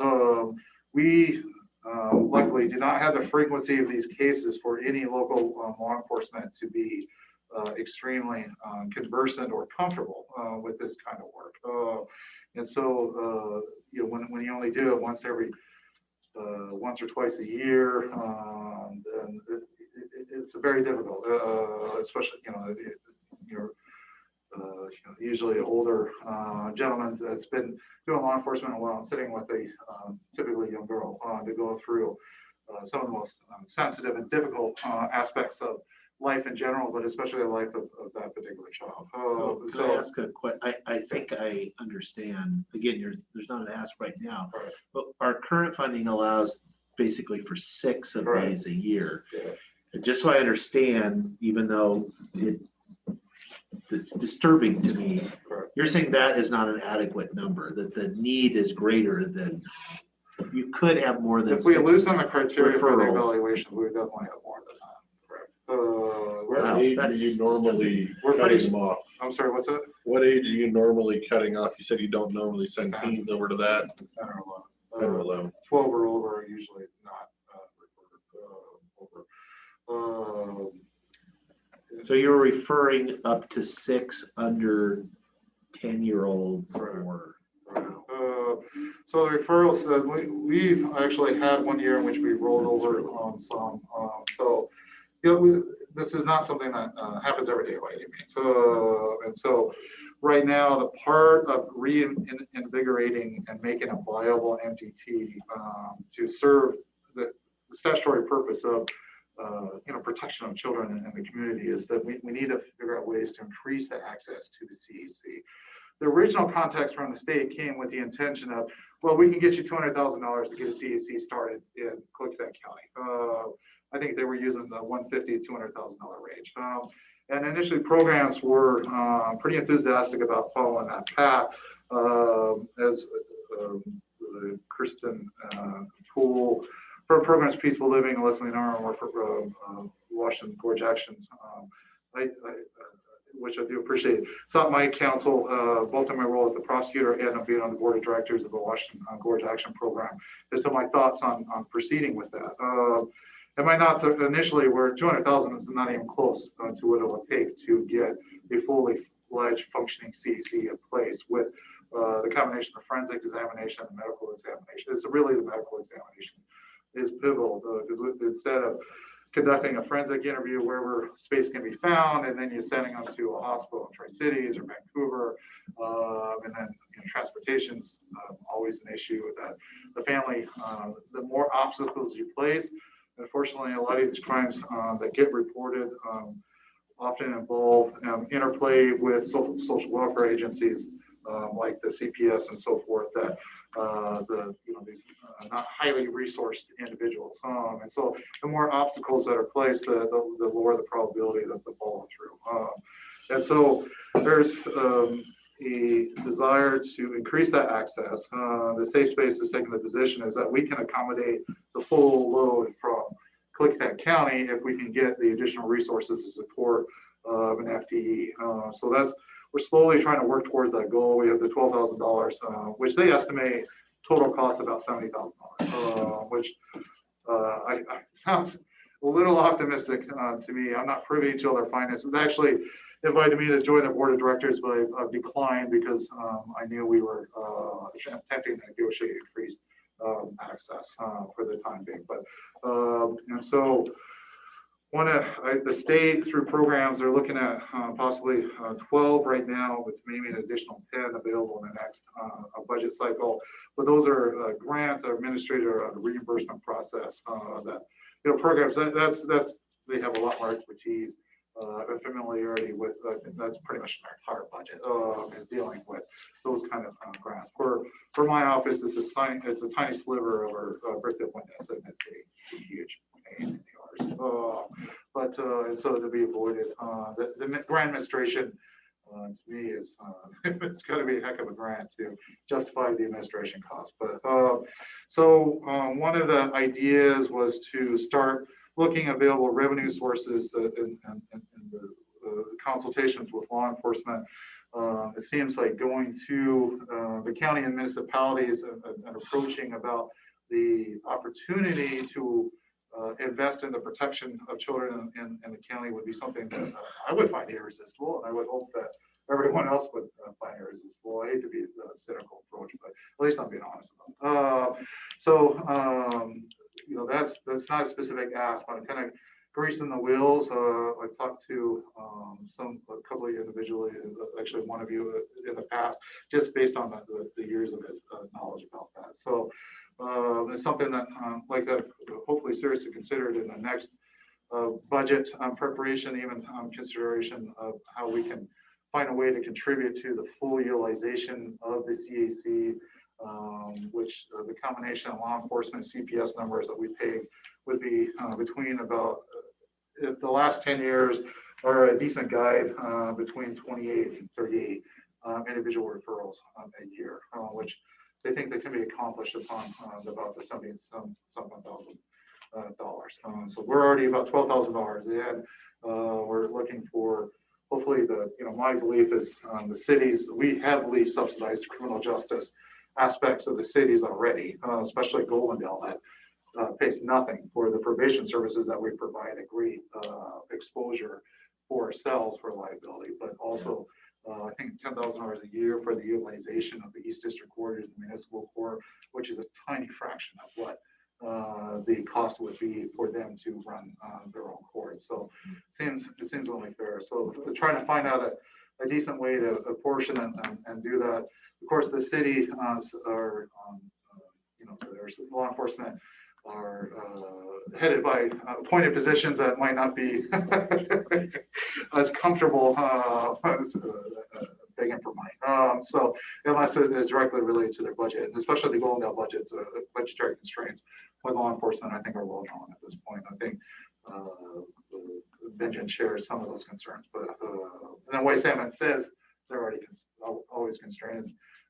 Probably last time I checked, usually the mayor's on, so maybe she can look deeper into that budget, find a way that we can start utilizing this CDC. It makes no sense whatsoever for Washingtonians to expend the tax dollars, the hundreds of thousands of dollars, to try to come up with a service that's available across the river. And that is at this point been utilized by Scandia. And so they've incorporated some of their training also to be sensitive to some of the differences in laws between the two states, especially as to the admissibility of some of the child hearsay statements and so forth. So I know that they would jump at the opportunity to speak to the board further if there was ever an inclination of the board to do so. So those are the two topics. Usually I don't come here talking about money, but those, so I figure might as well combine it, piecing it out over the next month. So something to think about. I will be back in the next month to follow up on possibly, hopefully, implementing some additional revenue streams to get those services available. So for the utilization of the safe space. So there's their placards that were in the lawn last month for the awareness month. So upon the approval. So any questions or anything for me? Thank you. No, thank you. Okay, that's it. Okay, brings us to board pending. Anybody has any appetite? We got a draft date set up for us and Skamania to have a meeting. I'm waiting on them. I did send out an email to their clerk and she said that they have not discussed it as a board. Okay. And she would bring it up, and that was a couple of weeks ago, so I'll reach back out to her. Okay. And then we have the letter of support for the citywide salmon. There's actually two of them in there now. One is for Columbia Cascade Housing, and the other one is for the City of White Salmon. I was going to speak to the citywide salmon. Mayor Marla and Pat got in touch with me. They found some significant deficiencies with their Spring Street Reservoir. It's been there since 1988. It's old. Is this the water line too that's on the Quesapita?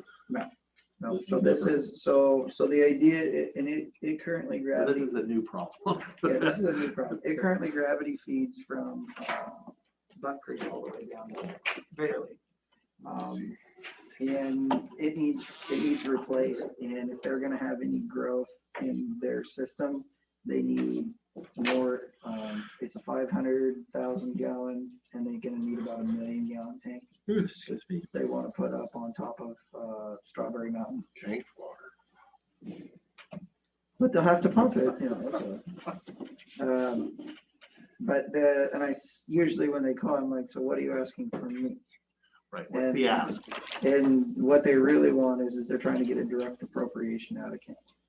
Out of the what? Out of the feds. Okay. And so I said, oh, well, if you're not asking free I for thought you money. said county. No, they're for a looking second. for support. Yeah, they're looking for support at this time. I have absolutely no problem citing that letter of support. Okay. To the senator. And I will make the same pitch as far as we have, the other one is for the assisted living facility in White Salmon, which is the same thing, was just support. All right. I have no issues with either.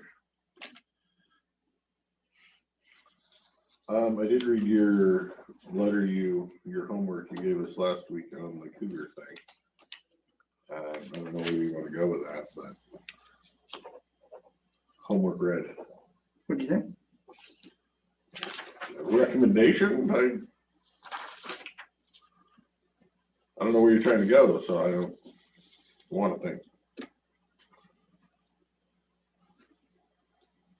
I just sent it for your information. You do? I think that'll Suffice for now? yeah. Sounds good. All right. There was a turkey hunter that was You heard about that? quote unquote attacked up. Supposedly. Kicked in the face, supposedly. Kicked it in the face. He kicked it in the face and then ran back to Yakima or wherever and then called it in and the dogs couldn't find it. And, Well, he didn't kick it in the face. He then shot it with a shotgun, I thought. well, he said he shot to try to scare it away, but it didn't say he hit it. Oh. This is the sheriff's statement that came out on it. Good point. That's true. It's not the same. That's not the same thing. I was gonna say, I'm sure there's far more to the story, but yeah, the guy didn't even call it in until he got back to Yakima. So who knows how much of that is actually factual. Okay. I would report, we did have a landfill tour yesterday. Thurston County came, it was staff, it was the solid waste department came. There was five folks that came, spent most of the day here. Or, you know, here, there, not here, at landfill, where it was well done. I would say Republic did a really good job. I mean, there was like, it shows the importance of the contract. There was More than senior chicken wraps. administrators. Was You it know, still chicken wraps though?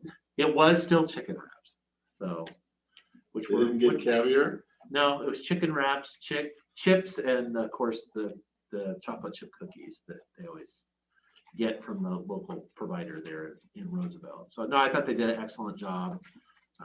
I spoke to folks, some as well, but they definitely had senior management and every, pretty much every discipline as far as the, gas and power and everything was there to answer questions. They asked lots of good questions, lots of information. And so, that's good. They're just doing their due diligence. I'm assuming from the, they're going to make a recommendation to the Board of Commissioners as far as on the RFP. And so they were gathering information. So that's good. I think we did a really good job of giving them anything that they need to be able to make the right decision, which is, of course, for the contract to stay where it is now. So that's certainly our hope. So we'll see. I would assume they have visits scheduled with the other respondents to the RFP.